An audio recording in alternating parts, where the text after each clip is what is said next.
lost our minds in the darkness of night. We live to die. We lose our souls every day. We lost our minds. We don't remember what's wrong and what's right. What's right. The world is dead but we stay. 'Cause we are born as living fights. We live to die. We live to die. And we're surrounded by the night. We live to die. We are shadows in the neon light.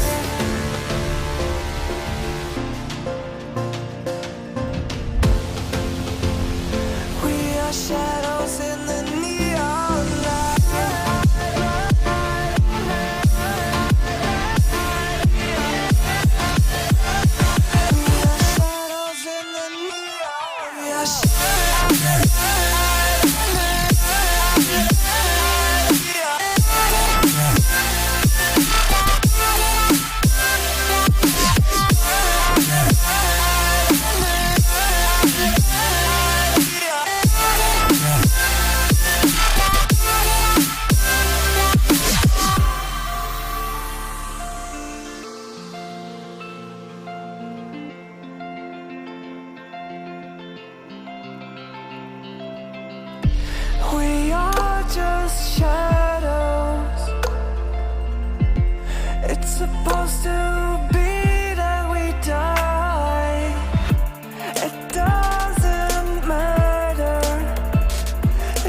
future, just computers. No one here to start a war. We're forgotten, just a picture no one looks at anymore. In a world where we forget about our mothers, maybe we deserve to fade away. 'Cause if we don't give a fuck about each other, it's all over, all over. If we fall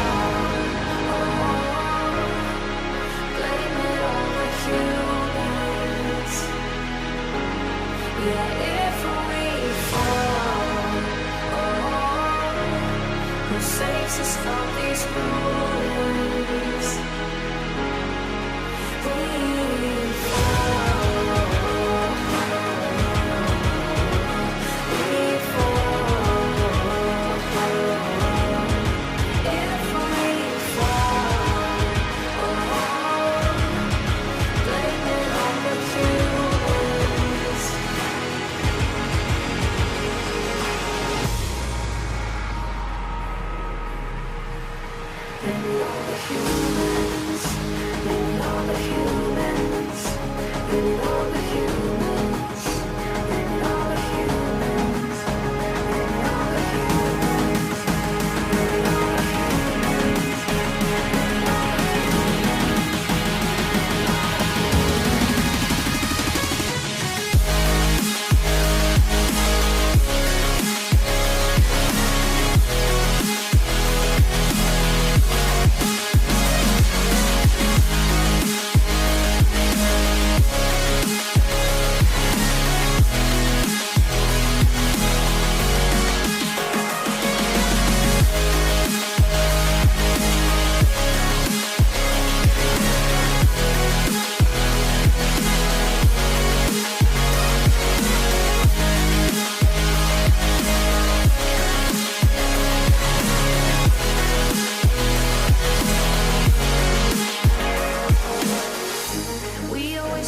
we'd be here forever,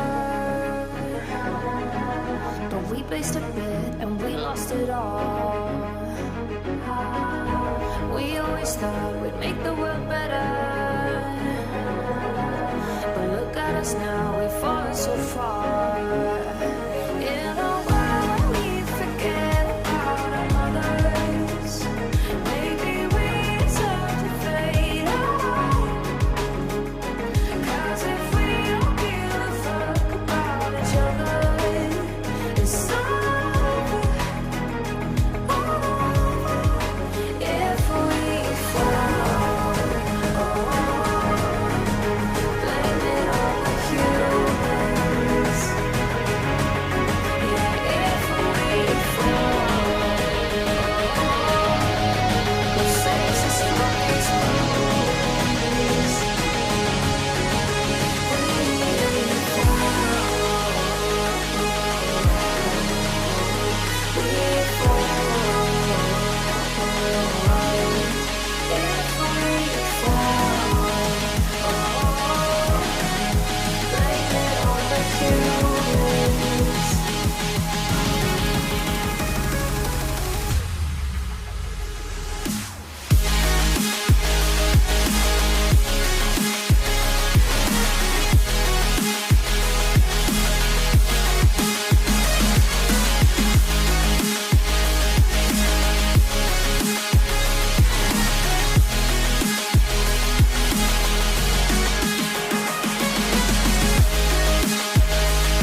It's another beautiful Friday, and we got two beautiful LPL matches coming at all you fine folks here on the unofficial English broadcast. First up, we're going to be taking a look at eStars versus LNG Esports, and to take you through it, I'm Possible. With me is Saga.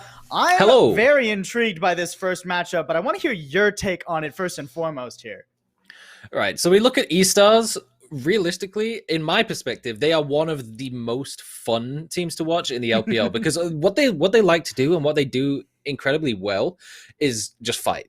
And I'm not saying like team fight. I'm saying like they're just going to brawl. They're so scrappy that any opportunity to fight, they're going to take it, whether they're 3,000 gold ahead or 5k behind. They're going to fight you. And a lot of times that can catch teams off guard and help them to actually build advantages that other teams might not actually go for. Oh, yeah, and I always look at Xiaoxi down in the bot lane on that support. You put him on a Blitzcrank, you put him on a Thresh. Dude is nasty on his roams, and he has a team to back him up too, Saga. He absolutely does. And what I love the most about eStar is when they have the capability just to do exactly as you say, roam, help out that bottom lane of Xiaoxi is... I just love the fact that he's just got the cojones to just pick Blitzcrank over and over again and just make it work. And it works incredibly well with things like the Galio that we've seen from FunFun in the mid lane as well. And there's just so many options that this team has when it comes to, they can play around the top lane. They typically tend not to. They tend to leave him on Wukong duty when it's available, which for the most part it has been, and he performs like perfectly well on it. But then everything comes down towards Wink down in the bottom side, especially if he can get his hands on that highly contested Ezreal pick. Then he just completely takes over games, and he has the team to back him up to do so. Yeah, his Aphelios been a little bit more of a question mark thus far, but it's probably not going to be him that's working with the Aphelios. Let's move on over to their competition for today, LNG Esports, because we were talking about eStars, one of the fast-tempo, hyper-active teams, proactive teams at the very least in the LPL. LNG, they're no slouches, but they're definitely more methodical in their approach this split. Absolutely more structured, especially when it comes to play around objectives. They tend to draft themselves for those. It's not so much a pick composition as it is just pressure. Things like the Zoe, if Maple gets his hands on that particular champion, he shuts down so many options. He's constantly catching people off guard. We've even seen things like Maokai coming out in the jungle, and even recently in the support roles as well in other regions as well, where you can just instantly guarantee that lockdown on somebody and just delete them from the game, send them to the gray screen zone, and just completely take over fights just by picking people apart one by one. The real divide and conquer strategy coming through from LNG. That's going to be really interesting to see how that plays up against eStars, who love to group up early to roam around and look for those picks themselves. If LNG isn't expecting it, and they have been in the past picked apart slightly by poor vision control, especially this was shown against FPX, where they were getting constantly caught out by people flashing over walls from Fog of War onto their tower even. If they can sort of clean up that aspect and not get caught out by eStar's early aggression, LNG is in a very good position to start taking over the mid to late game team fights. Two different styles, so execution is going to be key here, and I think drafting will as well. Now, we've danced around the topic here, but I want to kind of double back while we got a little bit of time. Let's talk about Zhao Bai from eStars, right? Because you touched on it a little bit. You tiptoed right over the topic. Skirted around. He's played 5 of his 7 games this split on Wukong. One was on Mordekaiser, which he did win. Kudos. I wouldn't really say it was him who was the driving force in that game, but he does have a win on something other than Wukong. But his Ornn left much to be desired when he pulled it out earlier this split. So when you've only played 3 champions over 7 games and one of them was a loss, when you weren't on Wukong, you gotta kind of question whether or not Zhao Bai has the flexibility necessary for eStars. Yeah, particularly when the Ornn game, he got picked apart by a Kayle top lane with the support of a Trundle. It's not necessarily the most hyper-aggressive duo, but it really put him down in the dumps, and he was only able to come back with some almost over-aggressive play on the Rek'Sai from Wei to really start getting him back into that in any sort of semblance. So thankfully for eStars, it's not that common for Wukong to actually be banned away from them. What is really common to be taken away from them is the Jarvan pick. And when Wei is on that, he has so many options. It's been banned in 7 of their 8 games so far. And the one game he had, comboed it with the Galio in the mid lane, and then he can actually help out in the top lane with that incredible combo, lock somebody down in the Cataclysm, and then you guarantee the hero's entrance on top of them. It makes life so much easier to really turn around any sort of team fight, any sort of aggression in the side lane from the opposing team. But that tends to be where people focus their bans rather than on the Wukong. So hopefully Zhao Bai will actually be able to participate in this game on champions that he's comfortable on, and we'll actually start to see him really have some impact that may or may not have been lacking a little bit throughout the season so far. Well, and even if that Jarvan does get banned, right, Wei has played a variety of other champions this split. Things like the Graves, things like the Echo come to mind, right? Let's ignore the one Graves game where he didn't pick Smite. It all went terrible. Outside of that, it looked pretty good for him. We're finally getting into the draft. Immediately, the LeBlanc band from eStars. That, to me, is a very interesting pick, considering that Maple, his one LeBlanc game this split, at least, didn't look too great. He has played it several other times, though, so there's a wider depth to draw from than just his one outlier. Yeah, it's not a completely uncommon ban for eStars. It's a relatively safe first ban, especially when you're on the blue side and you want to force your opponent's hand to ban out those must ban picks like the Varus, the Syndra, that are getting banned 90, even up to 100% of the games that have been played this season. You want them to be banned away by the red side, opens up the possibilities for you to potentially ban away things like the Jarvan or the Wukong, those target bans. And LeBlanc is one of their more banned picks this split so far. It seems like we might have some issues in the draft right now. We're not like I said earlier, guys, this is the unofficial English broadcast, so we don't have the luxury of knowing what is actually going on. But while we have this time, let's double back to the bot lane and talk about that a little bit, because you and I were talking before the broadcast and we agreed it's probably pretty likely that these two teams, one of them's going to ban the Varus and then they're just going to handshake trade the Ezreal for the Aphelios. Yeah, I mean, the other pick that maybe would come up into the conversation is the Kalista. That has a really high presence, but not such a high win rate. But when you're against LNG Esports, 100% of their games, the Kalista has been banned away. So I would not entirely, and there it is, it's banned away in this game, as is the Varus. So it looks like we are going to see the Ezreal first picked and the Aphelios to match on the opposite side for light. All right, let's take quick stock of the rest of what we've got going on. We've got a set, could be a variety of places, actually. Jungle, mid, or bot lane, realistically speaking. We've seen it flexed around the map. Ornn probably going over to Zhao Bai. Hopefully he'll have a better game than he did last time, but he's up against the Kayle once again, going to be rocked by Chen Lun. Yeah, that is quite interesting, actually, that E-Stars on the blue side have banned away the Syndra, so it's opened up that opportunity for LNG to go for those target bans. The Jarvan and the Wukong both taken away, and it's going to force Xiao Bai onto something what really he hasn't looked incredible on, but it has only been a very small sample size. But still, we're not going to see the Thresh or the Blitzcrank for Xiao C this game. That's unfortunate, but they do already have the set locked in, and they've shown before that they can flex that between the mid and the bottom lane. Can go in the hands of Xiaoxi, could go in the hands of Fun. It just depends on what the second round of draft will come through, but I would not at all be surprised to see Xiaoxi get his hands on that, as he can still be proactive on the set. E-Stars splitting their bans. One going over to the Olaf, so Xiang can't play it. The Yuumi was banned by LNG, so you wouldn't get that combo regardless. Leona's still available. Very good engaged support, and we are running a little low on potential playmaking supports for Xiao C to be rocking. The Nautilus still in the conversation, and like you said, he could pick up that set. He was actually one of the first people last split to rock set in the support role. Ooh, that could definitely be an option, though. The Shen was hovered, but we won't talk about it too much until it gets locked in. But what I'm seeing on the red side is a very LNG comp. You've got Maple on the Zoe. We said that would be key. And Shenlong should really have freedom in this lane up against the Ornn. It might be quite difficult for the first few levels if you aren't getting that jungler assistance that was just there to really ruin Xiao Bai's day in his previous Ornn versus Kayle matchup. But as soon as you start to hit that ranged form, it just really becomes a free farm lane, and you never want that when you're against a Kayle.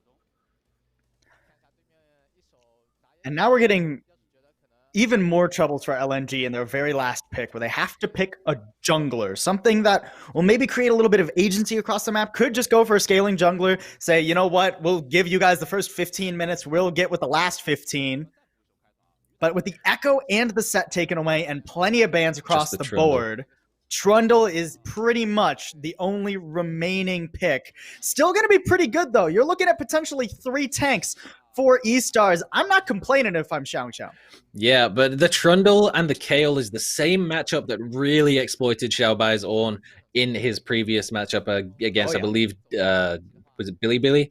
And it just really went completely pear-shaped. The pillar can block away the headbutt from Ornn, so he can't use either his E to escape, and it can also interrupt the ultimate charge as well if you place it just completely perfectly. And at this level, you would expect the pillars to be absolutely pixel perfect and on point for the vast majority of junglers in this league, and it really can cause a lot of problems for the comp for E-Stars, but they do have tools in opposite lanes. I'm really interested to see how this Echo will skirt around the Trundle. You don't really want to be fighting against him early. As soon as you can farm up, you get to that level 6, potentially you can start to take over the objectives. E-Stars tends to be quite good in that regard, as they do start roaming early, group up, and just force control over the early dragons and start to stack those up, and that could potentially be a win condition in the later stages of the game.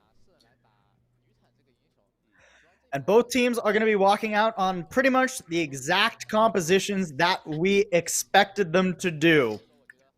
We've got more of that early game, that roaming potential from E-Stars, and LNG, they got longer range poke compositions with a tank from Xiangsheng and Duan, 2 tanks actually, who are able to actually protect those squishy backliners, but we don't expect them to be taking early fights, especially against a team as aggressive as E-Stars. Yeah, what LNG have definitely drafted for themselves is late game insurance. Not only do they have the Aphelios for the late game, you have the hyperscaling Kayle as well, and you have the Zoe to really lock down and just constantly be dishing out damage in the mid stages of the game around those objectives. It's going to be a really tough fight for E-Stars to break through that front line and get onto the threats, but if there's a team that's capable of doing it, it's got to be them.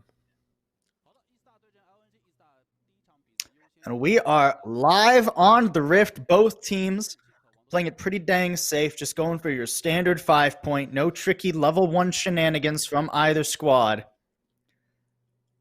And I want to ask you, Saga, Rick, where does your interest get piqued in the early game here? Because, yeah, we expect LNG probably just going to play back a little bit. But does that mean that Wei is going to play more aggressively on this Echo? You were saying he doesn't want to fight the Trundle, but also E-Stars generally just want to kind of fight in general.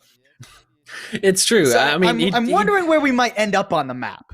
So what I mean, he doesn't want the 1v1s. He doesn't want to be invading by himself. But if Fan Fan can push up against Maple, if you can start to see Xiao Bai move up in the lane and start putting some pressure on Shenlong under his tower before he gets that level 6, before he starts getting the good wave clear on the KO, absolutely they can go for invades, find those 2v1s, 3v1s potentially. That is where E-Star shines. And they can even start to rotate towards the bottom lane. They have the tools with the set once again. It's a pick that FunFun can make into a very, very roam heavy style. And Xiaoxi, he's got the easiest roaming in the world. Just get level 6, press R on somebody, you're playing Shen. It's like Galio, but without the knock up, essentially, but still just as impactful on the roams. So E-Star do definitely have the tools to play the way they want, and they're already looking to pressure out this bot lane. Man, that's going to be so annoying for LNG. As if you weren't worried about Xiaoxi roaming enough. Once we get past about 5 minutes, you got to worry about him hitting a single button to show up in your lane at the exact wrong time. Counter a gank, go for a fight. Speaking of fights, bit of a trade there in the mid lane. Neither one really getting the better end of it. It's just going to be a game of attrition, really, in the mid lane. It's fun. His only real poke opportunity is with the Haymaker, the longer range of the W. Otherwise, Maple will be setting as far back as possible. Does not want to be getting into punch range of the set. But as soon as he hits level 6, he might not have too much of a choice if Wei can get involved as well. But then dropping the wards early, good vision control, make sure that Maple will not fall victim to any unexpected early game aggression, which is exactly what they need to be doing against a team like E-Star. Right now, if we take a look at the map, we have a bit of symmetry going on. Bot lane pushed in for E-Star's top lane, starting to push in for LNG. I don't think the gank support of a Kayle, the gank setup rather, is ideal, realistically speaking. Probably not going to be seeing too much action up there early on from Xiangxiang. Wei could certainly come down here. But he got spotted out by the ward. They know exactly where Wei's position is. Makes it tricky. He missed it with the sweeper as well. So he thinks that he hasn't been spotted. This might just indicate that he's able to go for some aggression that turns out to be over-aggression because they know about it and are ready for it. And it looks like he might be moving around to potentially try and find a dive in the bottom lane or just to check exactly what the jungle route will be so they can make a best guess as to where Xiao Xiao will be. But Maple. Ooh, Maple landing on Sleepy Trouble level. Fen has to flash away, and Xiangxiang is committing to this. Maple's going to take it, but the tower gets him 1-for-1. Not ideal, but first blood will still go over to LNG. And Maple did have the flash available, so potentially could have got away from that final tower shot just a little earlier, but he will instead give up the 1-for-1 trade. And it's actually...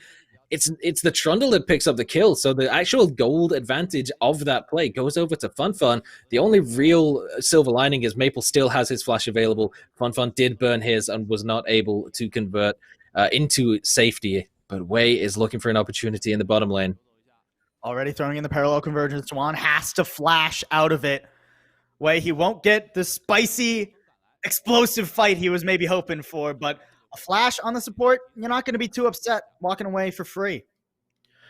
FunFun already looking to get some roaming down, get some deep vision, seized that the Wolves camp is up and available, so knows that there should be a troll around that area very soon. And the fact that he hasn't shown might indicate that he's looking to try and make a play somewhere. So you might expect to see Xiaoxi and Wink playing a little further back, but they have relative safety as well with the Shen and Ezreal both having a dash in their kit, and they should be perfectly fine. And Trundle's just going to walk away. Xiangxiang going to head up, take his Gromp. The dragon is available, Cloud Drake. And since Xiangxiang is on this side of the map, you could see LNG's bot lane try to push it in a little bit more aggressively than they have so that you can get some control around that objective. Tricky to do that, though, as most of the lanes right now are pretty E-Star favored.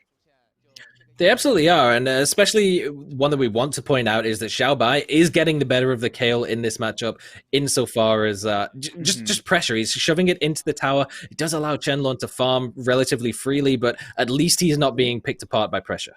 Oh, showstopper back into the tower. Maple's forced to flash. Xiangxiang is here. Wei coming out of the bush. He's just waiting for his opportune moment. Throws the parallel convergence down to protect his own mid laner.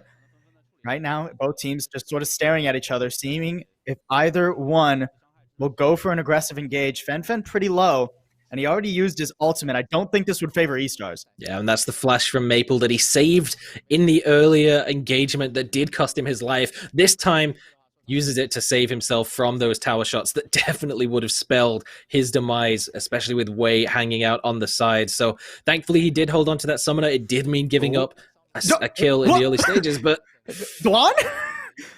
Dwan, were you looking at your screen, buddy? You just walked over a control board and didn't take it. I'm lost. Must have been That's preoccupied. not tactical, Sage. That's just a mistake. Oh man. The pros of looking at your screen when you're playing video games definitely is something that paying attention is a good thing can to do. Definitely help. Wei though. Well, LNG hoping they're paying attention right now to where the enemy jungler is. Wei's walking up. I don't believe. No, I think he did get spotted on that scuttle actually. So he's just looking for a bit of vision in the deep enemy jungle. Shangshan is completely on the other side of the map right now. He's at Krug, so there's no way he can defend his blue buff. Yeah, absolutely free to pick up, but he should be able just to stroll across and pick up the blue side blue buff should he want to. There is no mid laner in mid lane currently, as Fun has started to rotate down, and once again it's towards the bottom where E-Star are putting all of their pressure. There's 4 members just hovering around that bot side river. Wei again is moving towards bottom. He's been there about 4 times already. We're 7 minutes into this game and he just keeps showing his face in the bottom lane. And if this doesn't spell out that Wink is the pressure point, Wink is the win condition, he's the late game carry on the Ezreal, I don't know what else will. Oh, and we've yet to see E-Stars actually pull the trigger down here in the bot lane. They've set this up a couple times now, but outside of getting Dwan's flash, there hasn't been a whole lot of action. So a lot of time just sort of wasted by Wei. He's going to walk away without, much of anything. Sure, he gets the enemy blue buff. It's not all lost here, but they don't get the kills. They don't set up for this early dragon. Doesn't feel ideal. That's the difficulty when Xiaoxi isn't on his signature Blitzcrank. You can't just start the fights from wherever and whenever you want. You do have to go a little bit more aggressive with the Shen. It's similar to a Leona. You're engaging with your body. You're throwing yourself at them, and it can potentially put you in danger if there's a response. And without the vision control of the jungle surrounding that bottom lane, they don't want to go for anything over-aggressive, which is good to see from E-Star, because a lot of the times they can catch themselves out by going over-aggressive without the proper precautions first. I love that. Echo went back to base, picked up an item, and ulted back, so he has absolutely 0 downtime when he goes back to the map, and that might just get him an opportunity into the mid lane, but he was just pinged out, so they know about it, but the Trundle is hovering up on the side. Show in mid lane completely here. Shangshan gives away his own position, throws up the pillar in that bush, just says, hey guys, I'm here, just so you know. Scuttle's going to be taken. A Rift Herald start would be ambitious right now from E-Stars, but they're going to go for it. Shangshan's right here. Kale's not exactly ready to fight, especially compared to Xiaobai, so it should be E-Stars' favor if we see a brawl over the Rift Herald. Right now, it's looking like LNG are just going to give it up. That's such impressive shot calling, just to know that there isn't an opportunity, even though they know where Zhong is, they know he's nearby, but looking at the state of the waves in mid and top lane, they know that if they come to contest this, they're giving up so much, and we are stronger at this point in the game. The Kayle has not hit the break point yet. The Zoe is never going to one-shot a Set or an Ornn, so they just have the freedom to go for that play, and they recognize that, they capitalize on it, and that should be what starts to accelerate E-Stars into an early game advantage, because an even game at 10 minutes is unheard of so far for E-Stars, and they don't like it. They want a gold lead. They want some of those plates off the towers, which they haven't had the opportunity to take any yet. So it's going to be on Wei to get some pressure down in one of the lanes and really start to accelerate the pace. And he pretty much gets his choice of plate here, right? Or literally, choice of plates. Right now, he's heading up toward the top lane. Kale's still pretty vulnerable. Does have the ult available to survive this potential dive. Wei just waiting for it right now in the bush. With the blue buff, Wei has his ultimate available, so they can potentially dive this, even through the Kale ultimate. Oh, there's the parallel convergence. Chenlun's going to sidestep it. Early Kale ultimate to avoid a lot of the damage. Xiaobai is tanking the tower. Actually, Wei is now. It's going to reset. Goes on to minions. Chenlun still in trouble, and he'll get dove. Wei picking up that kill. He's got a flash out, and Shangshan is here. This is a 1v3, though. He's not going to be able to get much done other than heading out as fast as possible. Maple is going to have his own paddle star tanked by the enemy support. Xiaoxi walking on up. And over the securing that kill wall. for Fen. Beautiful haymaker on the end of that. And what did we say about Xiaoxi when he hits level 6? The easiest roaming in the world. You press R and suddenly that 3v1 is a 4v1. And Speaking that's of Maple, 4v1s, man. Shang literally found himself in one. He's under the tower. He'll pick up one kill onto Xiaobai, but now we can easily drop the Rift Herald. It's going to do that. Secure first tower for E-Stars, and we're going to go up to probably about a 3k gold lead for E-Stars, where 2 minutes ago, it was dead even.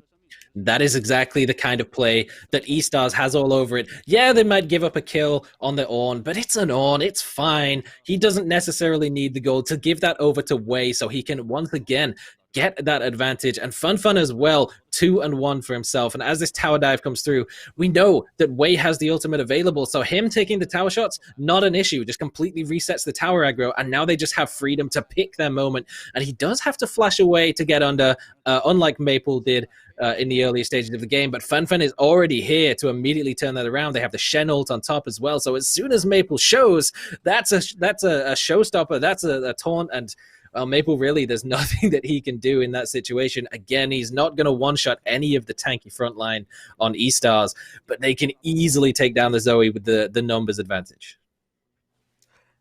And that's a real problem for Maple, right? Because if we're looking at E-Star's composition, who's he even going for? Wink?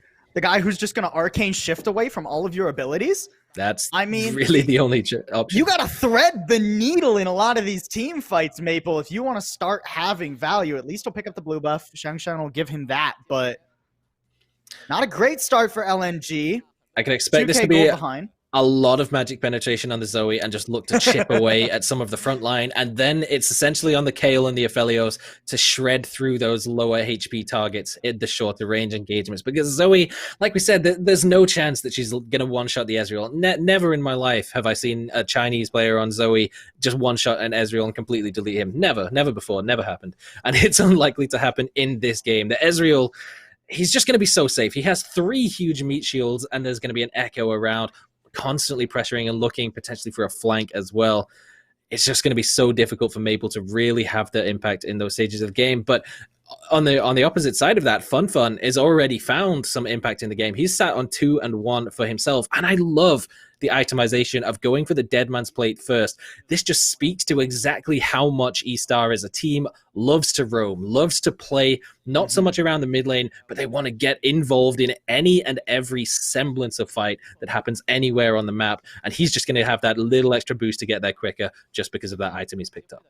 E-Star's looking for omnipresence, and with their gold lead, they're looking better on most of these items too. I mean, sure, Wink, he's just got the Mana Moon, so, he's not exactly online yet, but first item on the mid laner, first item on the top laner, and a lot of these LNG players are starting to struggle. Let's take a look at the plate gold, most of it going to Fen.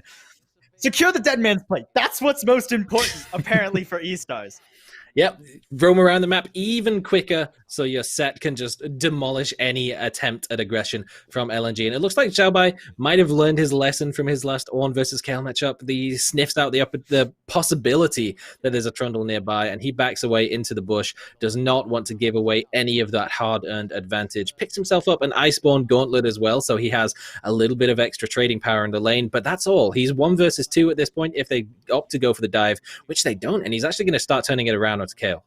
Yeah, Xiaobai just clears out the minion wave. That dive is delayed at the very least. Dwan is up here for the roam, but that means that Light has to bounce from his own tower. He heads out. He's like, yeah, guys, I get it. We're doing a 4v1 dive in the top lane.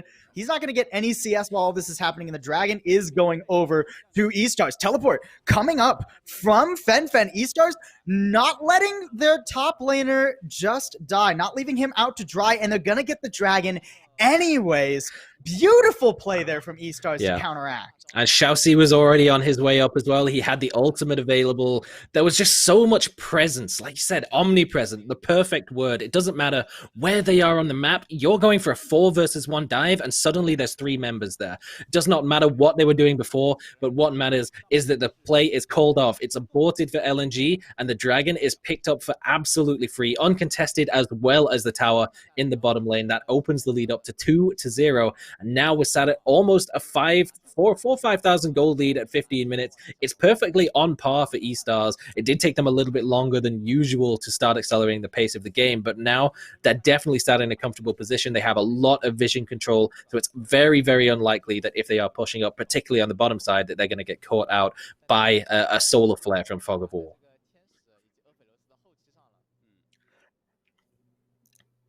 Rift Herald was the consolation prize for LNG, so they can start to look to even out some of this gold deficit. But you got to get priority over most likely the mid lane, right? That's kind of where you want to throw that second Rift Herald. Makes it much easier to get control of the map, especially as we head towards that 20-minute mark where you really need to be controlling the river and the center. But Light is going forward. He's already scared by Winkman. Or maybe not. Maybe not. I spoke too soon. He's got that chakram. That is one of his nastier weapons, especially in a 1v1. Yeah, we'll absolutely shred through the Ezreal if he ever gets an opportunity to do so in the close range 1v1, but it's unlikely that he ever will come the later stages of the game, because I just want to point as well that we now have an Ocean Rift, and the thought of having an Ocean Rift on a team with 3 huge frontliners just removes the fact that Zoe is in the game from the discussion. It really makes no difference how many paddle stars are going to land on Zoe if they're not able to deny them from getting that Ocean Stall. And Fen is looking like he wants to go now. Oh, Light's going to be removed from the game, that's for sure. Oh, maybe not, actually. Kale. Beautiful ult there from Kale, and Fen gets punished for his insolence going under that tower. E-Stars now desperately trying to walk away. Wink getting caught by that sleepy trouble bubble. The paddle star will miss, though, and here comes the re-engage from E-Stars. They're still ready to fight, always ready to fight for E-Stars, but maybe a bit too ready. Xiaobai will go down to E-Stars, pulling the trigger at just the wrong time, and they're going to lose their mid lane tower because of it. Oh, very important ultimate there from the Kale to keep Light alive. That extra bit of time, but Wei isn't done. Maple is, though. Wei comes back in, just ninjas that kill out from under the noses of LNG. Sure, the mid lane tower still goes down, but it wasn't nearly as clean as LNG were hoping for. Light's sticking around. Wink still got some nasty poke and nasty healing. I don't think you want to be around there, buddy. Oh, he's found Duan as well in the jungle, has Wei, but he doesn't really have the backup. Oh, but Wink doesn't care that he's low HP. He's just going to go in.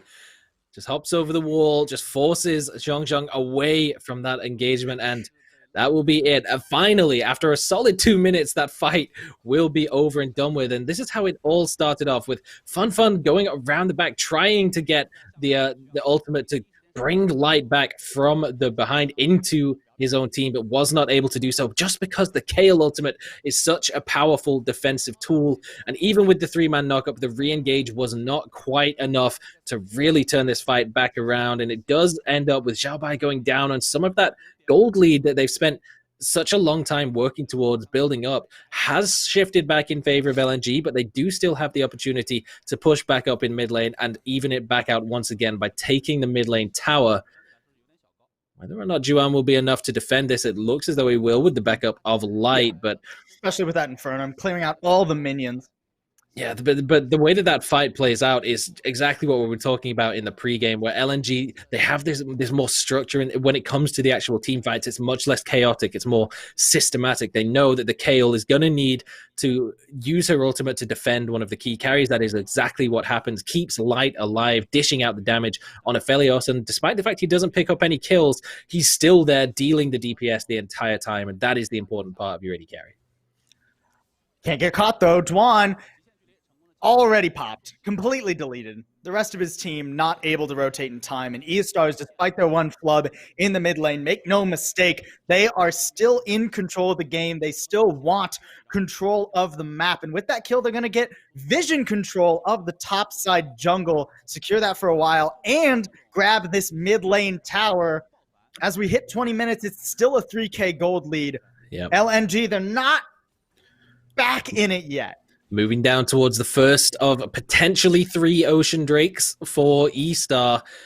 Like we said, imagine having the Ocean Drake soul on this team. It's just going to be impossible to shred through that front line. So already stacking towards that is exactly what E-Star wants on the cards. It's going to be a solid 35 minutes before we potentially see that soul, unless LNG is able to start turning the tides and start looking to deny them. But by that point in the game, we should expect the Kayle to be reaching about the break point where she really comes online. And if you're able to just completely shut that down by getting that soul, that it would be huge in favor of E-Star. Well, Chenlun's already level 14. We're just at 21 minutes here. He's outpacing everyone else in the game by a pretty healthy margin. Already has a Hextech Gunblade too, so LNG, like we said, they're starting to come online. They're going to look for more of these fights, and a 2K gold deficit, or 2,500, whatever you want to call it, is a little bit deceiving at this point when we're nearing a 3-item Aphelios. We're nearing the point where Chenlun's going to be the nastiest person on the face of the earth. This is starting to get scary for E-Stars. We need to up the tempo a little bit. Yeah. Oh, and that's not something that you get the chance to say often, is E-Stars need to up the tempo. It's usually just constant all-out aggression. That pick they found on to Duan, we usually would have seen 3 or 4 more of those by this point in the game, but LNG has definitely been doing an excellent job of playing a more passive defensive style. They know when it comes to the late game, they should be fine. As long as they have the Aphelios, they have the Kayle to deal enough damage to get through this huge front line. The Ezreal should not be able to deal enough damage by himself, realistically, to burn through a Trundle with the bonus resistances from one of the plethora of tanks he has the option to subjugate, and the Leona as well. So their backlane should be relatively uncontested when it comes to the later stages of the game. So they know all they need is the time to get them to those item breakpoints. You said we're nearly at a 3-item Aphelios. As soon as he hits that point, it's going to be a lot harder now for E-Stars to find those success in the team fights, and we've already seen them falter once already. And E-Star's setting up towards that top side of the map, just leaving Xiaobai down, kind of on an island right now. Xiaoxi is actually pathing down there, interestingly enough. I thought they were gonna set up in the mid and top lane, get vision control, and then look to maybe pressure out a teleport with a Baron, but E-Stars, they're just all over the map right now. What's interesting is that they're almost spread across the map, which isn't really what we expect from E-Stars. We usually be seeing Xiaoxi grouped up with Wei, with Fenfen, looking for picks. But Xiaoxi, he's always on the Shen, so it doesn't matter where he is, he can always get involved. Duan takes a huge chunk from Wink as the Arcane shifts aggressively forwards. Wei and Fenfen, now this is more what we expect. A bit of a comp of just the 2-man. They're just pressuring everybody out of the jungle. And another 2-man on the bot side. Yeah, this is what they were looking for. E-Stars, they send Xiaoxi down here unexpecting. Ooh. Chenlun was not prepared for that to be a 2v1. He only saw Xiaobai, I believe. So now you get that pick. You get an easy setup for this Baron. LNG gonna have to go forward and contest if they don't want to lose complete control of the game. You still have the Shen ult available. You don't have the Ornhorn. That could potentially be an issue, but Fun is looking to put pressure on Maple in the back. Oh, he's gets slept, though. LNG are collapsing upon him. Solar Flare goes down. Showstopper's going to bring Fen back to his team. And now it's Zhang who has overextended. Xiaoxi locking down the front line. He's got to get out. Light takes a nasty chunk there, but he's still dealing more than enough damage. He's got the Infernum. He's got the AoE, and he's going to burn through Xiaobai. It's a 1-for-1 in the fight ultimately, but with Jungler down, there's a risk here for LNG. Not one that's going to be taken by E-Stars, though. They're just a bit too low. Yeah, Light with that Infernum Moonlight Vigil, the perfect setup for the Aphelios for fighting in those tight enclosed areas. He landed so much AoE, it almost completely deleted Fun and took several hundred health off everybody else. It really shredded through those health bars. And even with the Kayle not around, you can see exactly how deadly this Aphelios can be. When he's able to keep himself alive, didn't have the Divine Intervention this time for himself, but just watch him in this fight. He gets so low, turns it around with the ultimate. He doesn't even have the Infernum. He gets it here at the start of this fight. And watch when he drops the ultimate. Look at those health bars fall. Fun almost instantly deleted. Wei has to ult to save himself, and Xiaoxi very nearly gets taken down himself as well. And that is the turning point of this fight, where we go from E-Stars engaging a fight that's in their favor, and Light just completely turns that around by himself with that also powerful ultimate. And LNG feel pretty confident now. The TP flank is going to get spotted yet again. Fenfen behind LNG, but the Dragon's being They want the whittled steal. away. It's ever so low, but it's not going to be stolen away. Is going to take that advantage and look to turn onto LNG. Already the Divine Intervention is used on Dwan, so it's not going to protect the squishy carries. Chenlun is gone. Light's in a heap of trouble, getting collapsed on by E-Stars. And E-Stars find the fight they were looking for. Maple, I don't know if he's very long for this world. He's going to get caught by that parallel convergence away, just trying to whittle him down. Ultimate's going to keep Way alive, and Redemption's going to heal him back up to full health. Maple, I don't think he gets out of this one. No, Xiaobai there to absorb the Sleepy Trouble bubble for the second time around, and he will fall down. Only the Trundle left remaining, and there's no way he's going to look to try and make the steal on this Baron. 1 versus 5, especially not with Xiaoxi on the side, just holding him away on that low health. There's nothing he can do to get in. That Shen, he's just bullying the Trundle around while his team shreds through the Baron. He actually ignites him, and the true shot barrage! What? Wink with the snipe and the Baron. E-Stars, they have this game locked now. It's an 8K gold lead. They got 3 dragons. LNG, they didn't come online fast enough. You can outscale all you want, but if you lose before you hit those power spikes, it hardly even matters. And in this fight, look at the difference where Light, he does have the Infernum, but it's so low on the ammo. So when it comes into the fight, he's dealing AoE, but there's just too much to deal with as Fenfen comes in from the side. Wink on the Ezreal, high mobility, gets over the wall, away from all of the threat range, and shuts down that Kayle. And Light, he just isn't able to have the same impact. It's a much wider area in the river, so the ultimate just doesn't have the same level of impact as it did in the close range of the jungle, where he's getting all the Runan's Hurricane hits on top of it as well.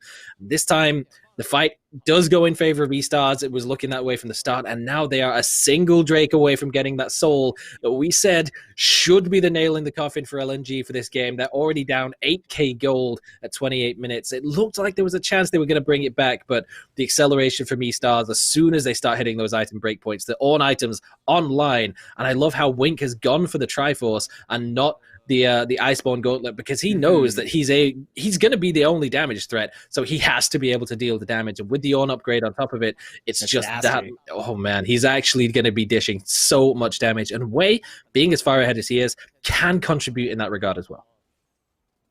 Ray right now just looking for an entrance. LNG desperately trying to protect their base. If the base gets broken into now, they won't have a solid way out once the dragon is up in 2 minutes. Still a minute left on this Baron buff. E-Stars splitting across the map, making sure that as many minions as possible are getting buffed up. The waves are synced ideally, but they're going to get the outer tower in the top lane. I mean, there's just no way LNG can go over and contest that, not while 3 members of E-Stars are threatening this mid lane tower.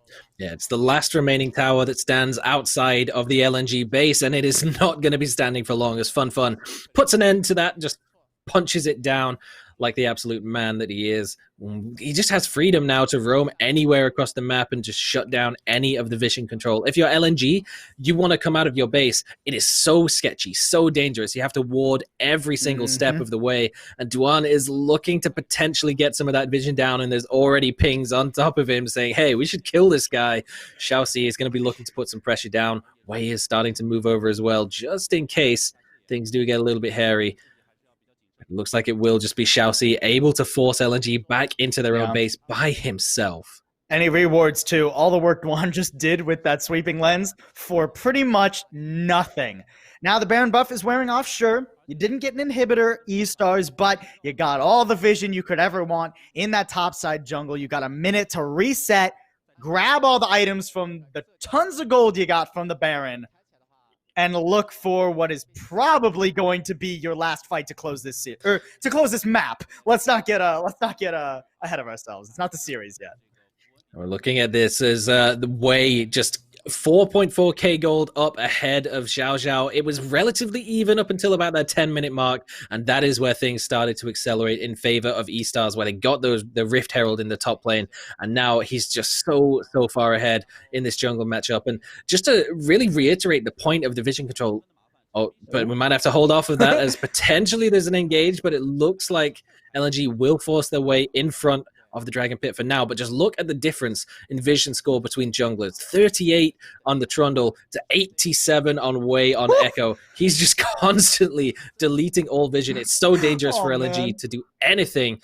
And it looks like and poor Maple, dude. He's throwing peanuts at E-Stars there. You see that tiny bit of damage he did to Xiao Bai? Oh, he does land the bubble onto Wink, bubble there. Fen's down on the back line, though. He doesn't have his flash, but he's still got the showstopper. He's looking for light. Gets the face breaker. Show stops him away from the rest of E-Stars, though. And with the Divine Intervention, Light is not actually going to last as long as I thought he would. He's going to go down. Now the rest of LNG Xiao Bai. Tenlun gets dominated by Wink. And now it's the teleports to end the game from E-Stars. They hardly need the dragon. Just go forward. He's push all the towers. Get on to Maple 2. Pad those KDAs. And look to clean up game number 1. We thought he was teleporting to go for the end, but no, he wants more kills. Of course he does. This is an E-Star game. Of course they want the 17 in the kills column. They might even look for the dive onto Zhongzhong because he's not going to be able to do anything to defend this tower. A level 17 Echo forcing him back into the fountain as the second Nexus turret will fall and E-Stars will take game number 1 in the series against LNG. No more KDA padding. That's just going to be it. E-Stars shut it down. They execute their game plan pretty perfectly there, I'd say, man. I mean, we talk about E-Stars, we say, all right, they want to look for early game fights. They want to get an early gold lead and then wrap this up by about 30 minutes. That's what they do. They hit the nail on the head and put the nail in the coffin of LNG in game 1. They absolutely did, and even though it's not the picks that we typically would expect to see from them, even though things were banned away, like we said, Xiao Bai didn't get his Wukong this game, so he was forced onto Ornn on a matchup that he has previously struggled on. Looked so much better, so much more stable in this lane where Wei was able to force pressure towards the bottom side of the map. Like, the first 7 minutes of the game, he showed in bottom lane 4 times, and that forces the Trundle to path down that way, and he doesn't really get an opportunity to look to exploit and get the Kayle to a point where she is able to be online. Even though she had the level advantage for a large portion of the game, she just wasn't able to get to the point where she could survive and shred through all of the tanks that they had on the side of E-Stars. So once again, just incredible roaming from this team that is known for their incredible roaming. Who would have thought? And they just make it work, and in such a dominant fashion past the 10-minute mark. It's so impressive to see. Well, in LNG, you gotta be sweating a little bit at this point because I feel like the draft went about as well as you could hope for. You got Xiao Bai off the Wukong. You got Xiaoxi off of his primary picks, right? Forced him down his hero pool into the Shen. And you even got, I mean, maybe ideally you also would have gotten the Ezreal away from Wink, but you know, you can't have it all. So LNG going into game number 2, we need a refocus, and it's tricky to say where they might be able to apply some pressure. Yeah, it really is. I mean, you have the Aphelios Leona in the bottom lane, but with the constant pressure of Wei, there's no way that they can look to play aggressively. They just have to wait until the team fighting phase. But by that point, E-Stars, just with their playstyle alone, was just so far ahead in terms of pressure on the map, where they were focusing the weak point of the Kayle. That's where they went for the dive. That's where they took the tower plates with the Rift Herald.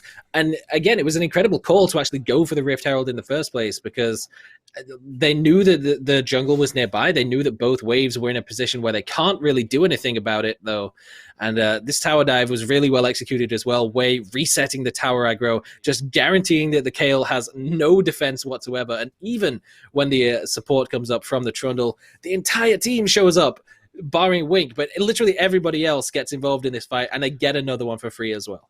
And I love this part. Xiaoxi just tanking the paddle star there for Xiao Bai. Xiao Bai probably would have been fine, but just it shows where Xiaoxi's head is at, where it's always at in so many of these fights. And this was the one fight where LNG, we had a glimmer of hope for them. We said, okay, we're starting to get to the point where they're hitting some of their important items. But after this, they were pretty quiet.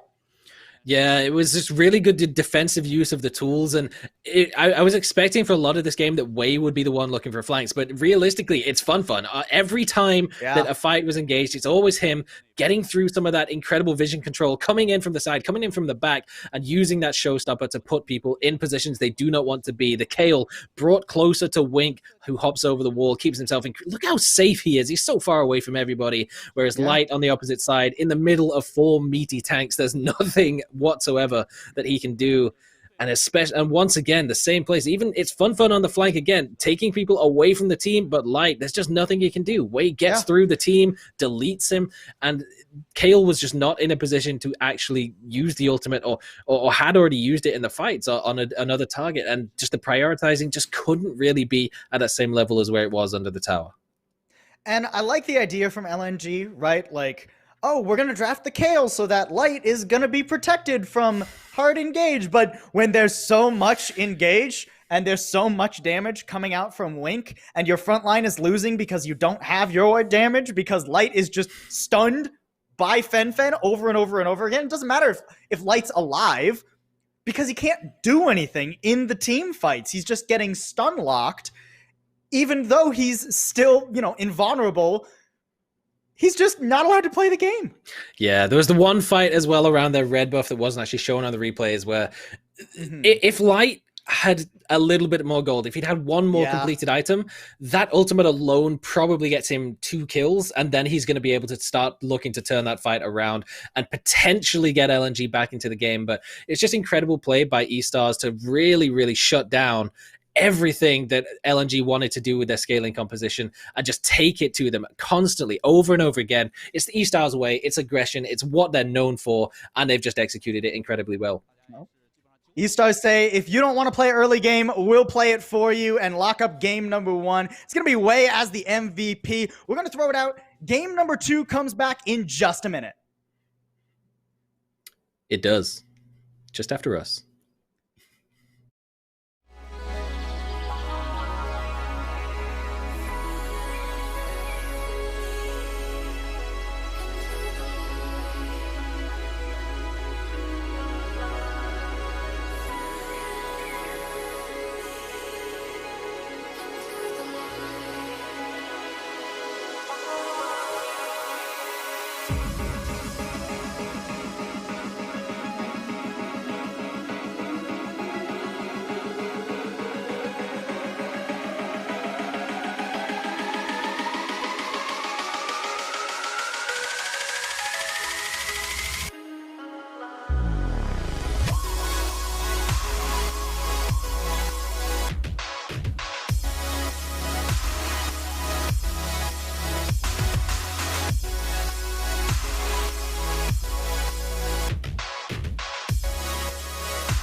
how we roll, man. Some rock, some win, some roll, man. Some rock, some win, some roll, man. Some rock, some win, some roll, man. Some rock, some win, some win, man.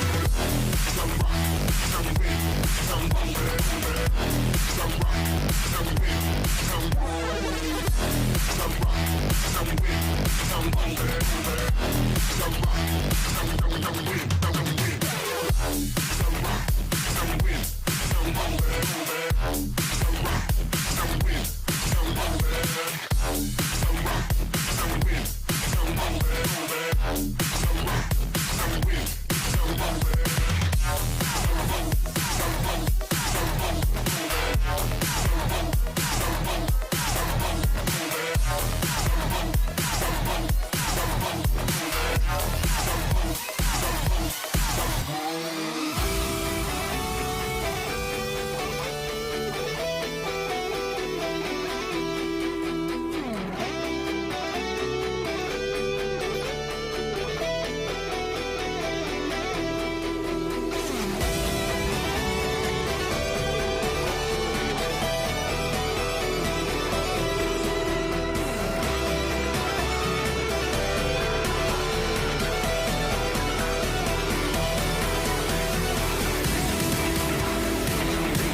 man. Some rock, some win, some roll, man. Some rock, some win, some roll, man. Some rock, some win, some roll, man.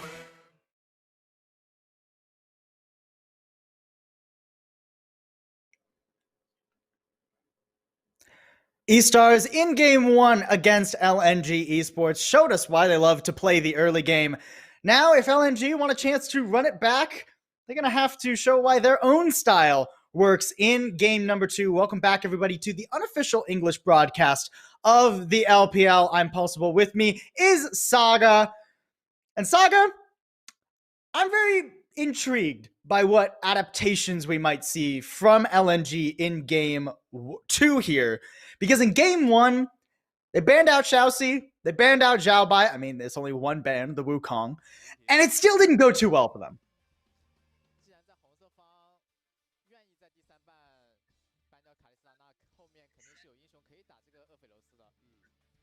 Mm-hmm.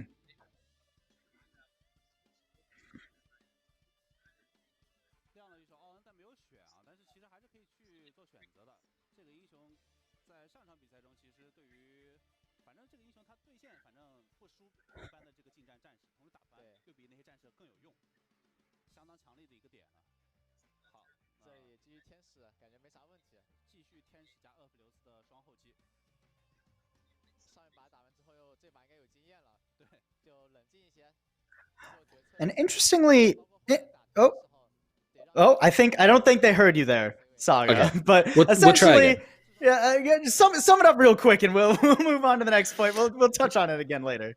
Okay, so they banned the set this time. That was a problem. They banned Ezreal this time. That was another problem. There we go. But this time, eStar will be on red side, and a stat that you brought up, eStar 100% win rate on the blue side this season. But on red side, only 20%. So whether that's a problem in draft or in game, we'll have to wait and see, as this game is well underway in picks and bans.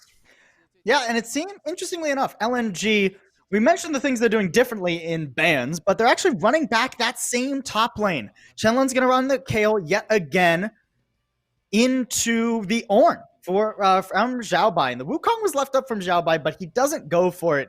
Ashe is picked up here for Wink. This will be his first Ashe game this split, but still, I like the Ashe. Ashe is actually my personal favorite AD carry to play when the virus is banned. It's definitely a different style to the Ezreal, completely different, way less mobility. It's more similar to the Aphelios. You have the engage options, you have a lot of AoE and utility when it comes to the fights, and Wei is going to love that on those aggressive jungle picks like the Graves, so he can be a carry in the fights once again. And it's going to depend on what we see Fun picking up, because the set is taken away from him. We've seen him on the Galio before, but that's typically combined with the Jarvan, which is also banned away. But whether he's going to bring some more damage or want to be one of those meaty frontliners again to allow the Graves and the Ashe to start dealing the damage, we're going to have to wait and see. But LNG is going to need a front line for this composition. It's pretty similar in terms of what the carries that they have, but Thresh won't be as tanky as the Leona in the team fight, so they're going to need to bring that through the jungle role, or potentially have Maple on something like the Galio himself. It is going to be Fen's counter pick, though, and with the Zoe, the Azir, some power picks banned, basically gets to pick and choose. Maple now has to kind of decide what safe top laner or what safe mid laner do I want, or maybe he won't go for the counter pick in the mid lane. Maybe he'll just lock in the Galio. Still could be support for Xiaoxi, though. I believe, yes, he has one game on it this split and a couple more throughout his career. So this can be a flex pick for E-Stars, but at the very least, it takes it away from Maple. I feel like we can say that about just about anything, other than maybe if it's the Blitzcrank, then that's probably going to be Xiaoxi. But almost anything else that Xiaoxi can play could be fun in the mid lane. We saw it with the set in the previous game, and this, once again, could go either way. I think the Galio into LeBlanc should be the preferable matchup, and it does allow you to use that hero's entrance on either side of the map wherever Wei is looking to have impact by trying to find ganks, particularly if he's going to look to abuse the Kayle in the early stages of the game. But he's going to have to be careful if this Olaf gets locked in. Which and it is. Will. There we go. Bit of a breath there as we see what the comp is for LNG. Now they got everything locked in. And E-Stars, you just got to ask yourselves a question. Are we putting the Galio mid, or are we giving it to Xiaoxi in the bot lane? I believe when they gave it to him last time, 0% win rate. Didn't go too well. So maybe they'll let Fen have some fun on that. Tom Kench doesn't really feel like E-Star's style, but it protects the Ashe, which, like you were saying, similar to the Aphelios, more so vulnerable. Yeah, definitely going to need protection against the LeBlanc, who's just going to be looking to completely pop that immobile carry. And again, it gives them a huge front line and the 2 damage dealers in the Graves and in the Ashe. But once again, it's a similar role for Fun. He can be looking for flanks on Galio. He can look to engage the fights himself and still deal an incredible amount of damage for how tanky he actually will be. And it's going to be, again, scaling towards the later stage of the game for Maple and Light, or for Shenlong and Light rather, to be able to start shredding through that. And it's all going to be in the hands of Zhang and Maple to really carry them through the early stages of this game to get them to that point. Zhang on the Olaf, he's not going to have many other options. He has to be active in the early game if he wants to get stuff done. And the Graves is the idea, like the quote-unquote #1 pick jungler, right? Like, if you have the option, you go for the Graves right now, right? But Olaf's still a menace, especially in the early game. He clears like nobody's business. Absolutely does, and that will be a bit of an issue when it comes to looking for the opportunities of places where you can put the aggression if you're E-Star, because unless you're keeping incredible track of where the Olaf is, you're dropping wards, you know exactly where he is, or if he potentially shows accidentally on, say, a river scuttle, or even pokes his head out in a lane, then he can really be anywhere, and it's going to stem a lot of the aggression from Wei. But then again, it's very likely that Fun will always be there to back him up, no matter where he's looking to play that aggressive role on the Grave. So eStar, they've shown in game number 1 that they're capable of taking over games, especially even after playing a little bit more of a passive style in the early game than they usually do, and whether they're going to be able to do that again in game number 2 on the red side, where they have not previously found success. Only time will tell. And time waits for no man. We are here on to the Rift. Fen, wondering where the enemy mid laner is, but Maple's just out of spawn. That question mark ping. Safe, but unnecessary. And I think at first glance, this composition doesn't look very E-stars, right? I mean, we got things like the Tahm Kench in there, right? And, when I think Xiaoxi, I don't think Tahm Kench. Yeah. The slowest, one of the least proactive supports in League of Legends. But you think about the Abyssal Journey, you think about the hero's entrance, past level 6, we get back to that omnipresent kind of form for E-stars. So I'm not sure they're going to struggle on this as much as I initially worry they would. Yeah, I would put maybe an asterisk and say it doesn't look like an E-star's bottom lane. The rest of the map, E-stars all over it. It's just the Ashe and the Tahm Kench is like, what's going on? Is this the real Xiaoxi? What have you done with the real Xiaoxi? But like you say, it opens up not even potentially a 3-man or a 4-man cross-map play, but everyone can get involved. He can bring Wink along with him, and if he's going to be looking to collapse on Light and Duan, it's not necessarily very safe, as we're seeing right now. Going aggressive. I might as well have caster cursed it. Xiaoxi has said can't be as active on the Tahm Kench, but the level 1, the Tongue Lash still locks him down enough for a favorable trade for E-stars in the bottom lane. Xiaoxi, let's never make that mistake again. I think he can be proactive on anything he likes. Flashes forward. Duan is done. Wow. Wink gets first blood in the 2v2. Already LNG are shaking their heads. And if we go back several seasons, Ashe was always that insane level 1 AD carry where you had the guaranteed crit with the old passive. You link it up with the Sona, it's probably a guaranteed kill. But now, even still, several years later, still just as oppressive to play against in the early stages of the game. And look at this from Xiaoxi. This is just bullying. Xiaoxi. He just gift wraps the red buff over to Wei. Wow. Free of charge. Now that's a 3-buff start for Wei against an Olaf of all things. That's incredible. I don't think I've ever seen a Tahm Kench do that. First of all, I don't think I've ever seen Tahm Kench just push the power at level 1, level 2 that much in the early stages. And with the Ashe, with the lethal tempo, it's enough to burn the flash of Duan and the heal of Light in the very first engagement and then punish that. But then to go in and invade and steal the red buff away from an Olaf of all things. Wow, that is what we love to see from E-stars. This is the early stages of the game, and this is aggression. And Xiao was forced to burn his own flash, right? So now his ganking potential isn't what it could have been, even if he wasn't behind Wei. And this is an Olaf, right? When was the last time you saw an Olaf behind in clearing? He's sitting 12 CS behind Wei right now. He's going to try and make up for it by stealing away that Krug camp. But he might just actually go for Xiao Bai. Chenlun getting a nice trade there, but Xiao not going to pull the trigger yet. Just clearing this camp. Says, yeah, I'll be there to gank in a minute.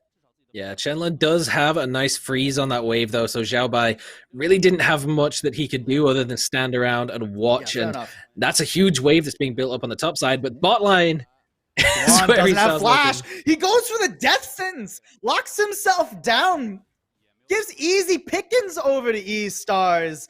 Not ideal from Duan, and another kill goes on to Wink. Xiao Bai is just gonna pick himself up a little upgrade item. He's gonna get some more armor just in case the tower dive does come through. But it looks like it might not be the case, as Xiong is just out of there, looking to just pick up whatever scraps is left of the jungle, as he's already more than double of the CS, or half rather of the CS of Wei at this point in the game. Just all over ES, making so much aggression play around this deceptively unaggressive looking bottom lane. That's 2 kills already, both of them on Wink as well. He's roaming on the Tom Kench. Never make the mistake that Xiaoxi isn't going to play exactly how he wants to. I don't care. Put that man on Yumi. He's going to find a way to roam like that, dude. He'll just force Wink to go with him. Like, hey, you're not farming this game. We're just getting kills. Well, no, Wink is the one they leave down there, right? Everybody else has to come help Xiaoxi. And now we got a level lead for Wink too. This bottom lane is quickly falling apart. We're looking at a 1,500k gold lead for E-Stars, and I'm betting most of it right now is on Wink and Wei. You know, I've just had a thought, just because of what you said about a roaming Yumi. I'm so glad that Yumi did not exist. Well, I'm glad that Yumi didn't exist like when the game was, you know, good. But I'm glad that Yumi didn't exist back in the meta of funnel. If Yumi was there when people were funneling, I don't think that meta would have ever stopped, no matter how many nerfs you could put onto it. But oh man. Look, I think enough gold is being funneled onto Wink and Wei as it is. Let's not get too crazy. That Dragon's going to get picked up by E-Stars. They're going to extend their lead in the early game. Xiao Xiao hoping to come in to this bottom lane. He's just got to walk forward, though. He doesn't really have the angle to get around him right now.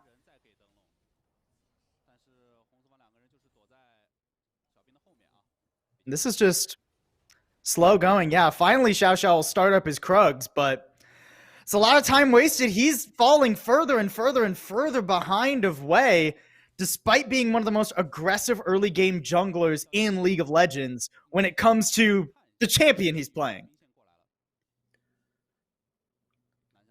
Just looking now, clearing out his own fourth buff of the game at 7 minutes on Graves. And look at the Olaf. He's getting pings onto him already. His red buff hasn't even spawned.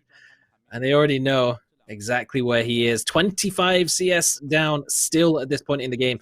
Wink with 2 kills and a 15 CS lead over the Aphelios, as well as a level lead as well. As soon as he hits level 6, things might go pear-shaped, just like they are in the top lane right now. Early Ornhorn.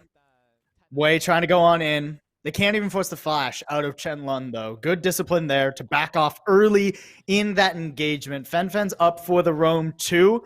LNG, they sniff this one out, but right now they're just going to gift their own blue buff over to Maple, so he'll have a bit more punching power if a skirmish does break out. I still just love how much they're shoving this bottom lane into the tower. They're putting so much pressure down on Duan and Light. They know that he's going to need time to scale, and they are not looking to give him any time whatsoever. The Cull still on 68 stacks. That's what he's had to resort to try and get the scaling in this lane, and it's just constant pressure from the Ashe. Even when the Tom Kench is roaming up towards the mid lane again, he's still above halfway in the lane. He just feels so safe with all the wards, the vision control.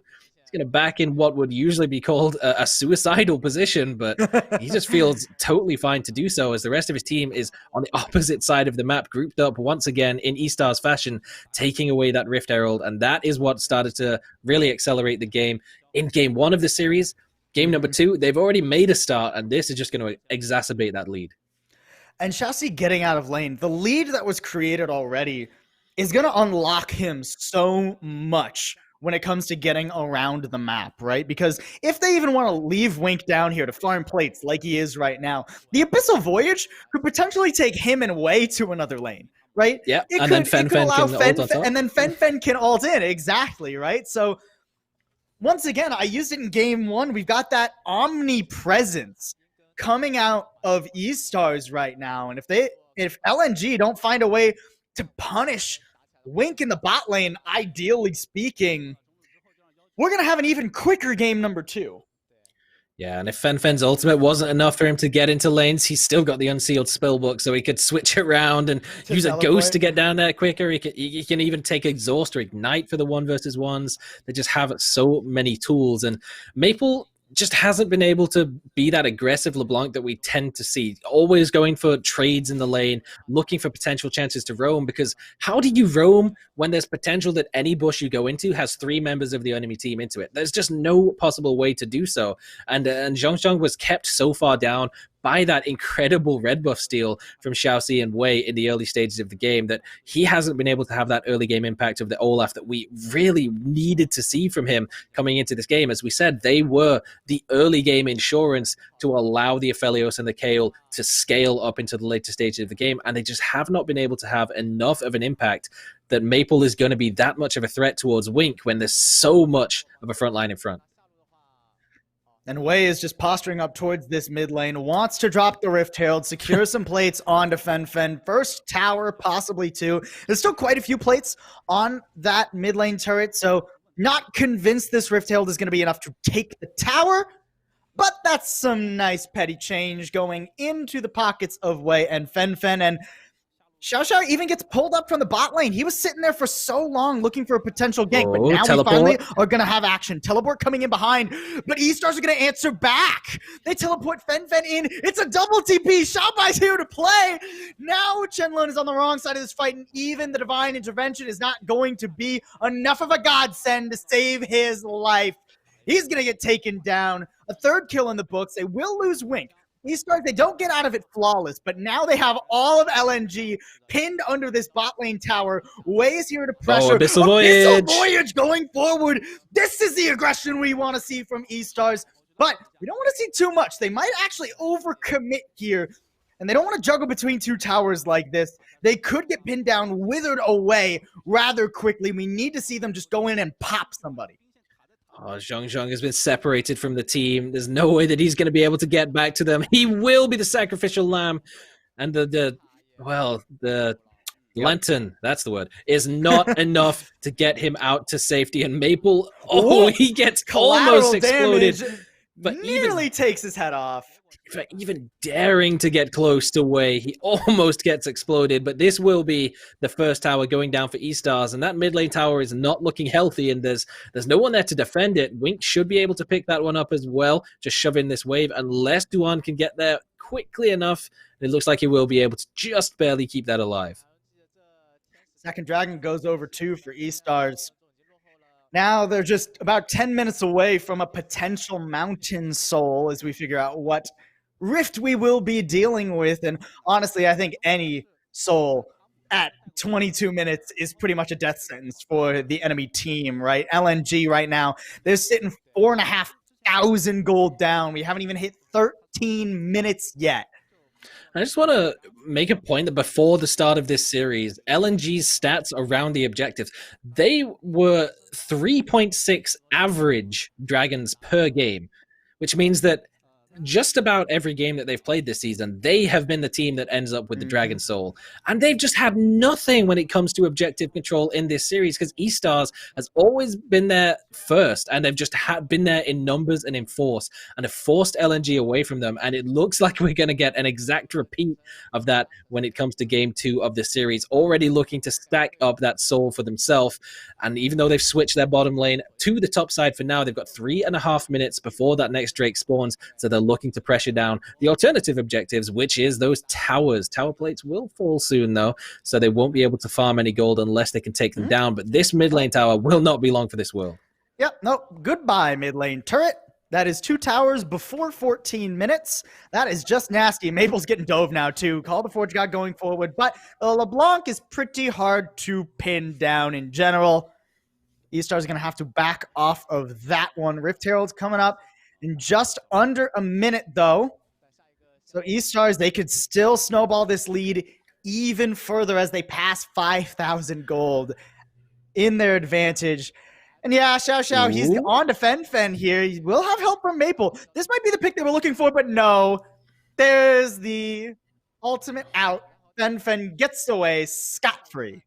That looked so dangerous, but there just wasn't the crowd control to stop that ultimate from coming through the hero's exit to get away to the top lane. As Xiao, he was potentially looking for that pick to get him back into the game where he can feel like a champion once again. Is still 40 minions down in the game at 15 minutes for an Olaf. Is never the position you want to find yourself in, but that pick was just simply not going to happen when Fen uses that quasi-global ability. This time for an escape, no aggression to come out of it, and it does have a decently long cooldown on it, so there is potential that it might not actually be up and available by the next time that eStars is going to be looking to force a fight, because let's face it, they're going to be looking to force a fight at some point within the next minute, more than likely. Well, yeah, I mean, they're just going to go to this Rift Herald, but I mean, LNG, can you even contest? Your jungler is 2 levels down. You're not going to steal it. He doesn't even have Smite up right now. Best case scenario, you maybe get a pick on the periphery, but this Rift Herald's going to eStars, no questions. Yeah, not even a hint of a contest from LNG. The one thing that they do have in their favor that may look to play out in the mid stages of the game, when it comes to really the Baron and the Dragon dances that we've seen, where it's 4 or 5 members just facing each other off, daring each other to come close, is what can you do as eStars to lock down the LeBlanc? All of your crowd control is targeted and quite shown or quite obvious that it's about to come through. Like there's no instant stun other than potentially a quick tap of the Galio W, and that's really it to lock down the LeBlanc. So she should have a chance as Maple to dash around the fight and cause a lot of disruption in the fights. But whether the damage is going to be enough to land on those key priority targets of the Graves and the Ashe is a different story entirely, because that's a lot of front line that you have to dash through, and they can still dish out a lot of damage at this stage of the game. Well, and you know, we said the same thing in game 1, right? Maple has to find the pick onto Wink somehow. Now, it was more difficult in game 1, right? You were looking at skill shot Zoe into an Ezreal who will just jump away from you. Wink is a little bit easier to pin down on his own, but you have things like the Galio taunt that'll pull Maple away. Xiaoxi can just devour his AD carry to keep him safe. LNG, even if Maple can get into the back line, I'm not sure they can get anything done with it. Yeah, but again, the option here for LNG is wait until the later stage of the game. Wait for your Kayle, your Aphelios to hit 3-4 items and hope that the front line is not so disgustingly unkillable. We'll find out now as Fun. Nope, just like that, devoured. Oh, and they're just like that. They go back in and change the Crystal Arrow goes on to Dwan. Call the Forge God coming out, just keeping LNG at bay. Hardly a hope in the world that this dragon goes to LNG, as Xiao still 2 behind. He will get the Divine Intervention, but won't be able to get the steal. Now he's stuck in all of eStars and sent back to spawn post-haste. Maple, not on the right side of the map either, is LeBlanc, so is relatively mobile, but has to go straight back into Wink. Wants to pop the AD carry, but will only be able to get sent back to spawn himself. Shenlong will get 1. Sven will go down, but that's hardly what I'd call worthwhile.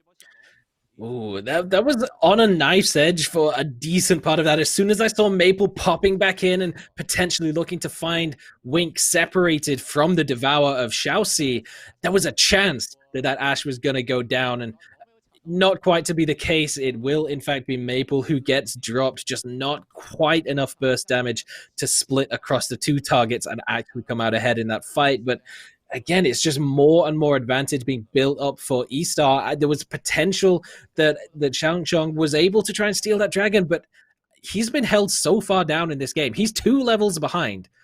Once again, he has 88 CS at 18 minutes. Wei is on over 150, and he is still looking to bully him out. Thankfully, he does manage to get his hands on the scuttle, so just about coming out. If you could call that ahead in an engagement, he gets something out of it at the very, very least. But when it comes to stealing these objectives, that's a solid 80 damage difference on the smites. It's very, very difficult to see that actually come through. And even with the Divine Intervention, it's just not enough for the Olaf to make that steal happen.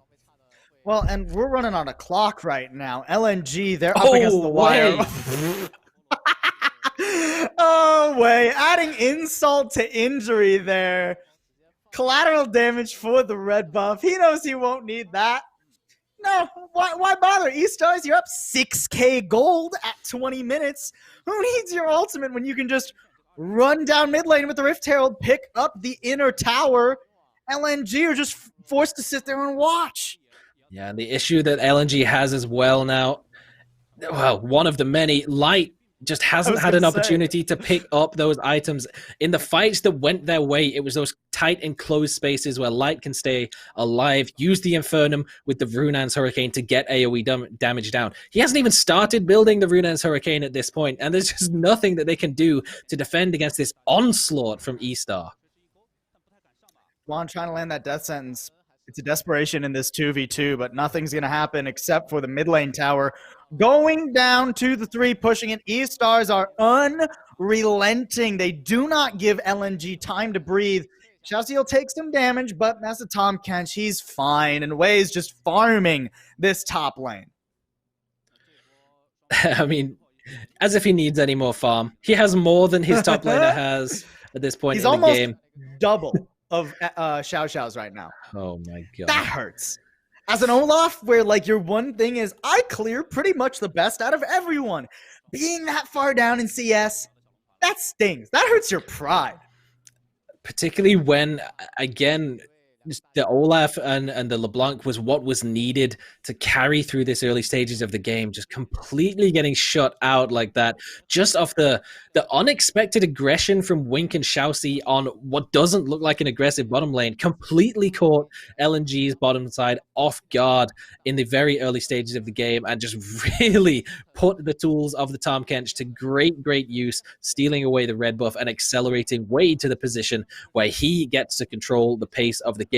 Xiangzhong has just been an afterthought for every single stage of this game. The one time it looked like he might be able to find a pick, Fen just ults out of there, and he really hasn't been able to do anything. And just like that, Wink still has the agency on this AD carry to look for plays, forcing the flash out of Light, and that is a flashless Aphelios. The only hope he has of survival is a Dark Passage, a Lantern from Thresh, and if you're able to deny that, lock him down, that's a dead Aphelios, and that's a one-team fight for E-Star. And Mountain Dragon's up in 35 seconds. We're looking at a 7k gold lead. LNG, they're trying to pull the trigger. One last fight to determine whether or not they can come back, but they're caught in the Ornhorn. A nasty knockup from Zhao Bai too. Maple will limp away, but not before he gets hit by the collateral damage coming out from Wei. The rest of LNG in full retreat as E-Stars look for extra kills, but they don't need them. They can just walk to the Mountain Drake, and once that soul is in their pocket, there is nothing stopping them from winning this game. Look at that. Even the Colonel agrees. Just nothing. I asked just moments ago, what can you do to lock down Maple on this LeBlanc when all of your CC is telegraphed? That was the word I was looking for earlier. I got it now. But Zhao Bai just knocks him up 3 times and then Wei with the collateral damage from distance to shut him down. Look at this. The Ornhorn knocks him up, followed up with a stun onto the wall. And Maple, 200 HP, has to try and find an exit. Wei denies that completely while the rest of his team is getting absolutely shredded in the middle lane. And there's just no response whatsoever. And now, if Maple was going to struggle to find picks with the Mountain Soul as well, it's just nothing. Duan is super dead. Oh, he's done. You know, you get hit by that enchanted crystal arrow on the wrong side of the map when your team's this far down. There's nothing you can do. This is going to be one of the easier takes of Baron that we've seen in all of the LPL. All you need to do, E-Stars, get this mid priority, get some vision in the jungle, should be easy enough. You've got Mountain Soul and a crazy gold lead. LNG, they're just bleeding out at this point. Ornhorn is back up and available, so he's just going to wait off on the side, wait for a potential attempt at some sort of steal or at least a contest, and the knock up on Zhong even through the ultimate. Xiaoxi's even going to flash away. Ragnarok's not enough. Ragnarok is pretty much actually how I feel LNG have taken this game more or less entirely. It's the end of the world for them. Maple won't even be able to get an actual important kill. It's just Xiaoxi who goes down. Duan is now forced to wait in base for the end of the game. Baron's going to go over to E-Stars, and after that, the Nexus ain't far behind. Mountain Soul and the Dragon, 25 minutes into this game. E-Stars with a 10,000 gold lead, only going to be looking to increase that as this game goes into what will be the final stages. The climax of the game is coming incredibly soon, and E-Star only wants it all the sooner. They're even going to wait for Xiaoxi to respawn before they pick up the Baron. That is just how confident they are that LNG have been completely flattened, rolled over, and there's nothing that they can do in this game. The level 14 Kale comes early again, but it's just not enough to have an impact because everyone else on the team is so far behind, gets locked up once, uses a divine intervention, and that leaves the Kale open to getting absolutely assassinated by the Graves on the side. And there's just nothing that can be done to salvage the situation when those big meaty health bars on the side of ES, they're still pretty much full at that point, and all you have is a Kale and a half-health Kale and a LeBlanc left over. There's just no way that you're going to be coming out ahead in those engagements at that point, and E-Stars is really looking to hammer home the fact that they are the better of the two teams in this series. And this is a breath of fresh air for E-Stars. They're 1-2 right now overall in the LPL. This would actually tie them up with LNG standings-wise, and then they'd have that tiebreaker. I mean, it's pretty early in the season to be talking about tiebreakers, but E-Stars, this is a much-needed win for them, being able to prove that their early game style can work, especially against slow teams like LNG, who just seemingly don't know how to answer. At least the mental is unbroken for Xiao. He can still have fun in the game, even when they're this far behind. But a little bit of a taunt spam there, a dance spam. Not going to save LNG. I can't even say a miracle would save them at this point. Yeah, it would have to be one of the most galactic throws we've seen in a long time. Galactic, that's a good word to chuck this out. They will just easily stroll up into the base. They were putting pressure on the bottom side, and they'll just easily rotate without even having to use any of those semi-global tools. They're just going to walk into the mid lane, knock down that inhibitor, and now the bottom lane will not be far behind. This game is all but done at this point, and there's really nothing LNG can do but sit back and watch and hope that their Nexus towers will give them some sort of salvation.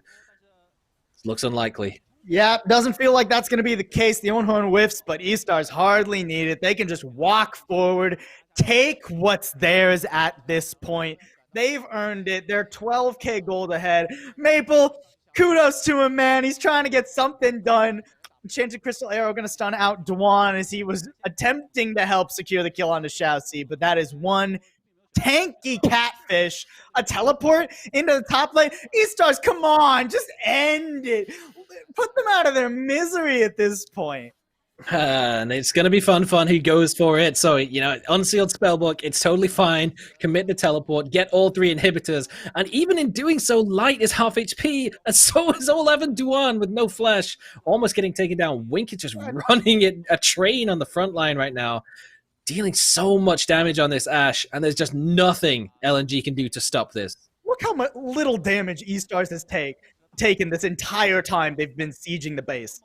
Xiao's done for. He's caught out. His KDA is not going to be looking too fun after that engage. One Nexus turret gone. LNG Light was just taken out to half health by one ability.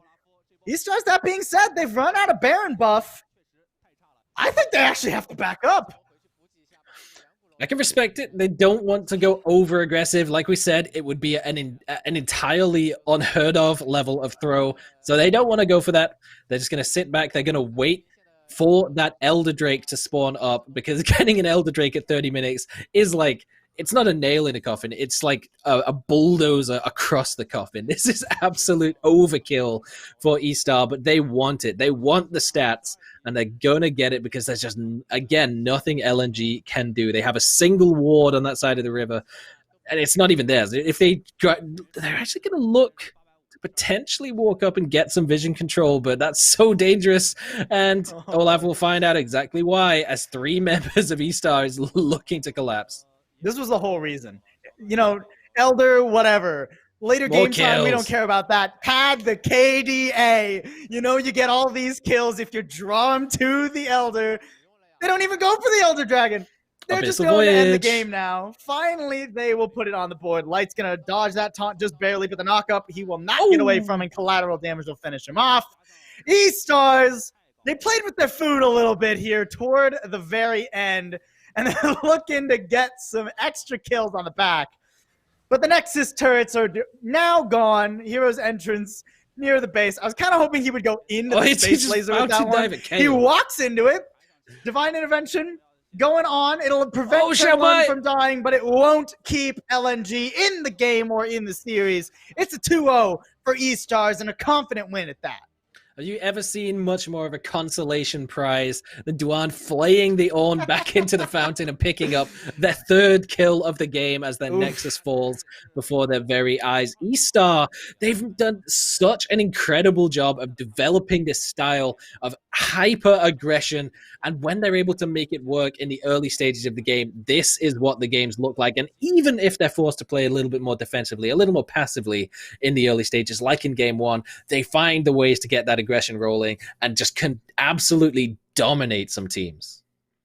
And never think that late game or slower picks means you have decided how E-Stars will play against you. If they want to run into your jungle, they're going to do so whether they're on a Blitzcrank or a Tom Kench. That's what we've learned here today. E-Stars looking fire in this game and going all around the map, taking it to every single lane across these two series. It's such a good look for this team. It absolutely is. The thing with the E-Star, when we look at their placement on the table, they're sat at 1 and 2, but their game score was even. It's 4-4. So either they 2-0 you or they lose 2-1 because they catch you out with your aggression, and then you're either able to match it or outlast it. This time, LNG was not able to outlast or match the early game aggression, and so they are one of the few who gets 2-0'd by E-Star, and that's going to put them in such a good position where it comes to the standing. It's such a huge confidence boost as well to play your style, even on picks that you might not have expected, and still just be able to absolutely train wreck a team just like they have just done to LNG. Well, and you know, we say E-Stars was 1 and 2 before this, they'll now be 2 and 2. But the series they lost to Billy, they got off on a pretty bad foot without Smite on their jungler there. So, you know, I wouldn't call the whole series a flub. Billy still won that last game. But, you know, you wonder how that first game would have gone if Wei actually had Smite there. And now I don't think we have to wonder whether or not E-Stars is a formidable team. Despite a little bit of a slow start, they are certainly going to trounce a lot of the LPL, and LNG, one of the teams that gets trounced by them. You know, they've had this late game, we want a team fight around objective style, but if you don't survive the early game well enough, it doesn't matter how well your comp is built for team fighting around objectives. You don't get to do that. Yeah, and there's only so far that preparation can take you on that. If you can watch VODs and you can say, okay, at this time they're going to, you know, go aggressive around here, so we need wards in this area. But they're such a almost unpredictable team that, okay, we're picking Tom Kench instead of Blitzcrank. We're still going to fight you. They were expecting a nice passive farming lane to get their Aphelios some chance. None of that. Duan immediately dropped at level 1. XX just completely removed from the game with that invade from Wei and Xiaoxi as well. It's so cool to see that even 10 years into this game existing, teams are doing new things on champion picks that can just completely catch their opponents off guard. They were just never expecting that level of aggression to come through. And there's that first play right there, right? And double back to Wei coming down. And I'm going to say it right now. We don't, you know, this is the unofficial broadcast of the LPL. We have no control over who gets MVP. But if it ain't Xiaoxi, something is very wrong with the decision-making process, because this guy got the lead for his team at the beginning of the game and was unstoppable during the rest of it. Sure, you can look, Fen was all over the map. Yeah, Wei was pressuring out the jungle, but he only even got that pressure because Xiaoxi is so dang good. Yeah, and I love that we get the replay of the fight around bottom lane in the early stages, where even on the Kale and an Olaf who's so far behind, you have to get dragged into these fights. There's no alternative.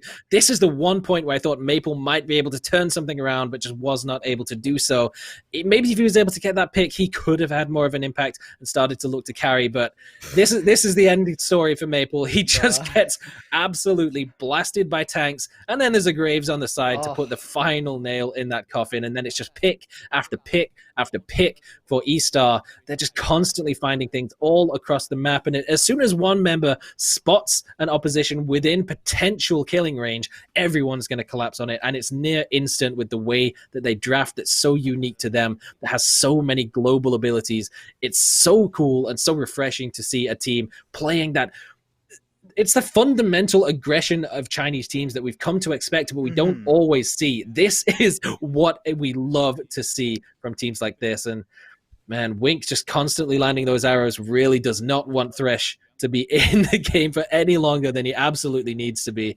And this was the final couple of kills before they put the game to rest. And LNG getting a 0-2 in such fashion is definitely not an incredible look for them, but we can't take anything away from LNG. They are absolutely a team that's capable of threatening some of the top teams in the competition. They've taken down RNG, the fan favorite. They've taken down FPX, the previous world champions. So they're definitely capable of doing so. It's just getting caught off by this overly aggressive style can happen to the best of us.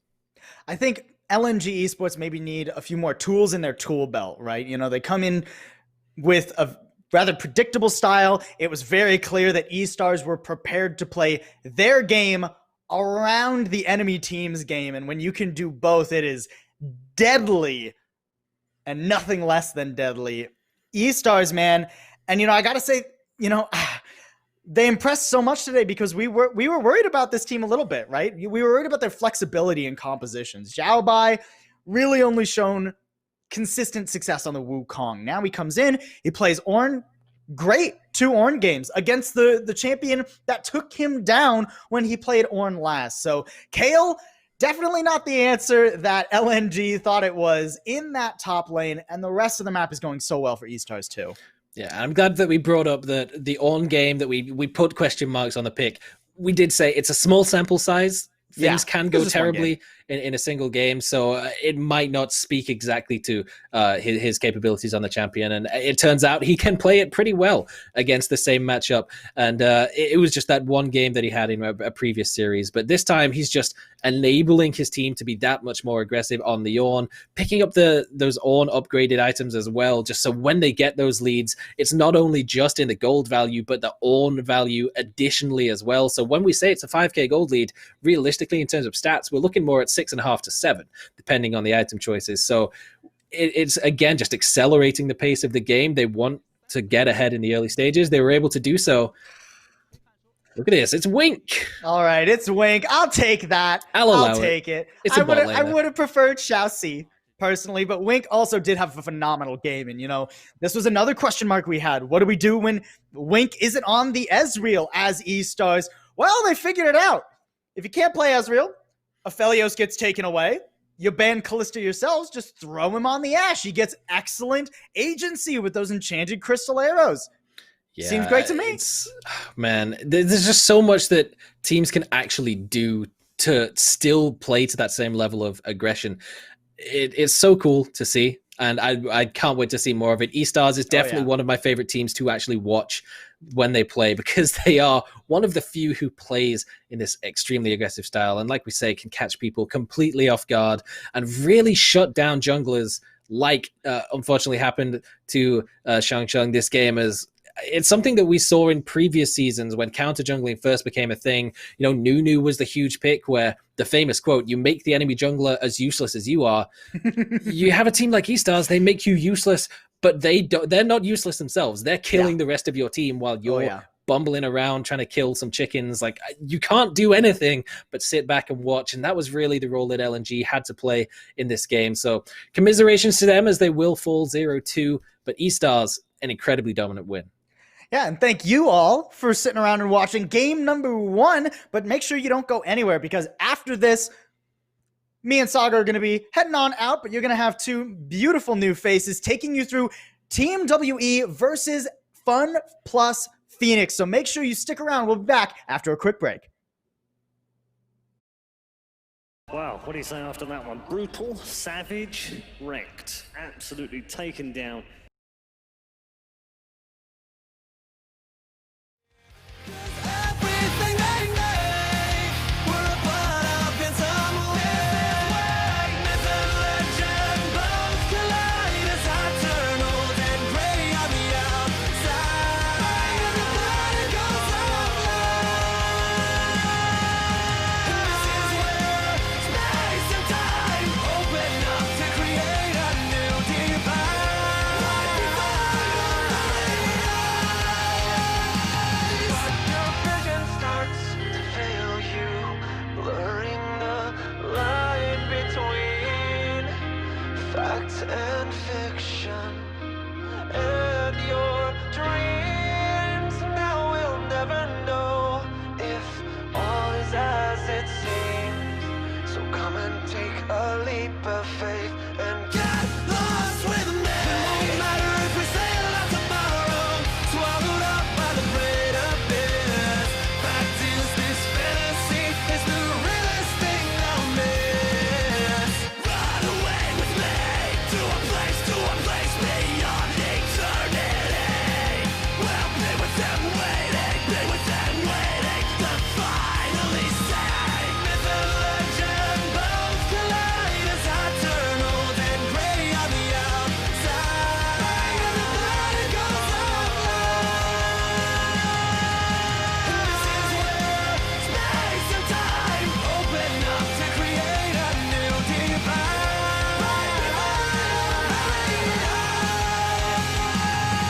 We'll sail till we see the outside of our galaxy.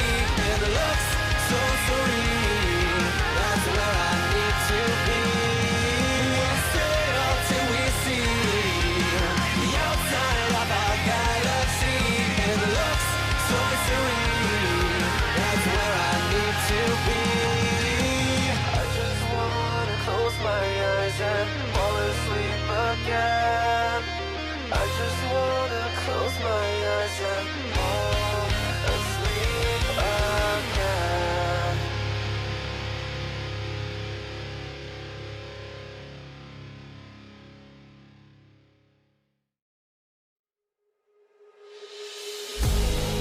Another one hits the water, another one calls my name. A daughter has lost her father to the killing game. A city burned down to ashes, memories lost in vain. It's only gonna make us stronger as we heal the pain. Can you hear the sirens? Can you see the enemy line? I feel it coming closer.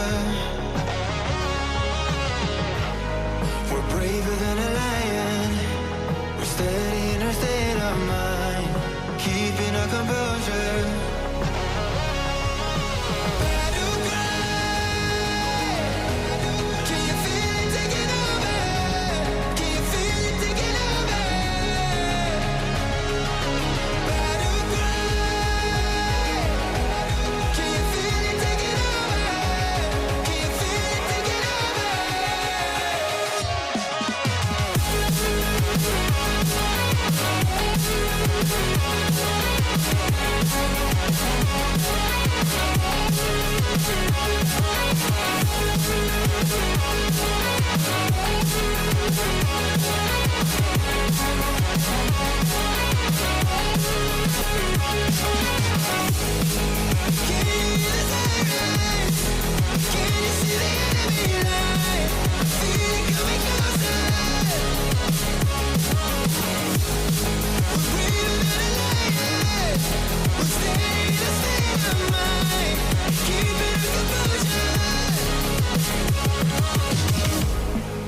Another one breaks the silence, another one shuts the door.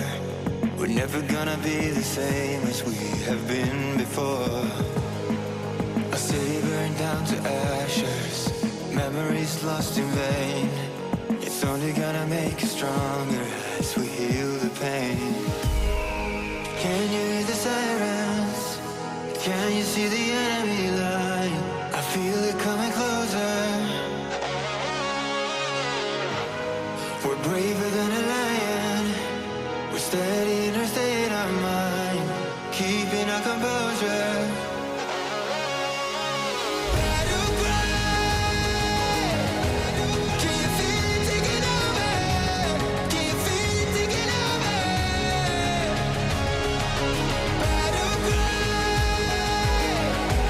Can you feel it taking over?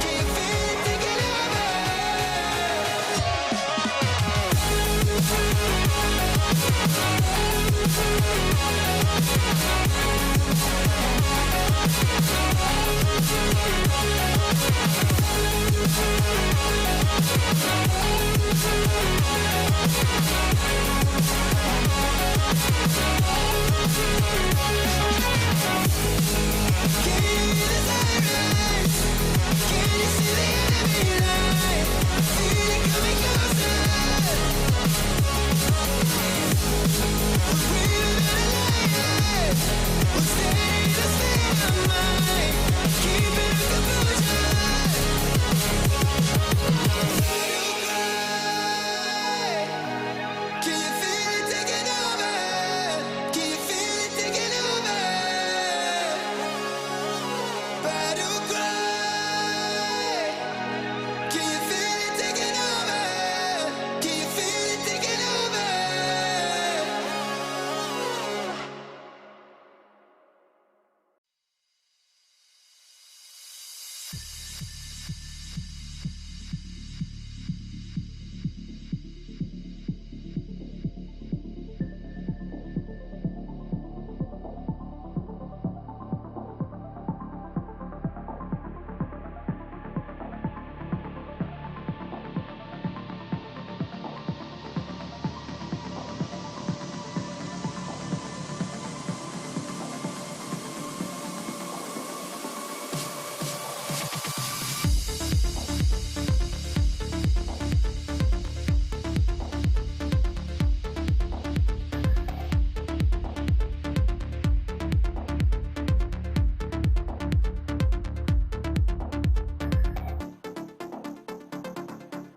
Welcome back, everyone, to the unofficial English broadcast. My name is Counterfeit, alongside Mendrix. Thank you to Saga and Plausible for a first great series between E-Star and LNG. But we now turn our eyes towards the second series as reigning world champions FunPlus Phoenix look to try and re-establish their form after a very rough start to the season, up against the challengers, Team WE. And it's going to be good going through from that there as well, Counterfeit. I mean, with Team WE, the way they've been playing at the moment, they've got an explosive gameplay style where they're looking to be very aggressive in that early game, something that's a bit similar in certain ways to FPX. So I'm expecting a very explosive match. Yeah, one of the things that's really been drawing a lot of attention has been, some of those picks in particular. I think one on everyone's lips is got to be the Galio pick, a pick that Teachama has really drawn attention to, but is actually shared between both teams' mid laners. We can expect there to be a lot of contention for that specific pick, or even some of the other picks as well, because Doinby and Teachama love to roam. There's even been some comparisons placed upon by most of the people around that watch this game, that watch LPL, saying that Doinby is just a little bit better in comparison to Tishima because he's still able to eke out resources, be more effective by getting that extra CS and being more of a linchpin for the rest of his team. So just to dial back out for a second, because I realize we haven't even had a chance to talk about the team's records so far. There's been 4 games already in the can for Team WE, of which they've won 3 of them. As we mentioned before, for our world champions, they've only played 2 games so far and losing the first. So a win here for WE. I mean, what's that going to mean for them if they can manage to pull it off?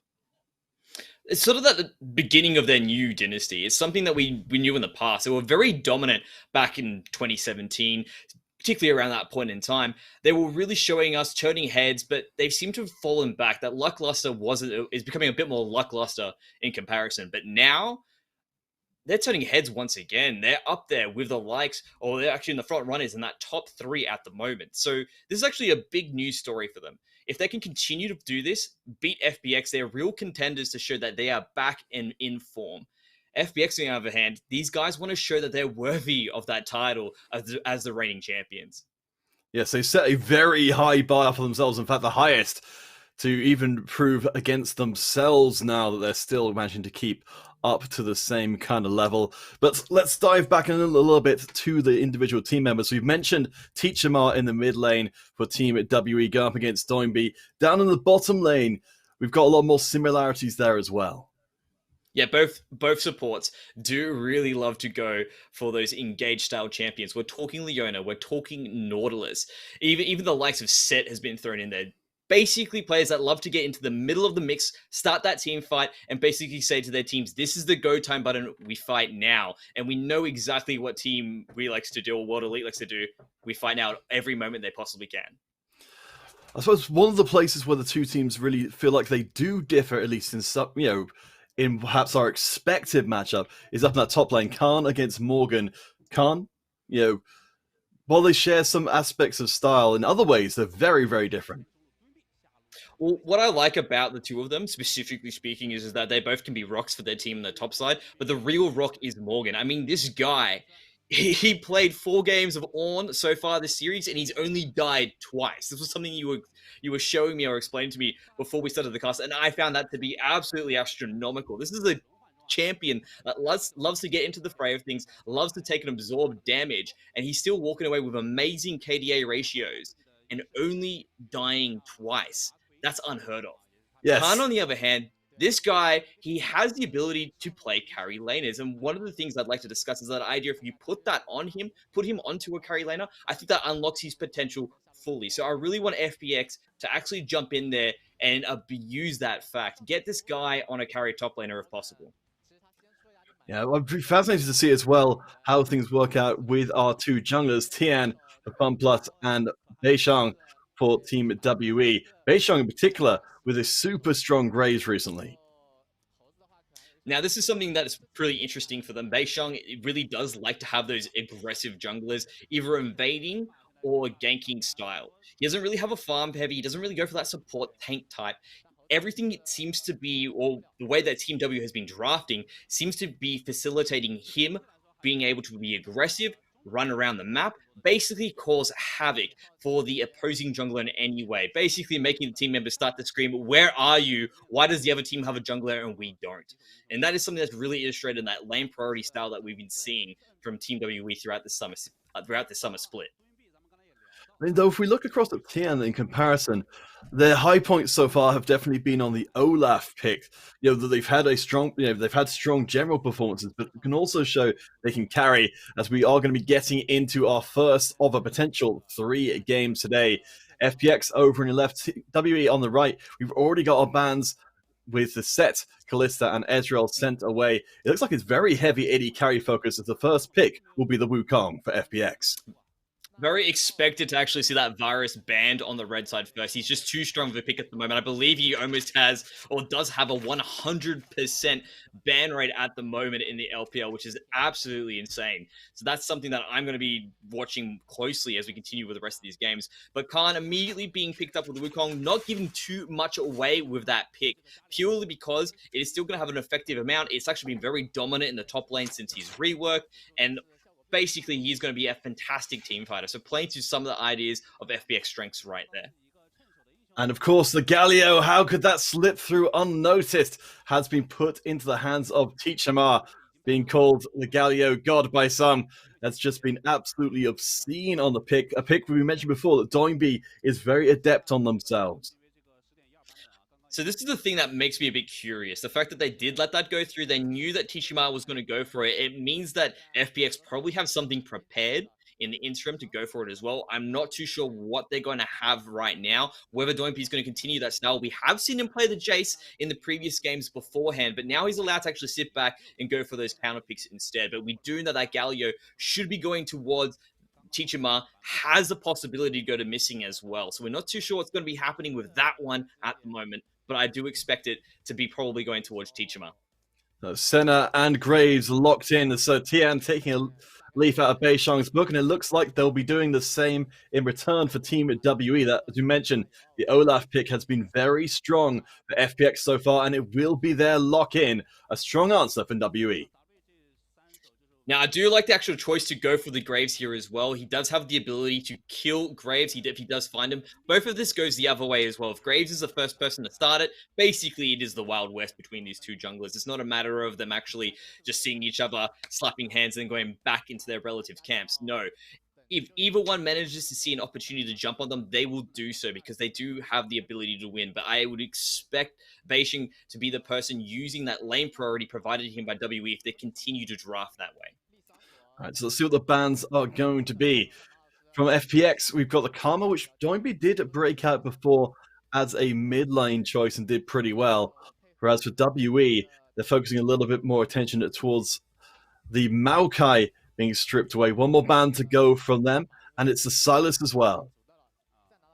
Now, I find this interesting that they actually took out the Maokai. We're expecting the Wukong to go into the top side, so they probably know something that I don't, which means that they're actually banning away a possibility for a flex on the Wukong, which didn't really come to my personal mind.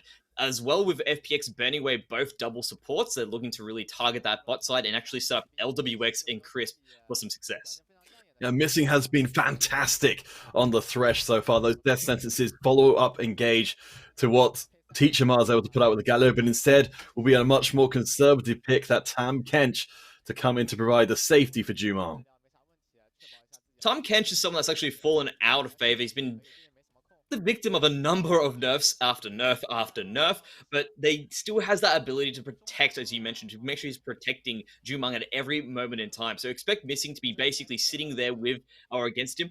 I find it a bit surprising because there isn't that major hard CC coming across from FPX that you want to protect for. We're talking about the Morgana, or we're talking about some crazy binds. It really seems to be only that big engage tool coming across from Senna. So it's going to be interesting to see how that plays out on the bot side. All right, one more pick to go in, and oh boy, we expect to see Morgan on something a little bit, a rock solid pickup in the top lane, but we've also got the possibility of throwing out mega damage since the Ornn is taken by FPX. Instead, it's the Mordekaiser, and we're set up for an unexpected top. Now, Mordekaiser should, overall in the long term, begin to win that matchup. But the thing is that the team fighting prowess that comes from Ornn is something that you cannot overlook. What I expect to happen is there's probably going to be a lot of pressure coming in from Tian to actually stop Morgan from doing what he wants to do and really bully out that Ornn so that they do get to that team fight status. But we all know what happens when Mordekaiser manages to get on top of one of your carries. He will delete them unless it's a QSS on that side of him. Yes, an absolutely brutal choice to go up against, especially if you're trying to gank up in that top line once that death realm comes calling. The FPX and WE, they've got their pieces in place. For WE, a chance to prove themselves against the very top in the field. For FPX, they've got to re-find themselves, re-earn their position as the very top team in the world. And this should be the turning point for them in the early series. I feel with the champions that have been picked up, it is going to be decided in the jungle. Tian has been very inconsistent in comparison to Beijing this entire time throughout the summer series so far. So Tian needs to put out a big performance. They prioritize the jungle pick for him. He needs to step up now. Otherwise, they will fall down to the pressure that Beijing is able to put up. And he's got a champion that can do it as well. Olaf is known to run around the map, cause an absolute ruckus. There might even be a chance of some late invades coming across. I mean, that's what I'd love to see here, particularly from WE. As much as they've had that experience historically at the World Championship, we know coming into this one, they are most definitely underdogs. And I love to see them try something real special. Now, I do want to touch on the Doinby pick actually opting in for the Corki there. That's going to be something that's very interesting. It's not what we typically see from him. He likes to roam. He likes to do that. It is available via the package, but it's unreliable. It's not going to be there at every point in time your ultimate pops up, unlike the Galio. But what I do like about it is because Galio is going to be bullied out. He won't be able to find as many roams as he likes if he's consistently below 50% HP and is forced back. And we know that Doinby is the stronger laner out of the two, just based off history, just based off opinion, not just my opinion, basically public opinion. I expect there to be a lot of pressure put onto Tichima, and if there isn't really that much support coming through from Beishang, which typically he doesn't get it because we know Tichima likes to roam. We know he's not typically going to be inside his lane at most points in time. And we can expect that Doinby is going to be pulling far ahead very quickly, and if he gets to that item power spike of the Trinity Force, he's going to be a monster. He's going to be an absolute menace.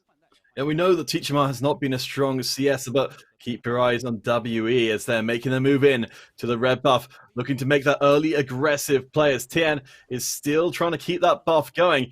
Missing, will get caught out by the early crowd control, chasing by Chris, as it's looking like it's turning into a fit fight. Flash across the wall from Beishang, looking to chase down Doinby. But Jimang on the backside is pouring the damage onto Chris, who gets exhausted.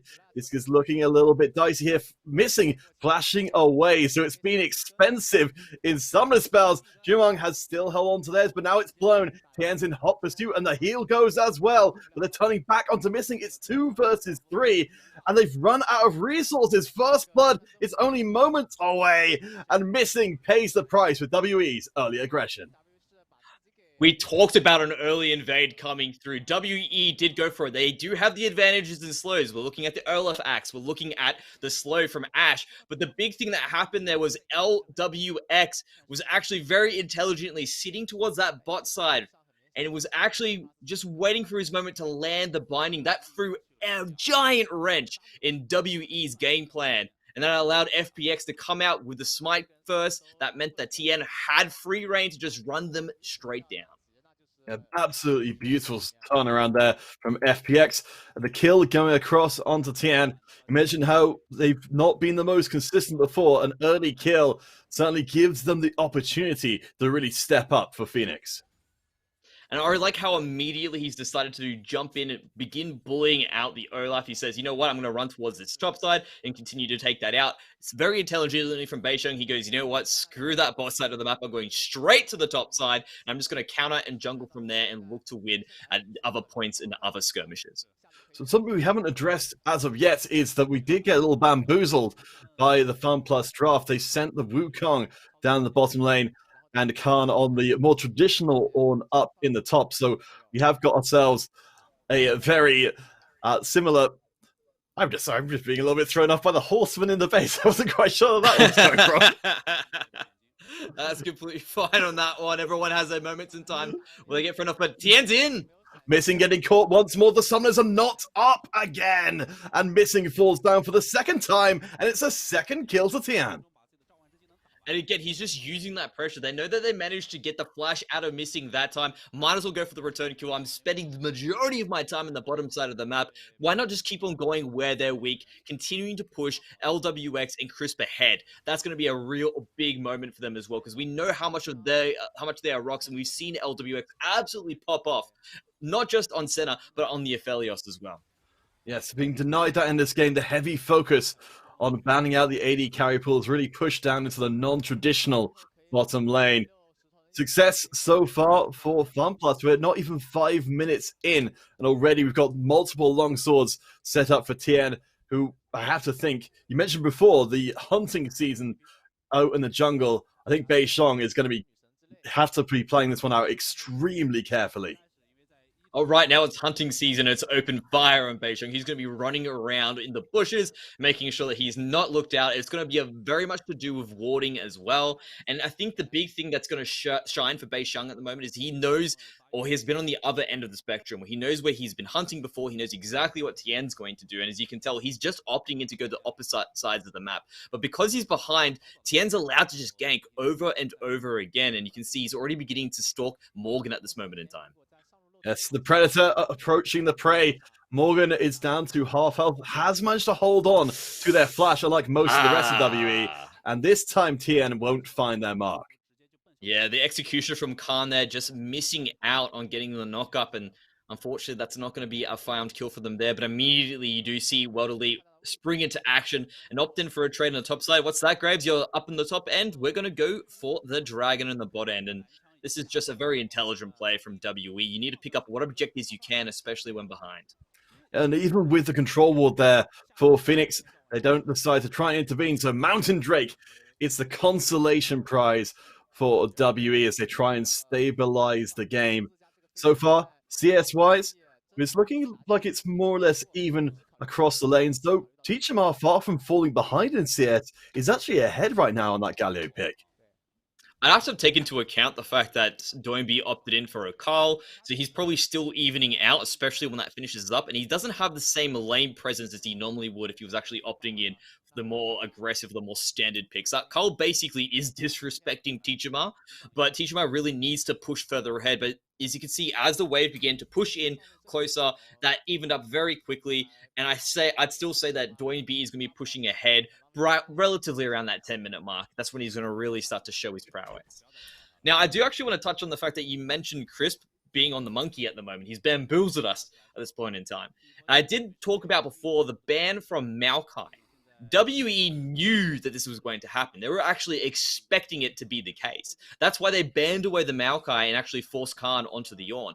There was that idea from it. And when I think about what Maokai does, I think that actually would have been the preference. So World Elite doing a good job there, actually picking up what was actually going to be happening, and that monkey was going to be going towards the bot side. Yeah, I mean, you've got to do your research when it comes up against opponents the caliber of the world champions. And I appreciate as well that Jumong bringing out the Tam Kenshin mode just to show that bottom lane is ironclad together. Oh, it's just a strong lane there. I wouldn't even decide to go down there if I was actually Tien at this moment in time. I mean, now that he's managed to blow the flashes afterwards, they're basically not going to be any chance of getting them at the present time, purely because they've managed to stabilize at this point. They have their summoners. I'd say because Tom Kenshin's actually managed to put himself in a better position, they've actually maintained now where the lane's going to be, and it's always going to be pushing in. That's what's going to be happening now. They've actually pushed. They've got that big advantage there for LWX and Crisp. Chances are he won't be actually be able to find anything anytime soon, but he does have objectives on the map. All he needs to do is make sure he's picking up those next dragons and obviously going for this Rift Herald, which is happening right now. Yeah, domination over the top side for FunPlus. You can see the control ward again, and FunPlus have been pretty good on keeping those control wards out on the field. And it's going to shut out Vision. Though Teachamar looks like they're going to find Vision the old-fashioned way by walking up. And it looks like maybe Doinby will come and intervene, cutting off between the two. Teachamar gets the hit. The undertow hits immediately, but the double snare comes through once more. Huge.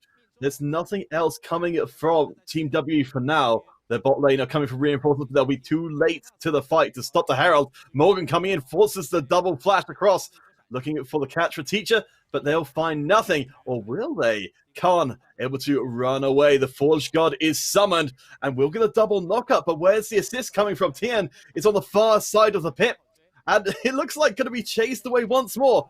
The entrance from Teacher as Missing buys time with that bit of extra health. The taunt comes in. The damage from Galio should not be underestimated as a kill. It's fed to Teachamar, but Missing gives up to life to make sure that happens. That was a battle on many fronts for that game. I can't believe that Tien was actually in that position. I thought he would have just gotten that Rift Herald and absolutely hightailed right on out of there. But he probably thought that most of the attention was going to be put onto Khan, didn't respect what was happening there, and gives away the shutdown. They may have walked away with the Rift Herald, but that is not something that you want to be doing, Tien. You do not want to be dying when you're that far ahead this early into the game. Give him back a bit of extra charity gold to WE and give them a chance to actually push into this game. And you can see he's actually decided to jump that way to back on out, and it is going to be Tom Kench that finds missing on that side. I don't like his decision to just choose to back there. I understand why he would have gone for it, but it is something that's going to be spelling his doom. That he could have actually just walked a little bit further out because most of the attention was onto Khan. Instead, he decided to back immediately, and that ended up being his downfall. And that kill gold, that bounty you mentioned as well, enhancing Teachamar's middle lane to get them access to the early proto belt, while Doingby and the Corki still without the completed item. So if Teacher's going to make their play, they've just got to wait for that cooldown to come back up again on their ult. Well, I really want them to actually make a move now. The proto belt's amazing for engages. I want Beisheng to be there at this moment in time, purely because Doinby doesn't have a flash. We know he used it in the last team fight, and I guarantee you World Elite knows that he used it in the last team fight as well. And with that proto belt power spike, that is more than enough for you to get in there and make stuff happen. You really want Tichima to be controlling the flow of the map because he's got the better ultimate for moving in and around. As you can see, Chris has gone in though. Missing it in trouble once more. Going to sacrifice themselves to make sure that AD carry stays up, but Jumong has to flash away. Assistance is coming, but it's a little bit too late. Missing is also low on health, burns through the extra health bar, and it also falls off. FunPlus cleaning up that bottom lane. WE were moments away, but just moments too far. I mentioned before you shouldn't come down here, but my God, FPX, they just said, nope, we're still going to come down here as well. We're going to use the Rift Herald as well while we're at it. And it is going to be an absolute textbook move going across here because they wanted to get control of the dragon. That was a specific move for what they went for there. Jump in there, get the kills, get the extra turret gold, get the dragon, get out, and they're pushing their lead further and further ahead. It's amazing to see that FPX can pull it off against the team that have got a Galio on the squad where you'd have to imagine there's the opportunities to catch a team off guard when their mid laner can turn up from pretty much anywhere must be incredibly small. I have to take into account the choice of the Wukong pick here and the support. He's actually very hard to choreograph and actually pick when he's going to go for it, specifically because he can go invisible. If he decides to use his decoy, or I believe they've changed the name since there, but I'm going to call it decoy because that's what I grew up with. He uses that first, moves in, is going to be invisible, and then can follow through with an engage that is just unseen. If you time that well with a collapse when it comes to a collapse from the jungler as well on top of that, it's basically unstoppable. And they're going to be able to pull away with a further lead going into it. Yeah, I love the engage we got from FunPlus here. The Forge Go we've seen already, the Cyclone you just mentioned as well. It seems incredibly powerful, along with that last embrace, the route from the center, which you've seen already is extremely hard to get past, especially when you're a team like WE, who are tending to stick closely together. Now I'm just trying to think what WE can actually do to get themselves back into this. We're looking at what they have there. Typically, most of their champions don't scale as well as FPX. So they taking this to the late game is not going to be as good there. Mordekaiser does win out, but when it comes to a team fight status, Ornn just provides so much more in terms of the items that he gives. He's engaged, the tools that he has. Yes, Mordekaiser is great at just really singling out one person, but that's nullified with an item. You can't really do that against Ornn's Horn unless you stop him, and typically he's not going to be stopped in most cases as well. Doinby is going to be an absolute monster. You can see he's decided to go for the Muramana first, or actually has the Manamune at this moment in time. As soon as the Muramana is finished, there's no chance that Tichima is going to have to actually maintain his lane presence there. He's going to have to start his roam, or he's going to have to start roaming even more. But here's Beijing looking for Tien. There's a combo play from Team WE, and Tien again falls down. The one who's been getting the kills for FPX early on is now the only victim of WE so far as they scramble to try and stay in the game. That was very well turned around. Beijing was patient. He knew that's where he was going to be. And now they're making a play onto Doinby.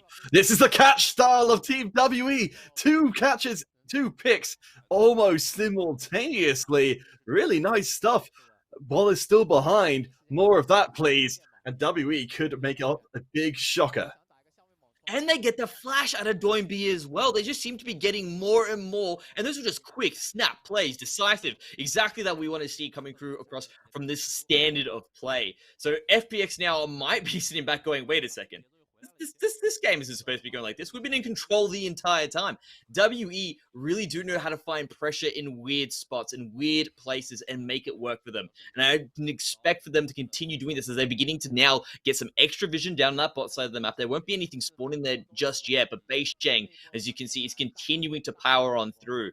And now he's actually managed to catch up to Tien, and he's actually ahead in levels.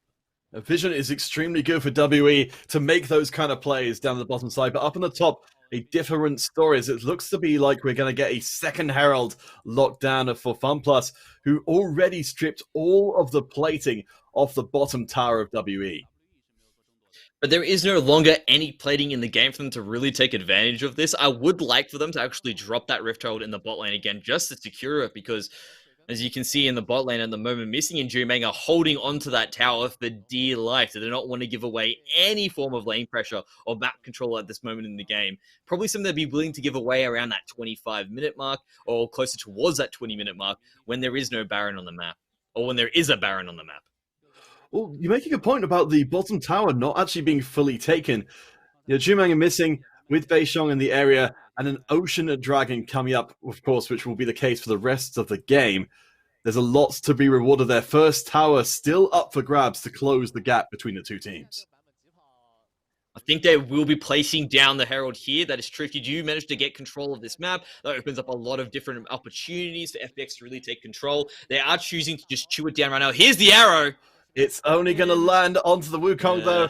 The Herald does enough work, I think. Yes, there goes the first tower, and it's in the mid lane, just as you wanted. Bei Sheng coming around the outside, but doesn't want to make the big commit in. We've got the skirmishing around the top side as well, as the Ornn is going to be chasing off Morgan's Mordekaiser. So far, nothing convincing yet, just that tower taken.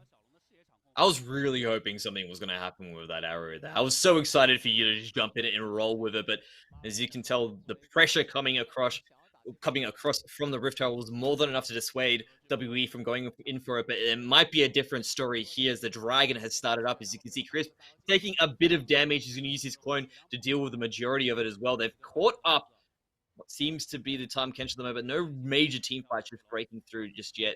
Just a bit of a chess play between the two of them. The Team WE seem confident enough to force out this Dragon exchange here. The Forge God comes, the steal of the Drake.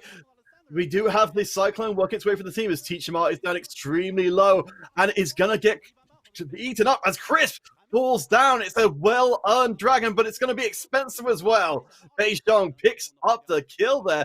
That is 3 members of FunPlus down, and actually maybe that's not a trade you want to take because the towers are now under threat. Oh, it is not a trade that you want. The Ocean Drake is nice, but it's not worth losing the team fight. It's not worth losing or returning the damage to that mid turret as well. And now if you look at the goal, WE are ahead. They started this off with a whiffed invade. You had your jungler Tien in such a good position, getting 2 early kills. You would have expected them to run away with this game the way it was going, but WE continuing to find pressure, continuing to find little plays here and there, and it seems to be that scenario. Bei Sheng is just outperforming and doing what he needs to do to maintain this. As you can see with the team fight here, everything seems to be going well for FPX at the start of it, but that call of the Forge God managing to run through and just completely dislocate the rest of the team for FPX. This allowed WE to really jump in there and make it happen. It was also because they managed to chunk out the Wukong previously. Crisp was not as crisp as he needed to be for the start of that team fight. And then you can tell that ended up being a misplaced Wukong ultimate. It did manage to hit a few members, but it just wasn't enough. And WE now back into this game, now in a position to actually take control and really run away with it. You see there, Teachmar doing extremely well, 3-0 and 3 in this game on their legendary Galio pick. They've now got themselves a Zhonya's to go with that Hex Tech from before. The Protobelt just to get them into trouble, and the Zhonya's to make sure they stay there. Still though, I'm so impressed by how the last fight went, particularly given that coming into that, Crisp on the Wukong had already gotten their Triforce completed, and they had that massive power spike to deal with. Yeah, it is interesting here, but Teachuma now seems to be in a bit of trouble. He's caught in the smoke. Will be going back in. We know Teachuma has, the level of mastery on the Galio is just absurd. They, even when they're the ones being engaged on, I'd say 75% of the time they'll try and turn the engage back on the opposing team. Especially when the rest of the team doesn't look for the follow-up as well. Tien was sitting there being like, I'm the bully. And Teachuma's like, I'm 2 levels higher than you. I've got an extra item completed on top of you. Or an item worth a bit more in comparison. I don't think you understand where this is going to be going at this point. But as you can tell, Khan now, he's the one in a bit of strife. Yeah, and the teleport gets burned as well. Morgan surviving on minimal health, and Bei Xiong now matches kills with Tien, their opposing jungler. And yeah, WE really seem to establish themselves. Now we've crossed the 20-minute mark. Just mistakes are being made by FPX. Khan should have realized that, hey, if I've got 3 members of my team in the top side, where are the rest of World Elite at this moment in time? They're either coming for me or they're looking for another objective. And the rest of that map is lit up there. So they were definitely coming for Khan. He thought he could protect it. He didn't respect the damage or the capabilities of Bei Xiong and Morgan this early into the game. And he ends up giving away the tower and his life. Yeah, extremely effective. As we check in on the inventories, we notice that the Moramana has been completed for Doinby, but not the Trinity Force as of yet. Doinby yet to get a single kill or even an assist in this game. We had these high hopes for the Corki pick, but so far yet to show up. Yeah, it just seems to be from that team play coming across from World Elite, outshining the actual champion pick. Doinby, he still has the grace to come on, right? We're still talking about his item power spikes being there. The moment he does complete that Triforce, you'll see this guy start to do some real damage. And that's something we were talking about before. FPX do have the scaling comp. They've got 3 ADs underneath their belts. Graves, Corki, and the center. With the front line available to them in the Ornn and as well as the Wukong, they really do have a composition that can thrive in those later stages of the game because they've got more than enough CC coming across. They've got more than enough damage into it and more than enough front line. World Elite now, we were talking about them before, they'd love to fight, they love that early lane priority, but they haven't officially won the game just yet. Yes, they're in the driving seat, but they haven't actually pulled that far ahead where they can go, sweet, we don't even need to look in the rear mirror. FPX is right behind. They can still come back and win this race. Well, especially when we're talking about these fights which are brewing around these major objectives. We saw, as much as WE did very well at the last Dragon, to disrupt the combo play of FPX, it's still there. Forge Guard from the Ornn, the Cyclone from the Wukong, but it looks to be this Drake will go over without even an attempt to retake it from FPX. Tien is on the side. Morgan on the Morkaiser coming in. Doinby, looks like, there's no serious attempt to take the Ocean Drake, and it's now evened up between the two teams. They have no control in the river. Just look at it. It's absolutely lit up by WE at this moment in time. So even if Tien wanted to make a move on it, he'd literally be walking into a blender. And even though we know there wasn't that many members there, the rest of the map was still black. They didn't know exactly where the rest of World Elite was. But as you can tell, the moment the Drake goes down, immediately they re-show themselves on the map.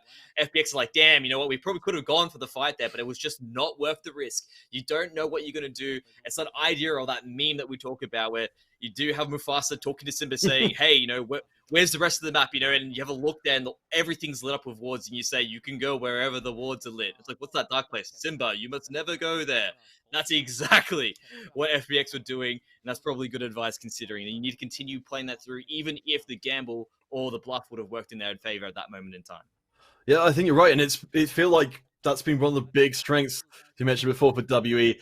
They've been keeping their vision exactly where it needs to be. There's nothing beyond the river for FunPlus to be able to get those early warning signs of what Team WE are planning. And right now, the battle lines have been pushed forward. WE look to be trying to clear out vision even further into FPX territory while taking down the top tower to cement their reign. You can see that expressed in the wards that they're picking up as well. So you can tell there's actually 2 blue wards that have been picked up there on LWX and Doinby in comparison to the 2 on the other side, which I find surprising. Typically, when you do have a team that this is this far ahead, they have more sweepers. They want to make sure they've completely knocked out all the ward coverages so that way they can really put their vice grip on a game and take control from there. And as you can see, they're using this lapse in judgment not this lapse in judgment, this lull in action from World Elite, who have decided to go back, reconsolidate, buy their items to wrench back some of that control and at least be able to contest the Baron if it becomes the next target. So if we're talking about the next fights, we're already seeing, of course, you mentioned for FPX, they've got these big items completed. The Trinity Force, the promised land for Doinby has been reached on this Corki. So it has this big old spike. But on the other side for WE, we've got the Banshees coming in for Teachima, of course, the richest player in all the game with those 3 kills, even while the CS is so slightly advantage for Doinby. 3 assists, 3 kills, they'll take you an awful long way. Yeah, and the big thing here with Tichima is that he does have disadvantages now. You'll see that he's going to be still very strong, probably up until that 35-minute mark, which is why I want World Elite to really take a stamp on this game and start to win now. It needs to actually be closed out. Otherwise, FPX will come back into it. As you can see, LWX is actually making a move now at the moment to try and wrest back some control. They're trying to stop them and continue to suffocate out that vision that FPX wants so dearly. Just pushing it back and forth with Morgan. The Morkaiser going to be stepping up from the backside. There's no outer towers left to take for either squad. So vision around the Baron is all that's on their minds. But now, though, you're right. Time is a wasting, and FPX, they're keeping anything too significant from happening the last few minutes. They are just gobbling up those extra resources. You can see, just takes away that blue buff, continuing to maintain that map control. Khan's in a really bad spot. He's going to try and run away. Morgan just misses out a little bit on the grab. That was a bit dangerous. There's the arrow. It's going to hit onto Tiana. It's a bit of a long reach, though, for the WE team. We've seen how well they can lock down an individual target, but it's looking like there are limits to how far away that target can be. And when you look at it as well, you really do want someone to be running into the middle of the fight so Tichima can actually jump into, but there isn't really anyone that can do that, bar from the Olaf and as well as for the Tahm Kench. Now, the big thing here is Tahm Kench typically wants to be hanging around Jumeng, so there's no chance that he's actually going to use his ulti just to get the behind him for the sake of the idea that Tichima is going to ult in on top of it, which leaves there to be Beisheng, but he's still going to be relatively squishy in comparison. Yeah, he's got a Black Cleaver. Yeah, he's got some HP and armor. But the moment he uses that Ragnarok to really get in there, he loses a ton of it. So he's probably going to get blown up before there's a real chance for Tichima to actually use his ultimate and jump in there. So it's really going to be on the concept of Morgan, you need to start split pushing and you need to start pushing hard. So that way Tichima can make something happen with that extra pressure. You need to force the hand of it, and they're focusing too much on this 5-man death ball instead of actually using to their strength of the fact that, hey, you can put someone in a different scenario. You can actually go, you know what, let's put one member in a different lane, someone strong, and then we'll use the fact that Tichima can actually jump in and change the face of that skirmish or that team fight. Yeah, I definitely want to see this from W as well. As we saw just then, echoes of the beginning of the game are missing when the Tahm Kench gets caught out. They have no way to really get away from a fight that they don't want to have. They can only save others, but not themselves, as the binding will only get a small lockdown. We've got a build up towards Soul Point here for Team WE if they can hold on. Charging in comes Tian and steals away the Ocean. The Forge God gets the knock-up as well. The FPX got out with what they wanted. WE may lose more than this, though, as Morgan is getting chunked down. Flashes across the wall, but falls down to Doinby's power. There's the Triforce we were hoping for. Is missing. It's going to be eliminated as well. The Gallery goes charging in, but there's nothing to follow up. Crisp will at least get taken down as a consolation prize, but Tichima offers themselves as sacrifice as WE are sent packing. That was exactly the same team fight as before, except the execution from FPX was better. They didn't get poked out. You did see before that Tien jumped into the right moment, gets the steal, and when everyone is able to position and have themselves in a good spot, they just run away with that team fight. FPX immediately re-wrenched the control back. They're going for the Baron on the back of it, and you can tell Doinby's officially online with the amount of damage that he's putting out. WE are going to try to steal something back here, but I think, again, this is a long reach, as you were talking before. It's going to go for it, and unfortunately for Beishong, their timing is not good enough to steal the Baron away from 3 members of FunPlus. So that just means it gets all the worse. A Baron buff empowered FunPlus Phoenix. Beishong down for another 30 seconds. Let's see how it all fell to pieces. That arrow goes right through the center there. There was no chance for it to happen. Unfortunately for Mordekaiser, he was in a bad spot. Good focus fire coming across from FPX to just absolutely obliterate him. And as soon as he goes down, World Elite are just scrambling to get away. They don't really have any big team fight engages after that arrow goes down. And you can see as well, Teachimo is forced to use that ultimate late. He isn't using it to protect anyone after the fact because it's not going to have any effect. He finally gets his chance to use it, but it's to basically a dismay, to no credit to World Elite. And FPX are now well and truly back in the driver's seat as they take the Gold League, and they have those 2 extra objectives underneath their belt. Talk about missing, getting run down. Morgan having exactly the same problem. It feels like World Elite, if they pick a fight, if they make a pick, they are in the comfortable position. But if FPX aggress onto them, suddenly they look like they don't know what to do. There's another arrow, though. That's what to do as Chris gets caught out and eliminated. WE, they don't take any time with trying to swing the game back to their style.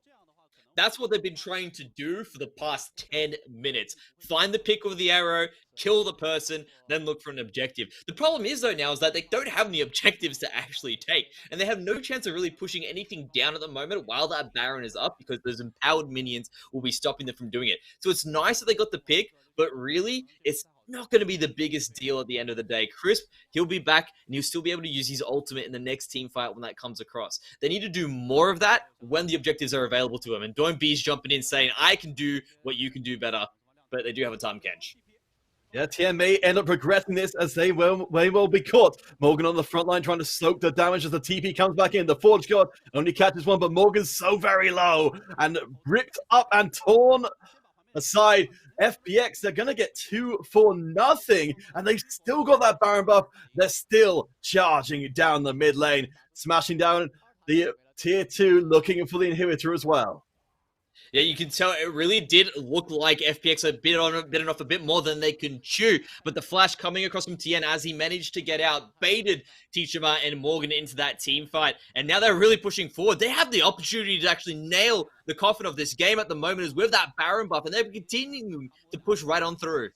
Only one Nexus Tower remains. It's 3 versus 5. Missing gets popped up once again. Exhaust is bun. There comes the arrow down. Tien falls down. Collateral damage doesn't get the job done. Crisp, it's so very low as Missing soaks and soaks on the back of the fight. That saves, but no, great use of the ult to get the last kill. And it's respawn for Morgan. It's them versus 3. Khan and LWX. The Nexus Tower is falling, but Teacher comes in, buying time, and oh my gosh, WE couldn't have been closer to a loss.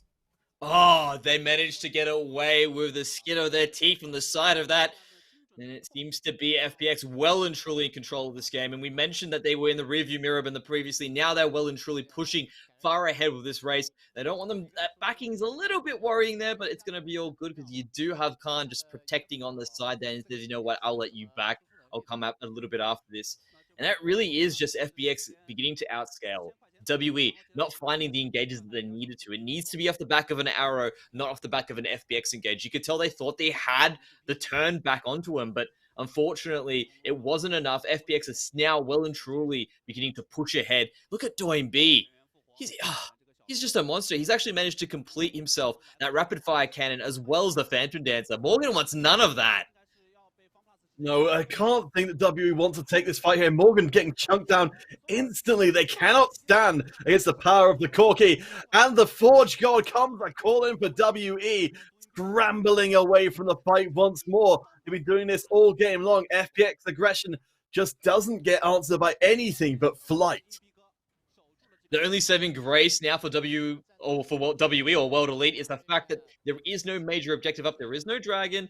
Well, I mean, they did just take the dragon soul. So, I mean, that is a big objective picked up there. But there is no Baron that they can actually go and capitalize off. They're just going to continue to push through. And World Elite do have the ability to use their wave clear to their advantage and hold off because Galio is pretty damn good at it. And without a Baron buff, it's going to take a while for them to actually begin to chip away at this tower. Only taking out 10% with that push there. We've got the Super Minions pushing into the mid, though. Team WE, they were almost eliminated from this first game so brutally. Now they've got to try and face off against the strong FPX push. The inhibitor tower's not going to last for long. There comes the arrow. Doin B immediately cleansing it away. Chris on the outside. The Cyclone not going to be able to make too much of a connection, but Team WE, they're so weak right now. Jumong stays alive on the backside, Khan soaking up the damage on that incredibly tanky Ornn. There's no Nexus towers left. There's nowhere for WE to run. They have to win this fight, or they are done. No one's dead yet. They can still go back and get the fountain health as Khan gets pulled back in. Engaged once more from FPX. The Forge God comes a calling, finds nobody. Jumong next to the tower. Tien chasing in, back onto the fountain with WE. They're backed into the corner. They're getting healed up. Lasers are even almost coming out onto FPX, who step forward and crush through this first game. The world champions not going to go quietly down in this first game. The Wukong ultimate didn't actually hit onto the champions, but it was enough to crack the base. That was the point of that ultimate, to force them away from the tower, to allow the rest of the team of FPX to completely finish it off. And then after they were pushed through, it was just easy. When you've got 2 lanes worth of minions just coming in uninhibited, it is absolutely too hard to handle, especially with no towers. And that was literally all she wrote at that moment in time. So really well done, really good control and discipline for that execution towards the end there. Basically not getting too far ahead of themselves. And FPX managing to clean up in the end. Yeah, I have so many concerns from that last game as well. I mean, as we saw, so we'll pop back into the replays in a minute. How much of when the plan went according to WE's way of doing things, everything was perfect. But as soon as it went a little bit awry, it felt like what FunPlus were bringing out was so much more reliable, so much more consistent, and didn't rely on pulling off any kind of shenanigans. 2 errors were made there. World Elite didn't execute well in their late invade. If they decided to make a more standard game, they would have been able to hit that early game stride that they had much earlier, which probably would have completely changed the face of the game.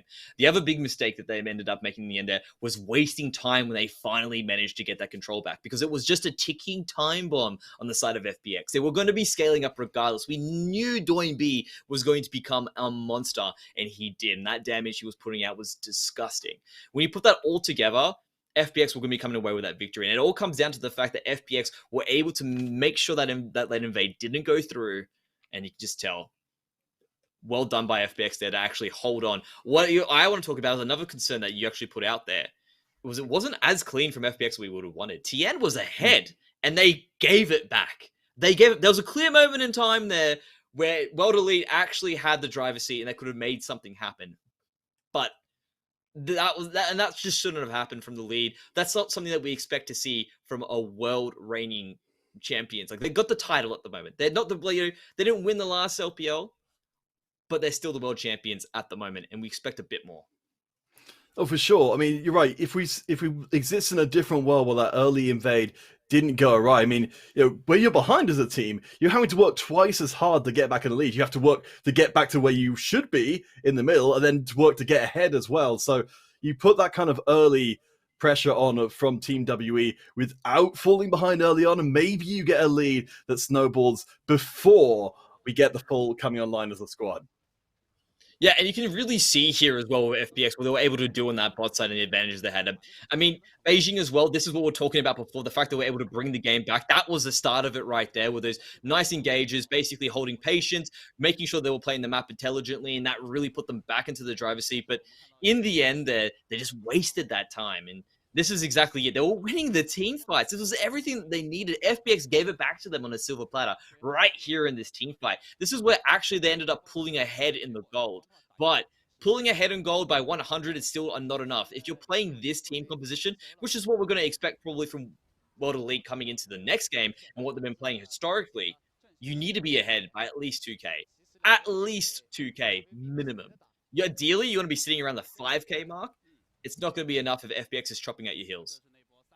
You mentioned before, as we check back in with some of these later fights, the skirmishes we saw, you just compare with when it's 5 versus 5, that WE, they just can't even begin to throw what's there, and chasing into the base. It felt like it was pretty much a done deal from pretty much around here. Well, when you look at the way that the team fights actually played out, you could tell there was a bit of construction, or there's a little bit of them trying to say, all right, who's the priorities? Who do we want to take down? Well, obviously we can't get on Doinb. He's too hard. So the big target's going to be Tien. But Graves is typically quite a tanky champion. You can see he got away quite a few times on relatively low HP, and that ended up being something that was also the downfall of World Elite going into it, because they were focusing on the more tankier version of someone that was actually, they could say, we can target, we can kill. By the time they get onto him and get him low enough to be in kill range, that's when you well and truly have the On, when you well and truly have the Wukong in the middle of the team fight to stop that from going down. It causes you to overextend when you feel like you have the ability to get the kill, and that means mistakes are made. Yeah, I think there's a lot to take from that last game. I felt there was a lot of good there for WE. I mean, perhaps a little bit early, I started predicting the, we could be seeing the world champions going 1-2 in the first 3 series of the season. But I still think there's a lot of possibility for WE if they just clean up some of the bits and pieces that weren't working quite so well from the last game. I mean, for instance, Morgan on the Mordekaiser felt like they were a little bit of a non-entity in that last game compared to their normal Ornn performance, which is, again, ridiculously good. We're talking about him being a rock in most cases. He even plays those bruises very well to the point that he doesn't die. Or on the other end of the spectrum, if he does play those super tanks, he's basically unkillable. And that just didn't feel like the same aspect coming across from him. Morgan just wasn't the same play that we expect in the previous years. I don't know if it's the previous season or previous part of the season. I'm not sure what we can say specifically was the case for it, but I did mention that it was probably going to be one through the jungle. Tien was brought up there. He did play a very good game by managing to get some of those smite steals off the back of it, which definitely helped out FPX. But there were moments in time where Beijing did come back. So we want to see Tien really show up, clean up that inconsistency as well. There seems to be a lot of rough edges for both these teams. I know it's early on into the season. I know there's a lot of growth and potential that's coming through, and incremental improvements are good to happen, but we want to see it just a little bit sooner from these pro players. I mean, if you want to really sharpen your skills as a team, you want to go up against a team that's managed to reach the very apex of League of Legends to see what you can learn. And especially, in a game like this where it was very much in question for a long time who was going to win, that you can say, you've given the world champions a run for their money. And that, still going forward in the series, this is very far from done. I could easily see, even with just some small amount of changes to allow for a little bit more proactivity, a little bit more of that league we're talking about to be built up for WE early on, that they could go to a 3-game series here. Exactly, just stop dropping the ball. And the big thing that comes across from that as well is that if these two teams, as you mentioned, are world class, we know FPX is amazing. We know that World Elite is really there as well. Team We, they are forcing errors out of them. That's the big thing we have to take into account. Some of them might still look at it and go, you know what, some of these are pretty bad errors. You shouldn't be doing things like that. You shouldn't be doing that. They're making calculated risks.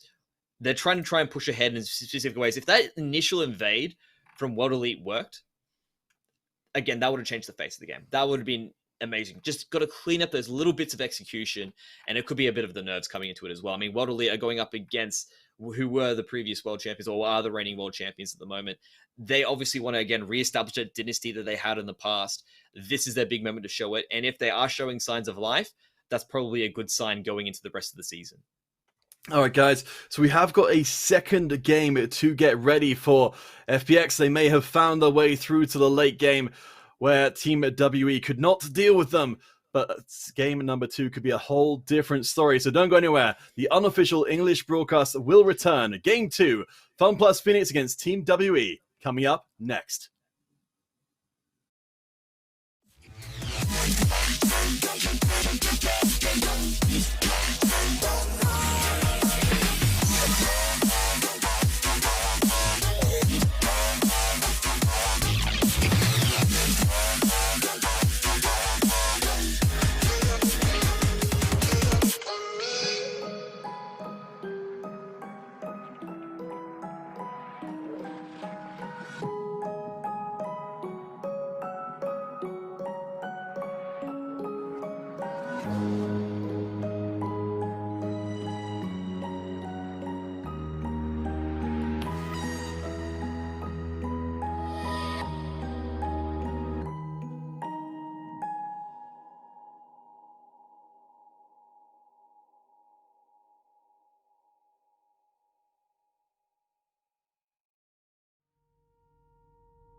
Welcome back, everyone, to the unofficial English broadcast. My name is Canifit, joined once more by Mendrix, as we are going into game number 2 of World Champions FunPlus Phoenix up against Team WE, hungry to recapture their glory.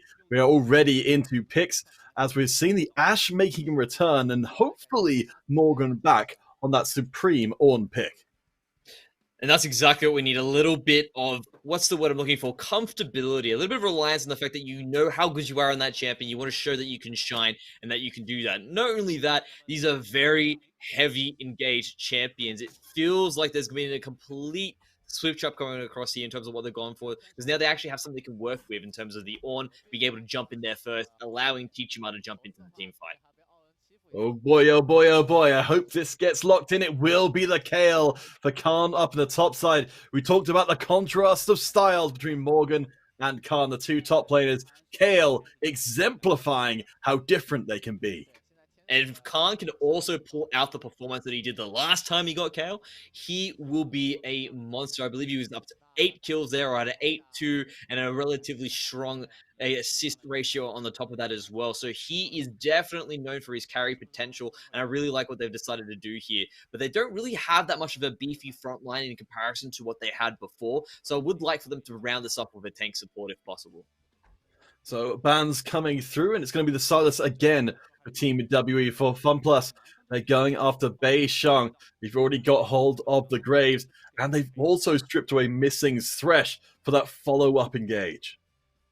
Also take into account that they've locked away the J4 as well, which means that there isn't going to be those crazy engages coming across from him. This does open up an opportunity for possibly looking at a Nidalee as well. I'm not sure if that's something that you actually want to play into the Graves. I believe Graves does win out in that fight there. So we might be seeing something along the lines of perhaps getting a different champion out of Beijing this time around that we're not typically used to seeing. You noted before the ban was on the Maokai. This time has been allowed through, as we're getting teased with the possibility of seeing Beishang on a more carry-oriented pick. Before that's been the Echo.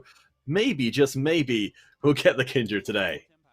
Kindred would actually be a decent pick going into this. It actually does do a good job of dealing with the ultimate coming across from Khan in the Kale. The fact that he wants to put it on and say, you know what, no one doesn't die. Well, guess what? You get Beijing and says, well, no one dies in this situation. It's not going to be one person who dies. It means no one's going to die. And that's one good way to actually counter that point from going across and coming through. All right, so the Thresh was banned away from FunPlus, but the fallback pick of the Nautilus is there to fill roughly the same job. We've got a lot of beef over here for WE. The FunPlus are going to need to find maybe just a little bit more of their own. They've got the Maokai. If they follow up with another sturdy top laner, then maybe they'll be able to stand up against the damage. Yeah, they definitely do have a lot of beef on both sides, but I want to take a look at this as well. I'm a bit worried for World Elite once again. They do have that issue of actually being outscaled. Their only real damage is going to be the Kindred. Don't get me wrong, she's no slouch when it comes to dishing it out. But on the same idea, when you look at FPX, they just have way more. Senna, Graves, Kale. They're going to be absolutely shredding through this front line of WE and everything behind it at the same time. It really is going to be looking towards Beishang for having some really, really good ultimate for that Kindred and making sure that if they line that up perfectly, they'll be able to topple over FPX. I mean, but FPX have done such a good job in the early bans of targeting out the AD carry pool that it feels like, when we saw in the last game that Ashe was not up to the task of carrying the team. Instead, now it's going to be the double AD carries with the Kindred in the mix as well, with that ultimate scaling power as well. We'll see if WE, with a little step closer to their preferred team composition, can take it to FPX and get us to Game 3. I really would like to see some roaming coming across as well from the majority of the team. They really allow Kindred to get into those teams, get into the jungle of Beijing and actually take control of everything there. There's going to be a completely different story coming across here. I'm going to be interested to see if they actually let him get to where he needs to go to, because it's all going to be on that idea of that lane priority once again. And when I'm looking at it, World Elite's got it just at this moment in time. Yeah, I mean, we saw this from W before. They were able to take territory extremely well away from FPX when they did have the advantage, and that's going to make that Kindred pick up her marks tremendously faster and scale up to be the damage source that WE need. But there's only one more chance, WE. They lose out here their dreams of being able to start climbing the mountain that FPX sit atop of right now. Will be dashed for the time being. For FPX, they need to prove themselves again and again, and this time it's going to be for the series. It's going to be explosive. That match point will be wearing thin on World Elite's mind. On the other side of it as well, you don't want FPX to be just jumping into it, going for the jugular too soon and falling over in the process. They really need to prove to us that they are worthy of holding onto that title. Make sure that paint that seems to be on the card that they had previously is not fading just anytime soon. What I do like about what's going on here, we do have a line of scrimmage set up for the majority of this team. Basically, no late invades are going to be happening this time around. None of those shenanigans. Everyone wants to be, I guess you could say, well informed about what their team, what the team is going to be doing on the other side of the map, and make sure they can hide as much information as possible. Something that's jumping out of me here, Mendrix, in terms of the summoner spells that these guys have brought in, is we're seeing the triple teleport setup for FPX, with Chris the Maokai also bringing it down into the support position. Now, this is interesting that you mentioned that one as well. Triple TP is going to be something that's going to be ridiculous for FPX. They can really do some crazy things with that in terms of objective play by pushing out pressure across the map. And the big thing with that is that I'm interested to see how it's going to play out for the Maokai, because I do like him having the extra combat summoner when he's playing that support role. Just gives him that bit of extra beef that he needs in that early game team fight. So it's going to be expected that World Elite's going to be winning this early. As you can see, Missing is not fearful at all into jumping into those engages, purely because he's got that Ignite summoner on his back pocket that he can just drop in at any moment. Yeah, we're Missing definitely back into much more their wheelhouse, even if they can't be on the Thresh on the Northless to fill the same kind of roles.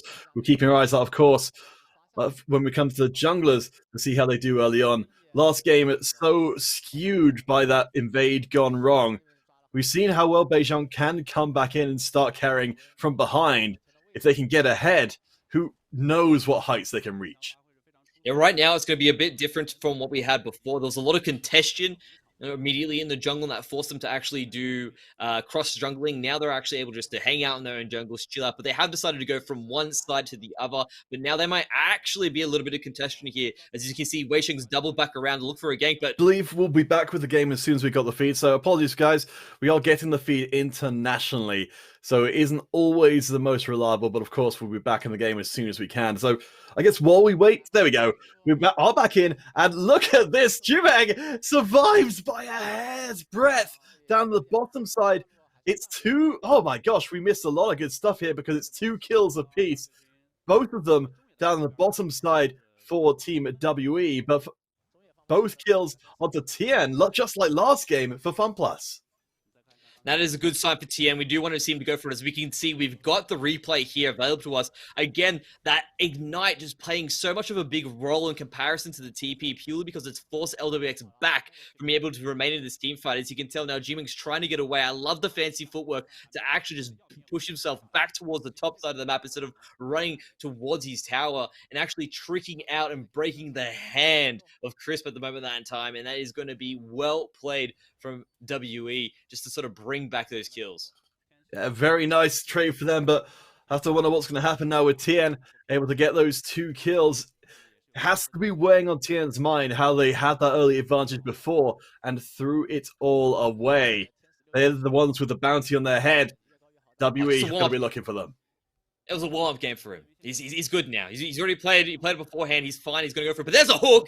LWX gets locked down, and there's the damage. No, where is the final shot? It doesn't come through. LWX crawls away somehow, and that's a denied kill. But the tower is still up for the taking. Beishong there to make the help. Oh, he's got Chris fishing. Gets caught up. The fishing line is bringing in a mighty fine catch for WE. A kill and good time with that bottom tower. But Doinby is a creeping, is a coming. Teacher Ma does not have the ultimate yet to be able to bring themselves into the fight, and no TP as well. Doinby looking to make the hit, gets the crowd control on, and missing is locked down. The LWX Corp and TN also arriving to the fight. Where is Jagalio? Nowhere nearby for Team WE, chased under the tower. And the aggro is danced.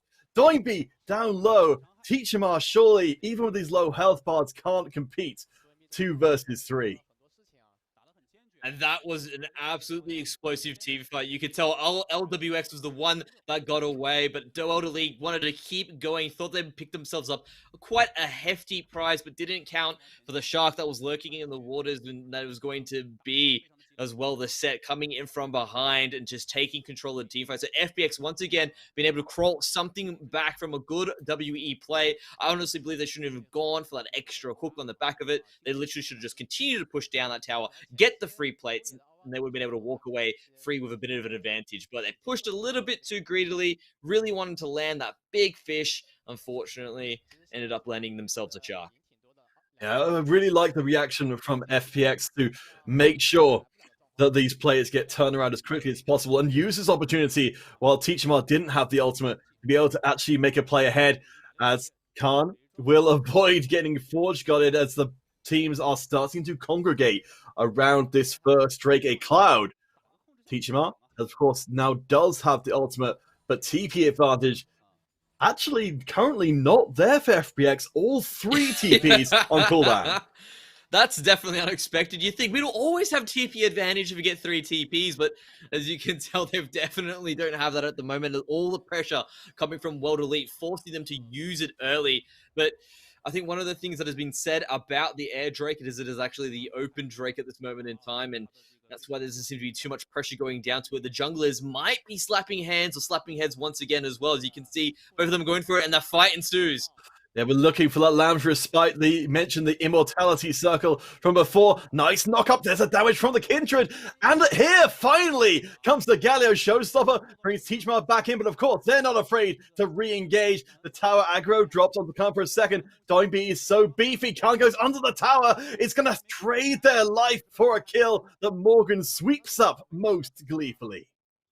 Yeah, a bit much of an overreach there coming across from FPX. They thought they had that, but when you do have the tower advantage on that side of the map and you're deep within there, there is going to be the reinforcement advantage. And you can see Teachmar was just waiting to use his ultimate, found his first opportunity, pushed that trigger button straight away and was able to turn around that fight. You could tell FPX were trying to claw something back, but really, I think they did more damage than good. As you can see, Beijing jumping in here to actually get, Beijing jumping in, not expecting there to be Tien. Tien does a good amount of damage, but when you do have that extra lockdown there, that damage coming across from being brutal, and they know the fact that they're going to have the reinforcement from Teachmar first before Khan can do anything. Add to the fact they've got the 4th man in the turret there, just stopping Khan from getting into the team fight, and it is going to be spelling some bad news for FPX. Yeah, WE finding their way back in, finding themselves a lead pre-10 minutes. This is much more what we expected to get from WE. You know, get this early lead in, and I think the Rift Herald a fantastic way to really cash in on an early lead by getting some extra plates as well. Yeah, but you do have Graves making his way there. Tien is probably looking for it as well. Khan is also pushing out at this moment in time. And they're not going to be able to go for it uncontested. As you can see, they're just going to have to back away. But they are fighting over it. The eye has been popped. There's the engage. The Forge God comes a call in, and Doinby becomes the victim. The Herald gets taken by FPX, so Teachmar won't be able to grab it. That will be a despawning Eye of Doom, but FPX, they trade a kill for the Rift Herald, at least the first one. Well, they're not even going to be getting that Rift Herald in the end. As you can tell, they've already been forced off it. So I guess it is that idea of a consolation prize. Well, at least you don't get it, World Elite. You're going to have to deal with that factor, but they're sitting there going, we got the kill. Who cares? We're completely fine with that being the that being the outcome. Of course, we would have liked to continue pushing this lead that we've managed to accrue for ourselves. But it's better off that no one gets in the scenario and we still get something. But for sure, I mean, as we look around the field once again, we can see the bottom side has been a pretty major advantage building up for the WE side, a kill and 3 assists down there, as well as the CS advantage starting to pull ahead on items. Mid, we've got the 2 kills for Teachmar and a decent inventory coming together. I think this is really a big chance for WE to make this a very different game too from game 1.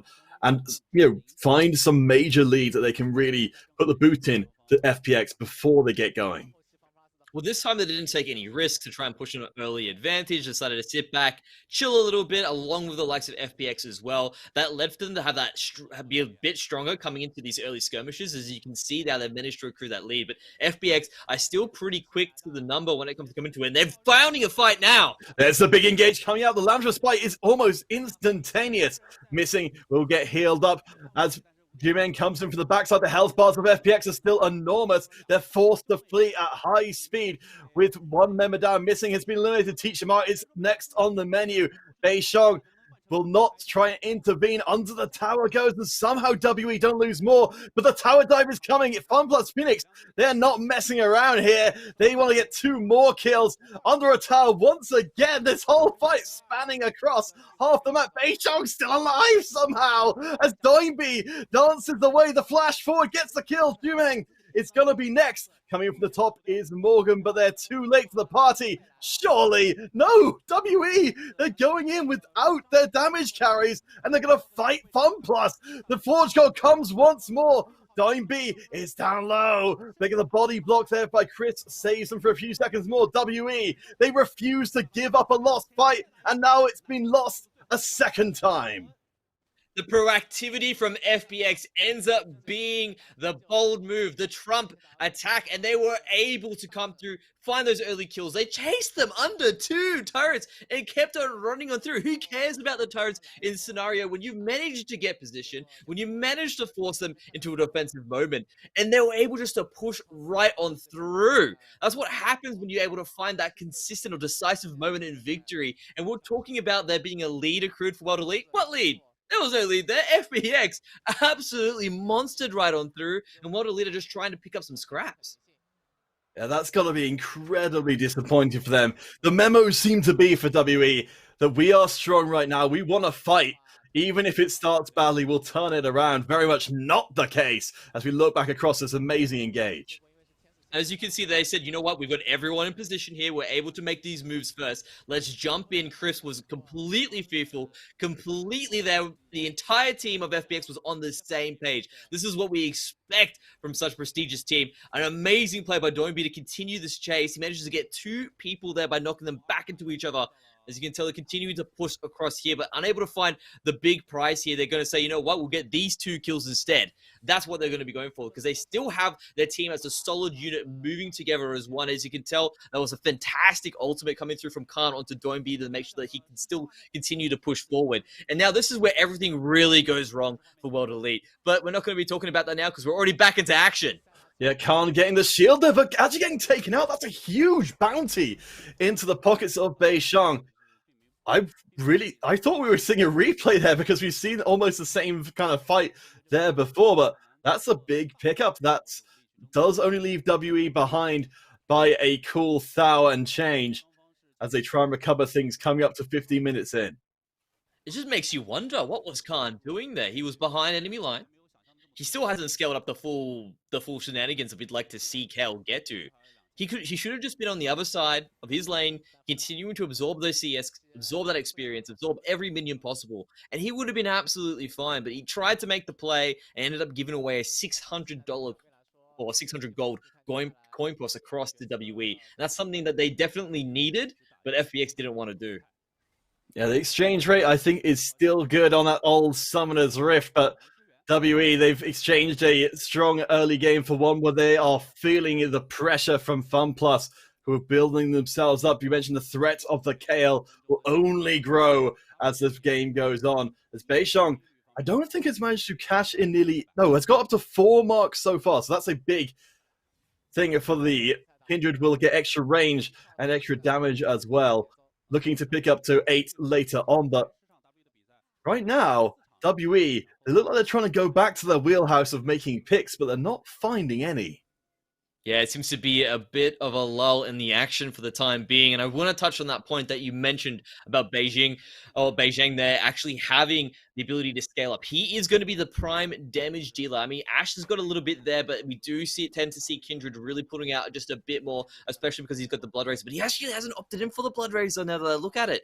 He's actually opted in for the Warrior enchant. So it goes down to Jumeng actually having the most of the damage and the bulk of this, and they're relying on Beijing to be a bit more utility in terms of what he's been able to put out there. So this is definitely going to be an interesting match for World Elite because there's some damage that they're missing out on purely because of their choice of build, and that's something I really don't like. Well, you're not going to like this either, as Teacher Bar gets caught out. The counter engage is being denied here because FPX are all over the Herald. They will secure it for the second time, but pick it up for the first. And while they may not be able to get hold of plates, they will be able to get hold of missing as a couple of catches there. Doingby makes a showstopper away from the rest of the team. They've isolated themselves. Nice catch. And the ult across will cut through the WE team, re-engage onto Doingby, but they're too beefy. Morgan gets taken out off screen, and WE, they're fleeing once more. Shades of the first game as FPX, they're taking flight here. They're going to smash in and take the first tower as well. And they may not even need the Herald. That was ridiculous. As you can see, they continue to push on through, and Doingby, the presence of mind from this man at that moment was amazing, but there's still more action. Tichima, he's in trouble. Not just trouble, but in an early grave as the Herald smashes in. More bad news for Team WE, who just can't seem to catch a break recently. At least the Herald, no, doesn't even fall down before it smacks in to the mid-inhibitor turret. Morgan off to the side, but it's just getting worse and worse. We're not even 20 minutes in, and we feel like we're in the FPX late game. There is a lot to unpack there that would have happened. World Elite was trying to get control. The Herald FPX says, you know what, we only had 2 members last time. Let's bring the team this time. That should lock down the Herald. It sure did in that scenario. WE were trying to find to see if they could get a pick, but there was Doingby off the back of it, doing an amazing play. He was able to actually push one of the members in between the rest of him. He was 1 man versus 3, but because he had the backup of the tower, because of his positioning and the way that he decided to use his showstopper to actually bring out his shield on the end of it as well, he was safe the entire time. That allowed the rest of his team to pick off the members of WE who were split away, that he purposely did that. And this is why FPX are just running away with the game after the Rift Tower played down mid. They've got so much control, and all they need to do is send 5 members mid and just blow that tower over with a nice, maybe more than a bit of a breath, but pretty damn close to it. Yeah, well, there's a last breath coming for Teachama now, as they've got 3 versus 1 with backup from Khan, taking the tower, pushing them away. Morgan on the horn is still trying to get some progress for WE onto the map, but oh boy, this is not looking good for WE's chances. WE have to win this game, and it's looking less and less likely with every passing moment. They really need to find a way to do a hard engage and be proactive like FPX at the moment. They have the engage team. They're the ones that have it. They've got an arrow, they've got an anchor, a death charge, an ultimate of grand entrance, and they've got the horn as well. They've got everything. They've got all the tools to start a fight, but for some reason, it's FPX who are pushing the trigger every single time. And when you really only have a limited amount of triggers being pushed by FPX, and they're the ones hitting it every single time, that's a problem. When you've got this smorgasbord of options on World Elite to go, we fight now and we want to fight right now, and FPX are the ones saying, actually, we're going to fight before you even want to fight. We're going to metagame that even a bit more and just get into the team fights earlier. There's really nothing you can do. You're literally going to flourish as an engaged composition, and you're not engaging. FPX is sweet with this because that allows their damage to reposition. It allows their damage to be in good spots and actually dish it out. And this is not the case with WE. They really need to be pushing that button first, purely so that J-Man can get in there and start hitting people with his arrows. And if he's not doing that, well, you can just see the result of it. FPX are pulling further and further ahead. We've got another expedition set out by FPX here as they make their move in towards the bottom once more. It seems like WE just don't want to take these fights, but FPX are forcing them upon them. We've got Bei Shang split off, farming the jungle. We've got Morgan up in the top lane. And WE, they seem to be having to try and deal with most of FPX, cutting down on one single member every single time. It is the map rotations from FPX. They just seem to be that one step ahead before WE can set anything up. They go, all right, let's slow push towards the top side. We'll do something here. We'll make it happen. FPX is in our jungle and just killed everyone. Damn it. Okay, cool. Let's try to redo this again. Let's make it happen. Let's go for this Rift Herald. FPX just came in with 5 men when we don't have that available to us just yet. and they push us to the Rift Herald. All right, cool. Well, at least we've got position for the time being. Doinby's a god. There's just so much happening for FPX at the moment. It's because of good plays, good team play, and great presence of mind from their members to actually make stuff happen. A few things are still rough, don't get me wrong. There are places where Khan shouldn't have been at particular points in time. There are probably places that Tien shouldn't have been when things happen in a certain time. But right now, they've definitely warmed up from their first game, and they're giving us a class show. I mean, I'm really, really impressed. I love the composition, particularly from FPX in this situation here, because I'm just thinking about how these fights go. If WE do make these big engages, whether they could even chew through the amount of frontline that FPX have put in front of Tien and Khan. When you look at it, it's frontline that is possible to chew through. I mean, the Maokai is something that you can definitely get through. They've got Famine Center once again. They had that in the previous map. I like how they're actually going back to it as well, and they're actually making this a pick that can be come into it. She sort of fell out of favor recently. They said, you know what, we just get back to making tanks instead of putting another ADC on the back of it.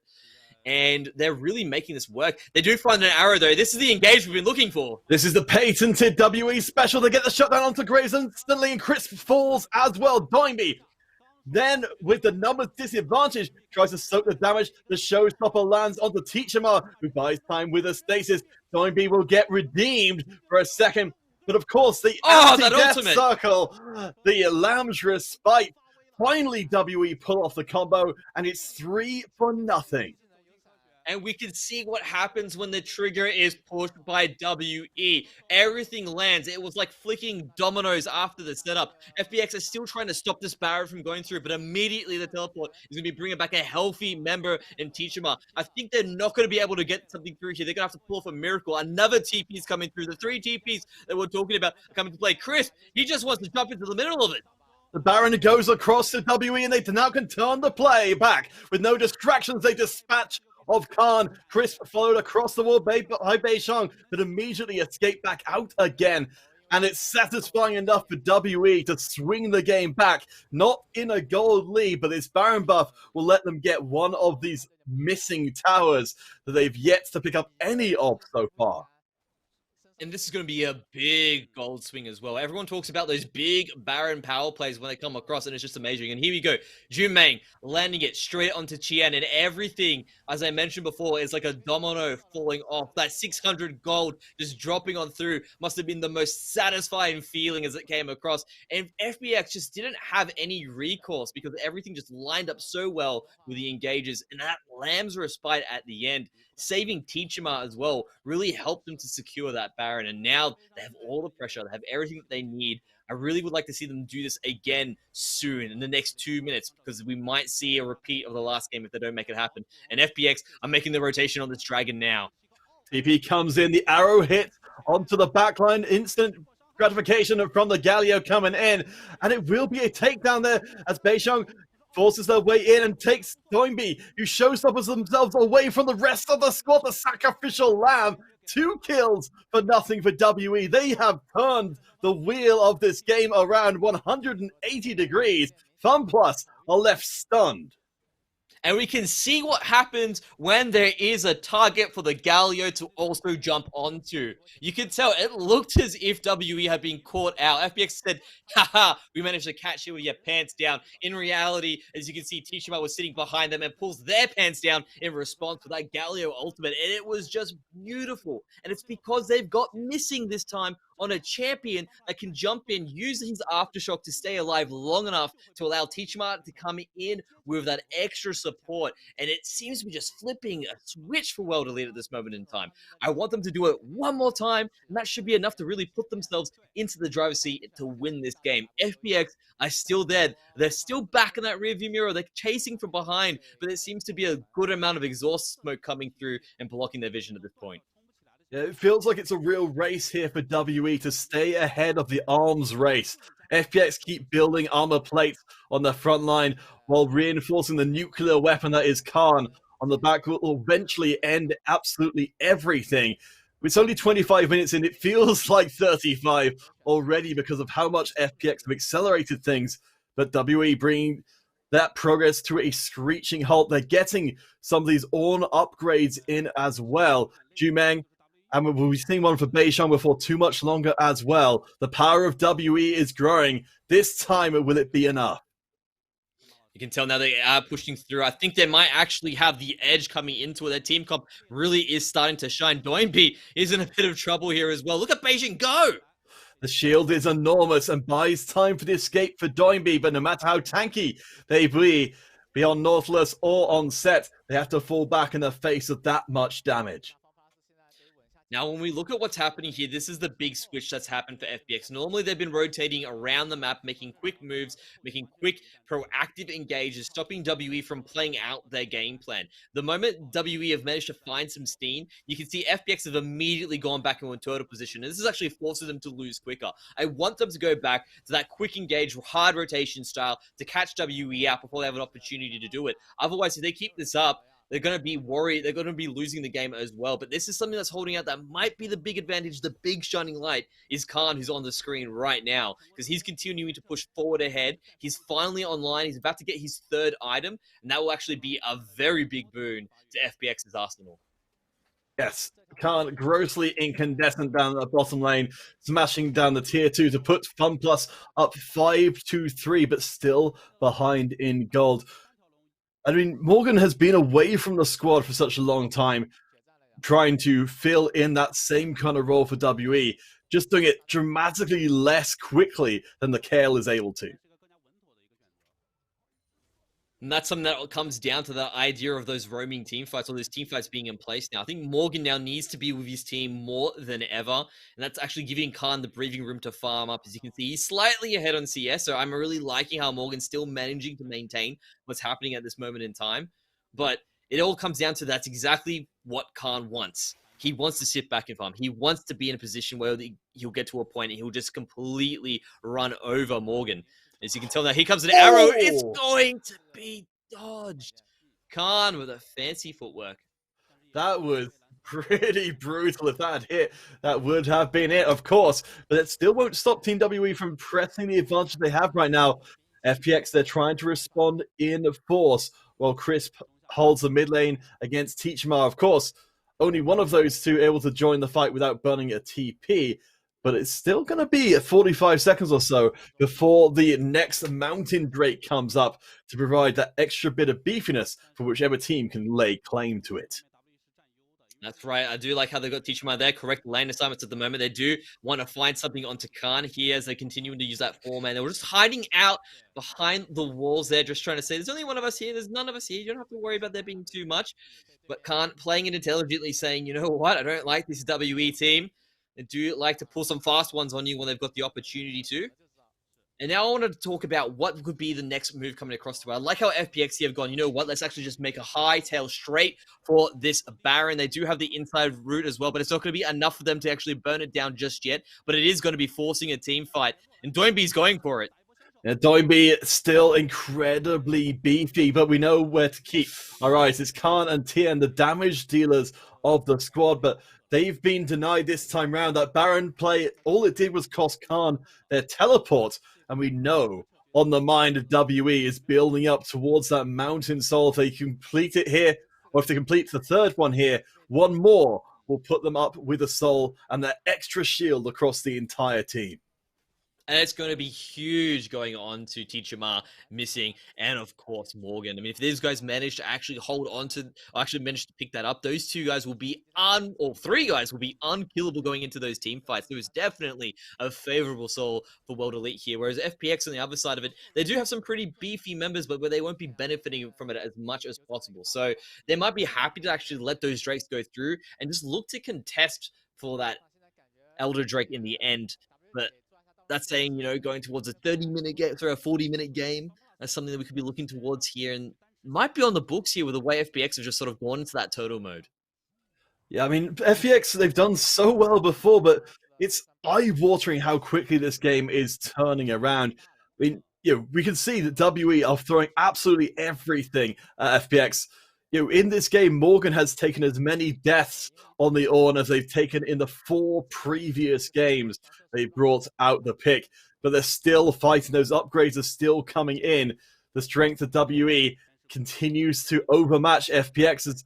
Vision is the next objective for WE, as the Baron is started with Vision supremacy established for WE. It's what really allows WE as well to go for those big engages as well. If FPX can't see what they're walking into, that means Dreaming can land the arrow, and we'll just get repeats of the team fights that we've seen previously. As you can tell here now, the FPX are playing a very controlled and disciplined game. They're not just running straight into that fog of war. They're just slowly pushing forward with pink wards as well. And that's going to be more than enough to force World Elite off that, as they know that there is a possibility of a 50-50 smite. Because even though TN's behind, if he jumps in with a well-timed Q, he'll be able to pull off enough damage. That's something that won't be able to be handled by Beijing. The inventories of FPX are empty. There's no more control wards, only the regular variety. The Baron is started up by Team WE. It's a full 5 versus 5 in the Baron pit. WE, they're gambling their lead on being able to secure the Baron. They've stopped to try and lure in FPX, but they will not be lured. Doinby is the one doing the luring. On the flank, manages to catch the two, burns through the shield, and falls back. It's again a no contest, no kills, no Baron. And the FPS is completely happy with this. They want to stop WE from continuing to push this game further and further out of their hands. If they manage to stop the Barons from going through, that's okay if they miss a few minions down the bot lane. That's completely fine if that's the scenario, because they do have those heavier scaling members. We're looking at the center. We are looking at the... Well, not specifically the center, but looking specifically at that Kayle. She will be an absolute monster going into this game, and they've got more damage threats in the center and in the Graves as well. So they do have the composition to win this slate. It's just a matter of holding on until they'll get there and slowing down the progression of WE. So again, the Baron vision seems to be all that matters, as we've got the engage deep in the jungle. Crisp able to escape out before any follow-up CC, which of course is WE's trademark come true. Khan, of course, we noted their split pushing prowess before. Unfortunately for them, they've made so much progress in the bottom lane that they can only split in the top, which is of course right next to the Baron. Which is completely fine by them. But the next step here is they have to hold off again against this Baron. I want to mention that FPX is learning. They know not to continue the Oh, there's the catch! There's the WE special! The redemption there to counteract. The force shot comes through and gets a double knock-up on the front line. Doinby and Crisp are being torn down. They can't stand up against this kind of damage. Redemption comes in to try and save them. Tian flashing away, but there's a follow-up. Team WE! They're chasing in, and Tian is the only survivor. This is what we wanted to see from WE before. That's what they've been waiting for the past 5 minutes, for an arrow to land. And it was an absolute massacre with the follow-up from the rest of WE. They said, yep, that's exactly what we're looking for. They piled right on in, and that's going to be them following up with a free tower on the back of it, and definitely going for that Baron as well. Teachima, once again, deja vu. He managed to find the pick last time. He TP'd immediately into the Baron the second time again, and he's doing it now. Amazing stuff from Team WE. Beishong picking up the triple kill in that last fight. Tian, the shattered remnants of the FPX defense there. The Baron is conceded grudgingly by FPX, but now it's in the hands of Team WE looking to tie the series up. Let's look how that Baron fight went so wrong for FPX. That ward right there on the side, there was all the information that World Elite needed. They knew exactly where the rest of the team was. It wasn't cleared away. FPX thought they were safe as they walked into it, and Ju Ming's, his aim was perfect. It hit the target, it hit the mark, but here's another fight.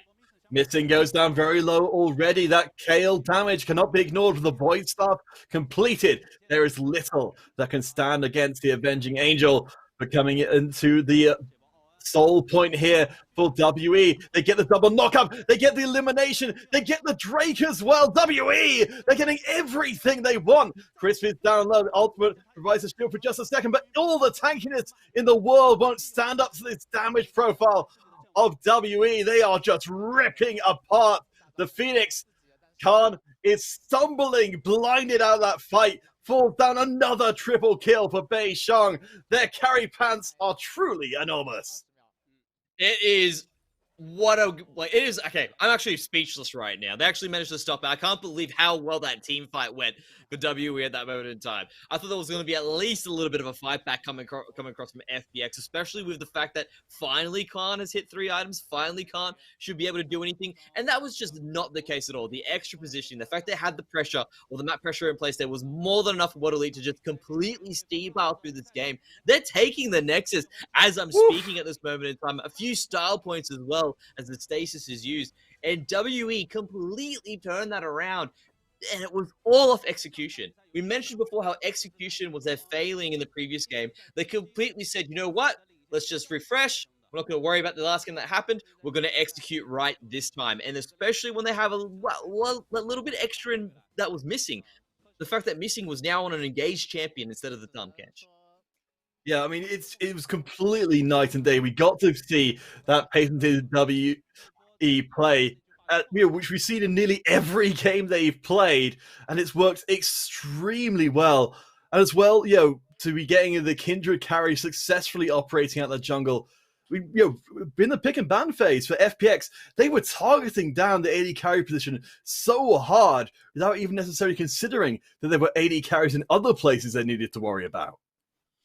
It was surprising at first. I thought there wasn't going to be enough damage available for World Elite, and they completely proved me wrong. All they had to do was say, sweet, if we knock out their damage first, and we're quicker with the punch for the triggers, no problem. And FPX, they had it at the start. They didn't have the Engage team. They had Engage, but they weren't the ones with 4 different kinds of it. That's the big thing you have to look at. And they were the ones being proactive. They were making it happen. They were doing everything that you needed to see. And just something switched on for WE where they were able to go, you know what, we need to be the ones that do this first. FPX mentality changed. They went from being proactive to reactive, and that was their downfall. Yeah, I definitely agree. I mean, especially in that game in particular, where it looked like FunPlus Phoenix had turned that corner, they've gone past, don't worry about the early game, don't worry about getting picked. That's all done with now. We're moving on to the real game, where we get a Kale who can just sweep aside an entire board of champions at once. That just never really happened. We saw some split pushing Kale, but it didn't matter. We saw the team fight Kale. It was good, but ultimately it wasn't good enough. And now we look at a third game where WE have done what I think a lot of people thought would be impossible, is take down the World Championship team in one game and threaten to do it in a series. And that's exactly what they want to do. They want to re-establish that dynasty that we were talking about at the start of this series. They want to say, you know what, World Elite, we're back, we're here to play, and we're going to do it by taking out FPX first. And the momentum's going to be huge. You come off the back of that game, you feel good. The first game, yeah, it's nice for FPX to win that, and they go into it sweet. Now all we need to do, just a nice textbook finish, make sure that we maintain it, we're all good to go. And it just feels bad when you're in the lead, and the other team's able to work that little bit harder to bring it back, and now they're just going to be so confident going into the next game. I think it's going to be very difficult for FPX to bring back the series.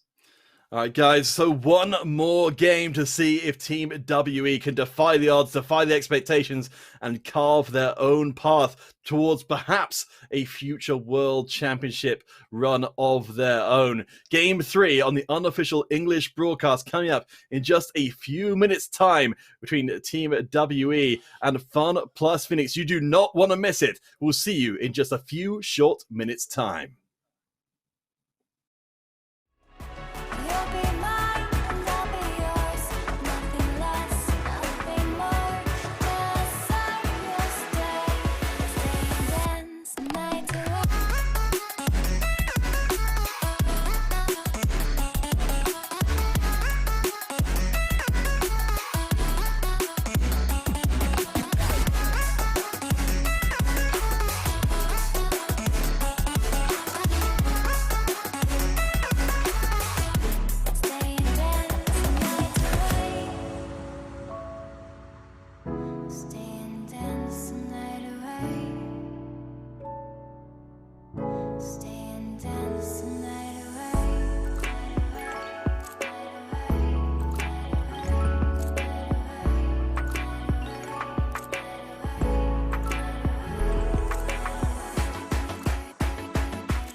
something, it's out of line. I say it again, another time. I spoke freely when I was 17. I said the kind of things that no one was letting me. I'll pick you up, I'll pick you out of a crowd. How does it sound? Am I as loud as you want it now? I'll make you come up to my cloud. Best believe I'm not coming down. No, I am not coming down. I'll make you come to my cloud, 'cause I am not coming down.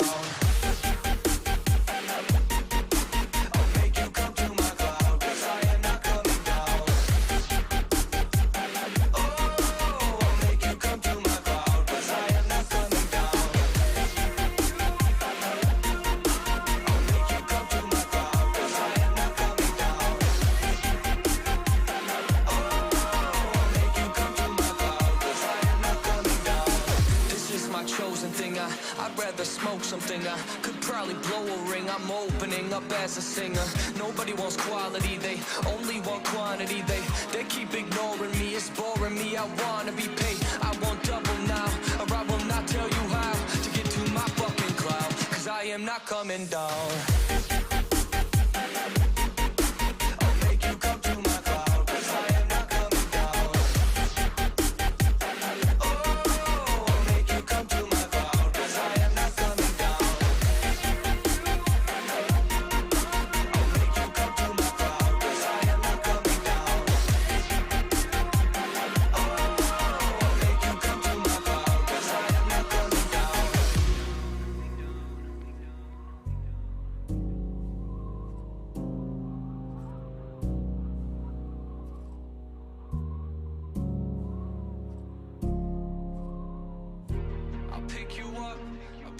Out of a crowd, how does it sound? Am I as loud as you want it now? I'll make you come up to my cloud. Best believe I'm not coming down. No, I am not coming down. I'll make you come to my cloud, 'cause I am not coming down.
Welcome back, everyone, to the unofficial English broadcast of the LPL summer season. I'm still kind of fit. Mendrix, I honestly don't know what to say coming into game number 3. I don't think anyone was expecting this to be anything but a 2-0. I think based off the first game, we weren't expecting it to be anything but a 2-0. But here we stand going into game 3, the possibility of seeing our world champions brought low by Team WE. And it was for a moment they're looking as if FPX were going to run away with that game too as well. They were being proactive. They were doing everything that they needed to do, but they took their foot off the pedal.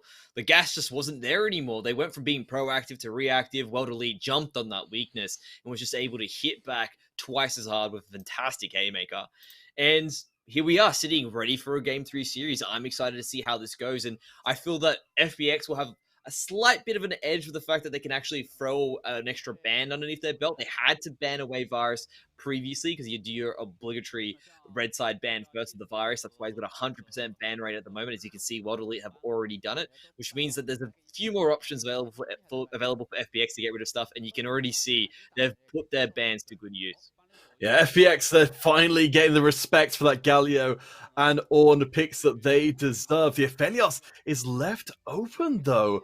And of course, FPX would love to get all over this. While Jamong has, on the WE side, has been an incredible carry on the Aphelios so far, I'm sure it will be just as effective for FunPlus. Now, this is going to be interesting as well. LWX, as you mentioned, has actually had fantastic games going off into it as well. But what I'm looking at is they've gone, you know what? Let's get rid of the Nidalee.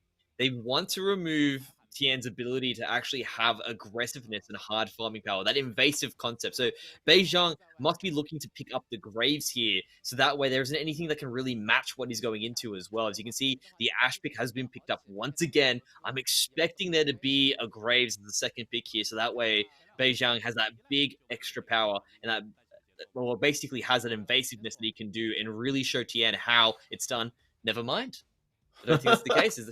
Are they going to prove me wrong? Cast the curse. It's not really cast the curse.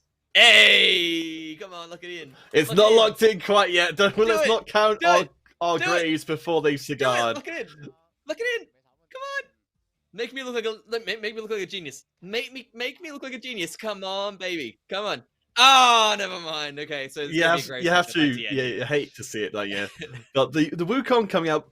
So we were discussing this off air that FPX, they've been trying out this unusual bottom lane, which has let them go after the AD carry pool really hard. This time, not anywhere near as much. So I assume we're going to see a very different FPX in this game than we've seen in either of the previous two. I would expect that to be the case. Well, they've really actually gotten rid of all of their options as well. I wouldn't mind actually seeing this Wukong go to Tishma here. He loves to roam, and the ultimate impact of Tishma running around with a Cyclone in other lanes would actually be pretty effective. But considering that they don't have the center pick here, this is probably going to be a Ashe in the bot lane. It's not going to be a Femin center being picked up here or a scenario that LWX was playing before. We can probably expect this Wukong to be going in towards the top side as well. Oh boy, we've got Doinby, we've got Nautilus in a game. That spells trouble for Team WE. And of course, the right response here from where I stand has got to be to pick up the Hook Champion in response. The Thresh has so far made it through for missing as a way to make a real battle. But no, it's going to be the Rumble instead. All right, I believe Tishima has played Predator Rumble before. So basically that allows him to still have his, especially with the changes to the runes now. I'm not sure if we're on the patch that was going to be. What patch are we on? 10.12. I believe Predator has been updated to actually be a bit more potent in terms of being, you got more uses of it. And you may have lost that initial burst damage that you get from it, but this is perfect for what Tishima wants to do. He likes to be able to run around and having more options to do so means that Predator plays right on into it. So that's what I'm expecting that to be there. I would say a Leona would actually be a fantastic pickup here for World Elite. Leona's been relatively strong and has a very decent win rate at the moment in the LPL region. And it stops Doinby from actually choosing. He has to pick up Juming there. He can't be really anyone else here. He has to get Jumang, and he's going to be protected by a number of different champions, especially if he picks up Leona, basically saying, go ahead, try to land the hook. I'm more than happy to take it. Right, last man coming in. So the Jarvan that WE teased us with for Beishang before will be taken away. Will that be Another pick towards the jungle. The Graves? No. Respecting the power of the picks from WE that they've become famous for. The Galio, the Ornn, the Thresh, all banned away. Yeah, I'm surprised that Graves is actually still open at this moment in time. That's something that they've decided to go for, and they've decided to opt in for the Rumble as well. There wasn't really too many big tanks there, but I might dissuade another one from coming through for FPX there, as the Trundle most likely will be moving into that jungle lane. Yeah, very nice. We've seen, in the last game, how much tankiness there was floating around the field. Now for FPX, they may have to pivot to something a little bit more damage focused. For Beishang, they've done extremely well on the Graves, but the Lee Sin has been their secondary pick. And for Tian, it looks like that will be the case as well. Well, we're really looking at a lot of playmaking power coming across here from FPX. You have the depth charge, the hook, as well as Khan being able to land his abilities on top of it. Can't remember what they are off the top of my head just yet, but LWX as well with the Dragon Kick will be able to do quite a fair amount. And as well, I believe that will be Doinby running Karma as well. So a little bit of extra protection there for LWX coming through from his utility mid laner. All right, one more pick to come in from Team WE. So no Thresh, but as we can see, the Leona still very much a option for not defensive purposes, but throwing out pure offense down in the bottom lane. It will be locked in. WE, they're throwing down the gauntlet to our world champions and saying, our bottom lane is going to go face to face with yours and prove ours is superior. And when I look at it as well, I can see that WE does have the lane priority in the bot lane. You have to take into account the volley ability of Ashe can really do some work in pushing power. I believe that LWX is a bit unreliable in terms of that he needs to make sure he's got his flamethrower or his what is it? I believe there's the Infernum or Inferno gun at this moment in time. It doesn't matter. Basically, he burns a lot of things when he goes into it. But really, he needs to have that available to actually really push those lanes out. So WE will have more options in that bot lane. All right, guys, it's one game apiece. The series hangs on this game. FunPlus Phoenix dramatically changing up their approach for this final game. It's looking like a lot is going to be put on to the Aphelios pick in terms of damage for Team WE. They have got to get up in the faces of our world champions. We've seen before, for Teacher, they may not be on the Galio, but the Rumble pick, I believe, went 7, 2, and 7 before. It's got the potential to go off huge.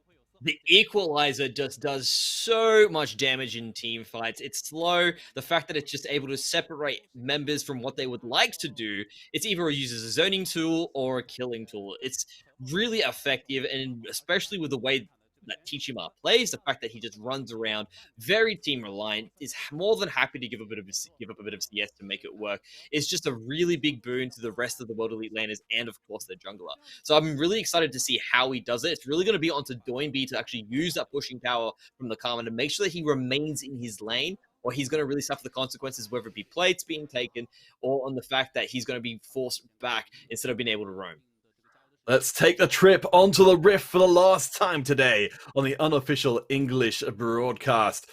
World champions in one corner, Team WE with stars in their eyes in the other. Both teams bringing out their big hitters. One game to decide it all. For WE, they're up sharing the top of the table with 4 other teams right now. If they get the win here, they'll be really establishing themselves as a team to watch going forwards. There'll be a team to be reckoned with. And I mean, the way they've been playing, especially in that second match, you can tell that they're definitely something that you don't want to be messing around with either. FPX know that all too well. And what I'd like to see here is World Elite really jump away with that momentum, really be proactive, because we saw what happens. FPX gets into this reactive phase, not going to be able to play out the same amount of pressure that they could before, and they just fall back. I really like the proactive WE, not the reactive. Yeah, it makes a heck of a lot more sense of the way that they play the game. As you're checking around, this time no triple TP for FPX, which, thinking back to the previous game, didn't play as much of a factor as we were expecting it to. It definitely played a factor in the first 5 minutes of the game, after which then you have to wait 5 minutes to do it again. After which, at that point, not too much was happening because they were grouped regardless. So I mean, yeah, it really was an interesting decision for them to go for it. That really didn't mean too much. But now that we've got a very standard game, both these teams are not going to be doing anything too crazy off the back of it. As you can tell, we've actually got traditional supports here now and traditional ADs in place. I'm probably expecting them to try and do everything by the textbook here. Close this out with a nice smiley finish. Yes, with both of the supports bringing the Ignite down the bottom lane, both of them with this big engage power. I'm really excited to see what the bottom lanes have got for us. If we check in around the place, of course, Beishang will be able to provide that big disruption later on, but it feels like more has been put on the FPX jungler Tien in this game on the Lee Sin to make an impact early. And now he's trying to do it right now. He's going to get the lockdown. Teach him could be in a little bit of trouble, but no, the fallback as Doinby not the most damage to follow up. Yeah, it was really not too much there. Teacherman knows exactly where he needed to retreat to, just into the waiting arms of Bejan there. As you can see, Tian is continuing to force him off as well as they continue to contest for these Raptors. I love how none of the mid laners are actually moving to help at this point in time. The smite does go through, and Bejan being a bit of a bully. Yeah, I mean, I'm surprised given how poorly invading has gone for Team W before, but they can't leave anything out here if they're going to win the series. So small advantage, but no follow-up as both supports intervene to make sure that fight didn't go any further. For Beishang, they'll stay ahead for the time being, but no early kills. It's always impossible to say based on the previous games where this goes, but we don't have a riot to start us off. Yeah, you can tell they see each other once again as well, jumping in for the team fight, just basically hugging their mid laners for the time being, making sure no one can go anything too crazy down. What I like about this is they're actually looking to try and get control of that river scuttle. That's why they're making the move through there. FPX Tian wants to actually return the favor and steal away his Raptors as well. Tichuma's not really in the best position as well, but we do have the Mordekaiser moving down. That's going to force away. And it seems to be a win for Tiana in this scenario here, just trading back those good old fantastic camps, which is really important. If he falls behind against the Trundle, that's a big problem because he doesn't scale as well as Trundle does. He does have the playmaking power with his Dragon Kick, especially if he manages to insect behind and kick someone into the rest of the team. But Beijing will be able to take away the stats of Crisp, be an unkillable boss for 8 seconds and just absolutely run amok. That's something that Tian just can't do. Yes, it's very disheartening to think that no matter how big your front line gets, you're just making Beishang all the more unkillable. As I noted before, when we had that triple invade from FPX, Morgan on the Wukong was not there, instead recalled and brought a cull into the top lane rather than going down to help the squad. Okay, that's a bit disrespectful. I'm just gonna call this in. Not only are you buying the cull into a Mordekaiser who's got arguably more wave pushing power than you, purely because he has the ability to not run out of mana like Wukong does. But the big thing here is that actually, like you mentioned, it actually stopped there being an advantage for Beijing as well, who was actually able, through good rotations early, to pick that up. So, I mean, it's nice that FPX is sitting there to support the team, but I feel this Carl purchase is probably going to come back to bite Morgan in this scenario. Because even if he does manage to use it, I feel that the CS differential that's going to be brought up by Khan purely because he's got that extra advantage and is gone for that Seeker's Arm Guard early is going to be more than what the Carl can bring. Not only that, you just lose pressure as well. Crisp is waiting and watching as we have got the advance from WE and we get to see the first little interaction of the different abilities. Crisp on the Nautilus, unlike before, able to get themselves away as the dredge line falls a little bit short of finding an early play for FPX, who seem like they're intent on establishing vision around this first Drake. And we're talking about that extra pressure for Khan. As you can see, he's actually made his way down towards the bot lane to keep that mid lane pushed up. That essentially stops there being any sort of re-engage coming across to where there's Chris. He finds Jumeng. Gonna go in pretty aggressively here, both on level 5, as the Cloud Drake is picked up for FPX. They look like they're pretty dominant in the bottom side of things. So far, CS actually favoring the FPX side of things, so there is a wave to pick up. Of course, no cull down in this bottom side, just LWX and their BF sword.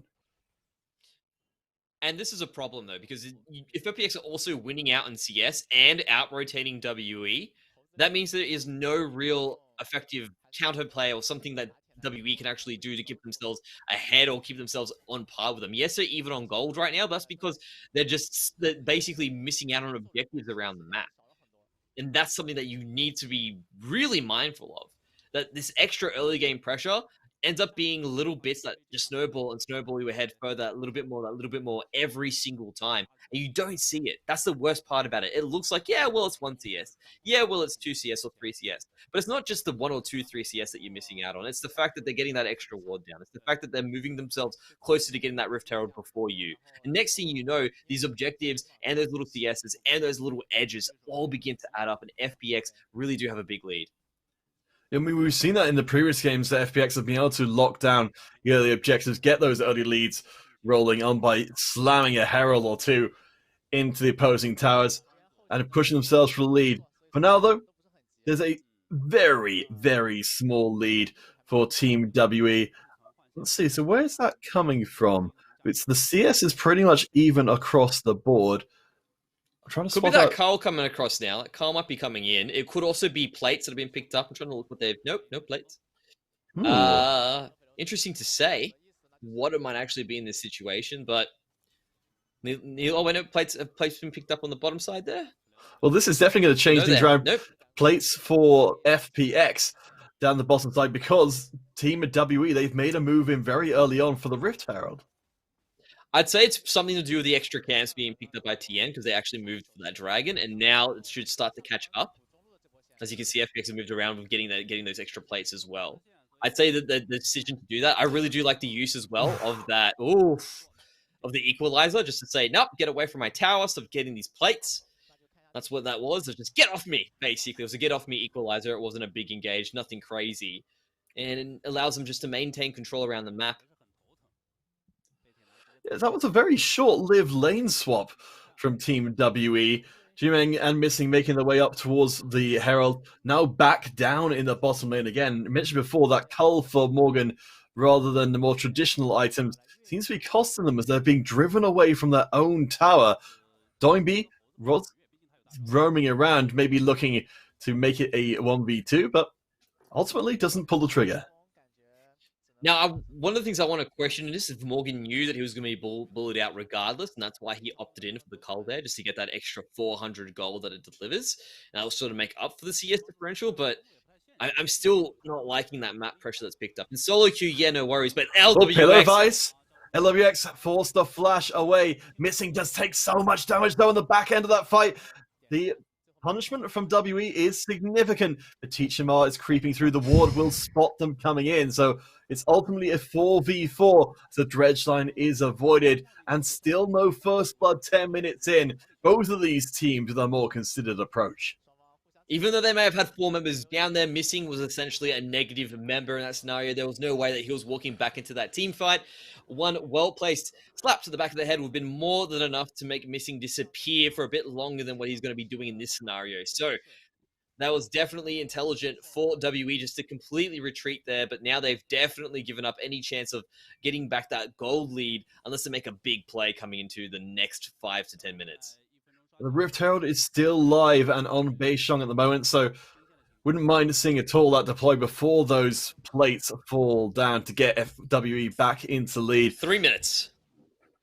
Oh yes, of course. Time is running out for WE. They need to find that right point before that happens. And that's going to be hard for them to do so with all this pressure that FPX has. And that's really the name of the game right now. That FPX have lane pressure across the board. And that means that it's going to make it very hard for you to drop a Rift Herald favorably. He might end up having to drop the Rift before it runs out of time as well. As you can see that it's actually closing in earlier before that 3 minutes. You want to use it before those plates do drop. And as you can see, that's just getting closer and closer. It might end up being him just saying, all right, I guess I'll just drop it here. So that way it's at least used, and you might be just donating an extra 25 gold to FPX.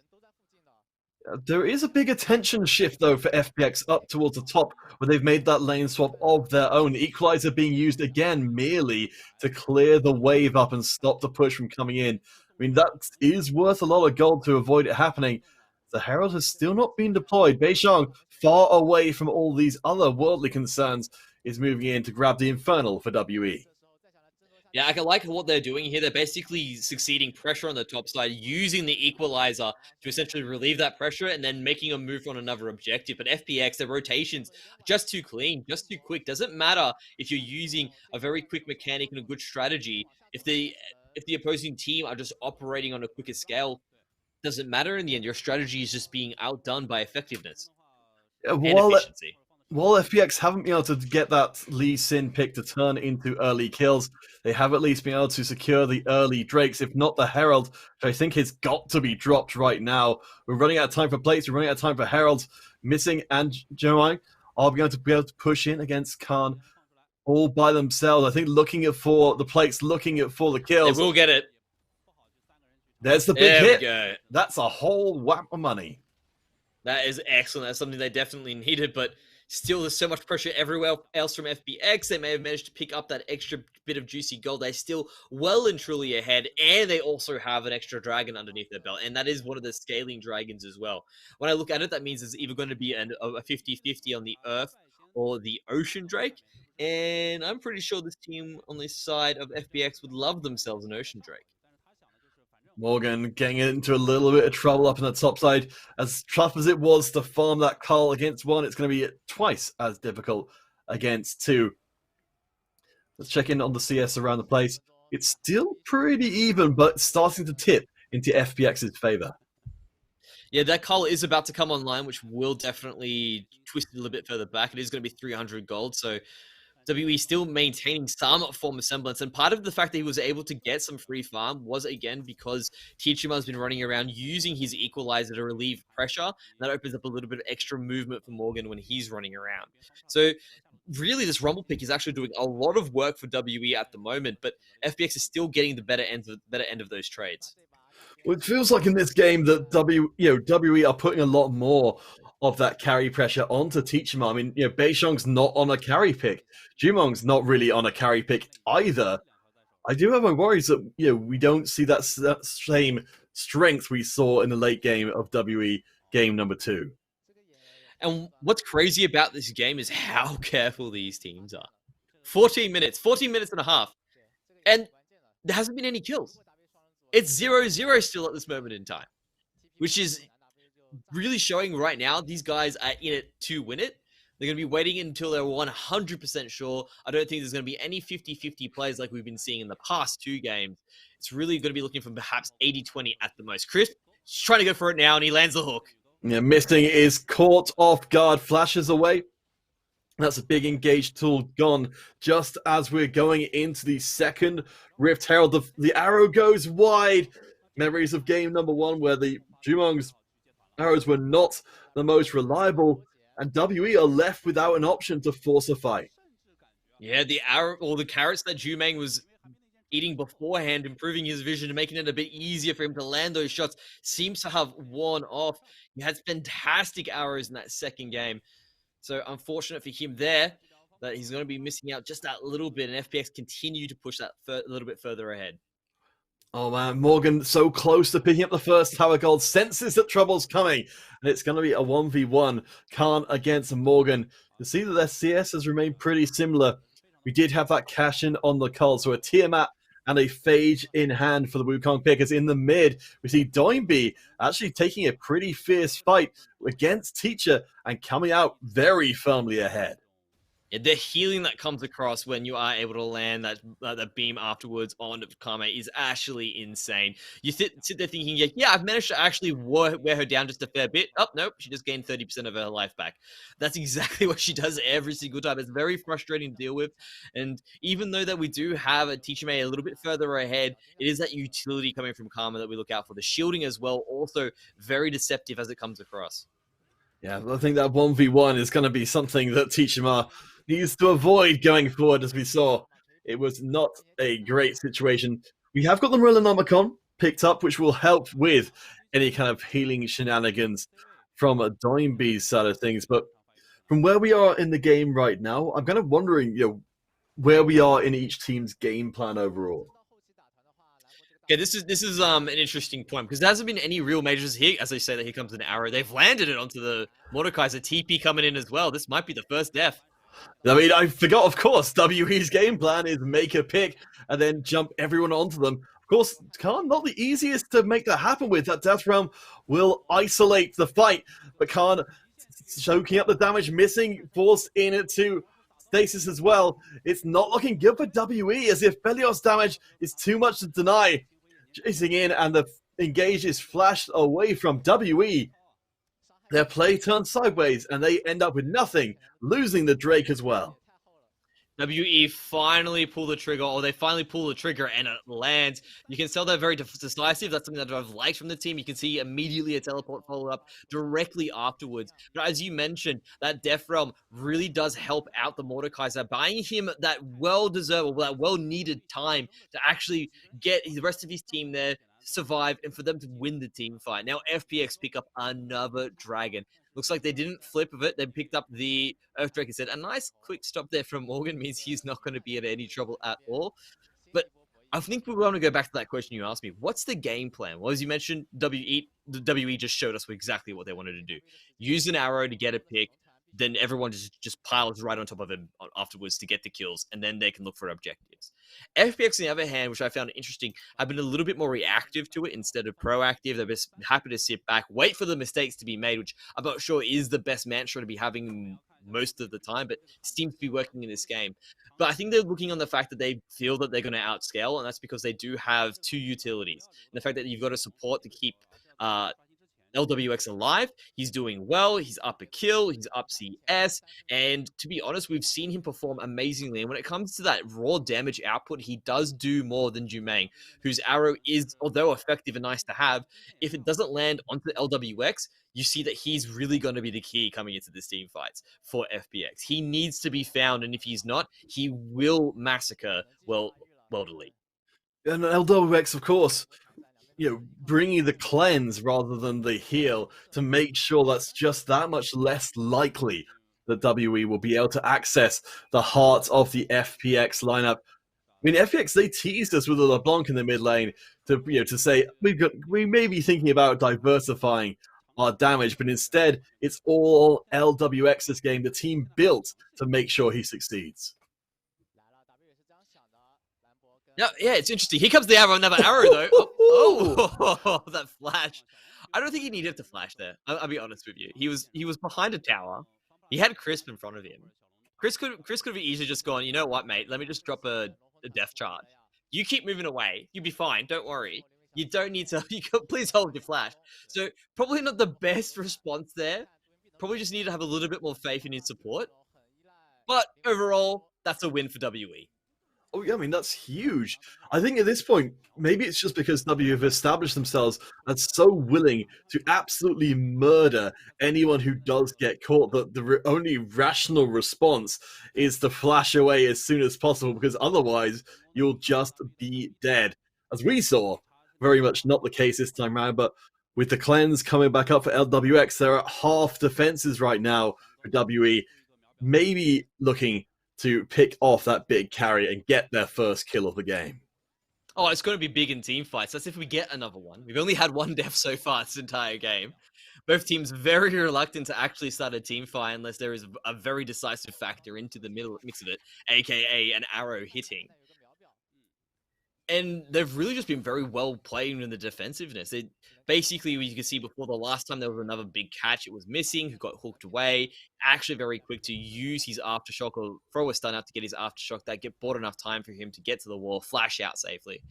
Everyone has been thinking about the escape, not the engage. That seems to be the scenario here. And then the follow-up afterwards. It's always about the exit plan, and when you have an exit plan, that's why this game is going to go long. I expect this game to go 40 minutes.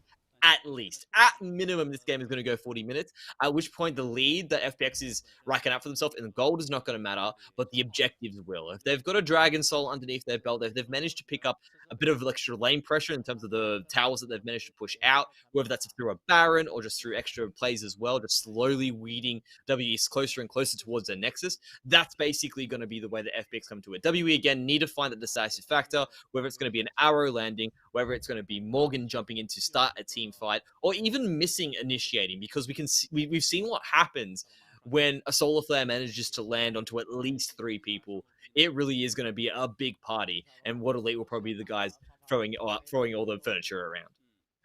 Morgan are going to make a very swift house move away from the rest of FPX there. But yes, I'm very excited to see what a WE full combo looks like. You know, to have not just the ability to pick, but to follow up the damage as well with a solar flare and an equalizer. Doinby is going to be the focus of attention. Crisp is down as the front line as Zhuang is forced away at high speed. The rest of the team trying to body block as Morgan tries to get away as well. Catch onto Tian. Will look to finish the job. Can't quite get for the stasis. Equalizer comes down to cover the fight. Jumeng survives on the barest minimum of health. Beisheng falls down. Double kill for Khan so far. As Tichemar is going to lead the way to Jumong. Get locked in place and has no way to escape.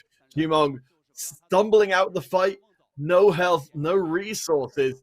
Can only hope the timer has wound down while the soul is gathered by FPX. The recall is going in, and here comes trouble. Yumeng finds nothing but death. A bad feeling there. And you can tell he was like, well, you haven't walked into the towers. You must be around here. We've got everything loaded up. That was just an excellent fight for FPX. WE have been going to them every single time. They feel like they've found Doinby here. So they jump onto him in this scenario. But the big issue is Jumeng, their source of damage, is immediately zoned out of the fight. As you can see, he's sitting on literally no HP. He's on wisp of HP at the moment. He's whiffing life at this moment in time. I like his ability to actually skirt around the outside of the team fights and continue to push forward. A nice arrow means they're able to pick up some sort of return on the back of it, but still it's not going to be enough. And the fact that LWX is able to sit back, free fire, and shoot out the damage that he wants to really ends up being the decisive factor in the team fight, all because Jumeng was picked out early, zoned out early, and unable to contribute the way he needed to. It's a very disappointing outcome there if you're a Team WE fan. For FPX fans, of course, rejoice. The Mountain Soul is here. The nearly 4,000 gold advantage at 24 minutes. If this does go forward to that 40 minutes you were predicting. Oh, no, I don't think it's going 40 minutes now. I've shifted my expectations at this point. Counter. I'm putting it down to a 30-minute game after... Well, FPX really went through. Another arrow's coming through. That's going to go right through the hole there. Also, basically going to be a gutter ball in that scenario. Yeah, no Essence Reaver to get that cooldown down for Jumeng. Every one of these missed arrows is a missed opportunity. We're talking about those windows of opportunity afforded by Teleport in the previous game. These arrows, when they're down, it feels like WE's squad just loses so much of its bite. It's basically like a little dog that's just barking on the side there. Just sitting like, oh, wait a second. You think it's a large dog behind the door? And then when the arrow gets shot, you open the door and you go, oh, it's just a little puppy. It's all good in this scenario. But FPX here now is saying, sweet. We've just been letting WE come to us every single time. There's no arrow at this point in time. Come to us again. But it seems to be a good flank here from Morgan. He's coming in. Here's the fight. Yeah, Morgan does get a hit through. There's the equalizer and the triple knockup as well. Jumeng does get a kill onto Chris as Khan on the backline tries to disrupt the realm of death. Jumeng charges forward, but it's only got to go into the FPX squad. Khan finishing off the kill, and Team WE are getting annihilated. Morgan teetering out of the fight and finalize the triple kill for LWX. That Aphelios was left open, but it's just too damn strong. And finally, WE finally engaged what they're looking for, but it is just a too little too late. That extra gold lead that FPX had accrued, the Dragon Soul, which was going to be the Earth Dragon Soul, giving them an extra bit of defenses going to that team fight, was just too much for World Elite to choose through. And FPX, even though they may have not been on the perfect position for that team fight, were definitely in the perfect position in terms of the resources they had accumulated. And that really has solidified the rest of this game going forward. WE need a miracle to get back into this game. Miracles are dodged ever so easily as we look back on the Baron fight. As you can see here, this flank coming across from Morgan is excellent. Absolutely zones out. You can see it as well. Doinby comes back. We've got another fight going on though. Tien goes for the insect, and that's going to be enough to rip up the bottom lane of WE. The equalizer comes down, but it's doing nothing. And the rest of WE evaporate like a mist. They're just gone. And nobody from FPX dies. This is the FPX we expected to see coming into the series. They have demolished WE. Thoughts of a third game loss for them seem oh so far away. It's 27 minutes in. They're charging down the Nexus towers. WE are gone. Like nothing, like they never existed. Counterfeit, I am reevaluating the time that this game is going to be finishing. I'm going to say it's going to be happening in 27 minutes and 27 seconds to the dot. 27:27. FPX. Wow, that was like a switch once again that just popped on. It was just such a slow game. And FPX is sitting there with this nice slow burn the entire time, just sitting back waiting for the missteps from WE, just understanding that they can win the team fights when they come to it, as long as they keep putting that pressure on, because they were just picking up objectives slowly, concisely, methodically, clinically even. That was just what was amazing coming across from FPX there. Everything was just nice, and so we don't need to kill you, but we're still going to get the objective. We don't need to kill you, but we're going to push this extra vision. We don't need to kill you, but we're just going to get that little bit further ahead. And WE said, screw this. We need to stop this from happening. Otherwise, we're just going to slowly be pushed into the coffin. And that just sped it up happening a little bit further. They ended up tripping into it. It's looking back at that. The last game really kind of goes against the grain for this series as a whole, as we, as now, the path is laid for FunPlus to make their way back in as a major force in for the rest of the season. For WE, that's got to be crushingly disappointing to kind of be read by FPX as they were in the last game. To then, once FPX knew exactly what was happening, they just turned it into an FPX game, and WE almost felt like they weren't even in that last game.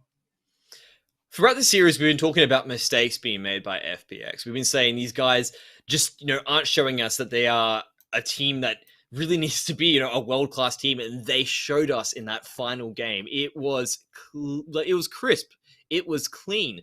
Everything that we would have thought, they need to, sand the edge here and sand the edge here and put a little bit there and just put a bit of putty to clean it all up. And it just looked like it was a brand new house, to be honest. I thought I would have paid top dollar for it, even in this market. Yeah, I mean, it's, to start off the season for the loss for FPX, I think definitely, raised some eyebrows, especially considering, who they are, where they come from, and, what to expect from them going forward. But, I mean, if we're in these best of three series, this is the advantage FPX's coaching staff are going to be able to bring in, is that they can read what the other team's trying to do. I mean, Team WE, they were wearing their hearts on their sleeve. They've been doing it all season long. You know what they want in the game, and if you can figure out what the answer to that is, then, especially in a third game where WE don't have a chance to adjust back themselves. And it comes down to that vision control as well. We saw that WE was able to find those big engages by having control of the vision, being proactive with their picks and making it work. And towards the end there, Jumeng was like, all right, well, I have to start shooting arrows now. They may not be the best arrows, but I have to start doing them. And they were just missing. They were just either too far out, so there was enough warning given towards the team for them to dodge it. I mean, we even saw LWX to a point flash out, which I personally felt was a little bit too much more than what they needed. But in the end, you could tell it was just a different FPX coming into that game. A lot more control, a lot more discipline, and it really showed. And you could just tell they won that so easily. Yeah, I think there's, in terms of Team WE, as we look back across some of those early fights that turned the game around, it's incredible we didn't end up with more deaths in this game. It was a very slow, controlled game. That's not what comes down to it. WE was sitting going, want to fight? And FPS, no. Want to fight? No. Want to fight? No. Okay, fine. We'll fight this time. You've pushed too far. You pushed me too far, WE. We'll fight you this time. And they definitely ended those fights that WE was trying to start.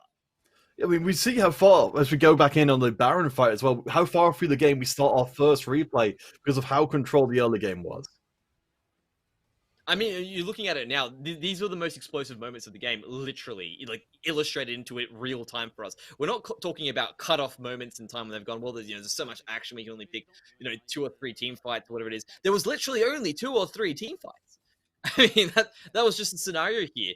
And that shows you that it finally played into WE's weakness. Like you said, I think what's telling you before this cast started, the meme for WE was, well, when do we fight? And we go, we fight now.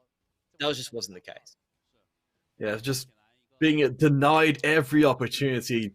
Honestly, it was painful. I mean, I think we started to buy into the hype a little bit that Team WE could be the ones to get the takedown on the world champions here. It would have been good. It would have been good. Yeah, to see it all fall apart so dramatically, to be so controlled, I think speaks of a whole different level of play that FPX are showing us here.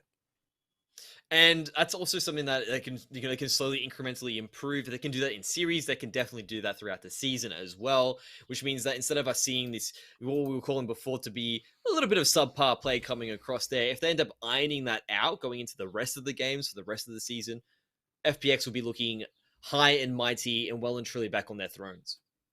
All right, guys, sadly, that will bring us to the end of the unofficial English broadcast for today. Mendrix, thank you so much for joining me. And of course, if you guys want to keep up with the LPL tomorrow, DMO and OMG go up against each other, and LGD and Top Esports for the following match as well. So I hope you will continue to support the official broadcast as well. But we have been the unofficial English broadcast. We hope you guys have enjoyed the show, and you'll come back and join us next week. Plenty more LPL action coming your way.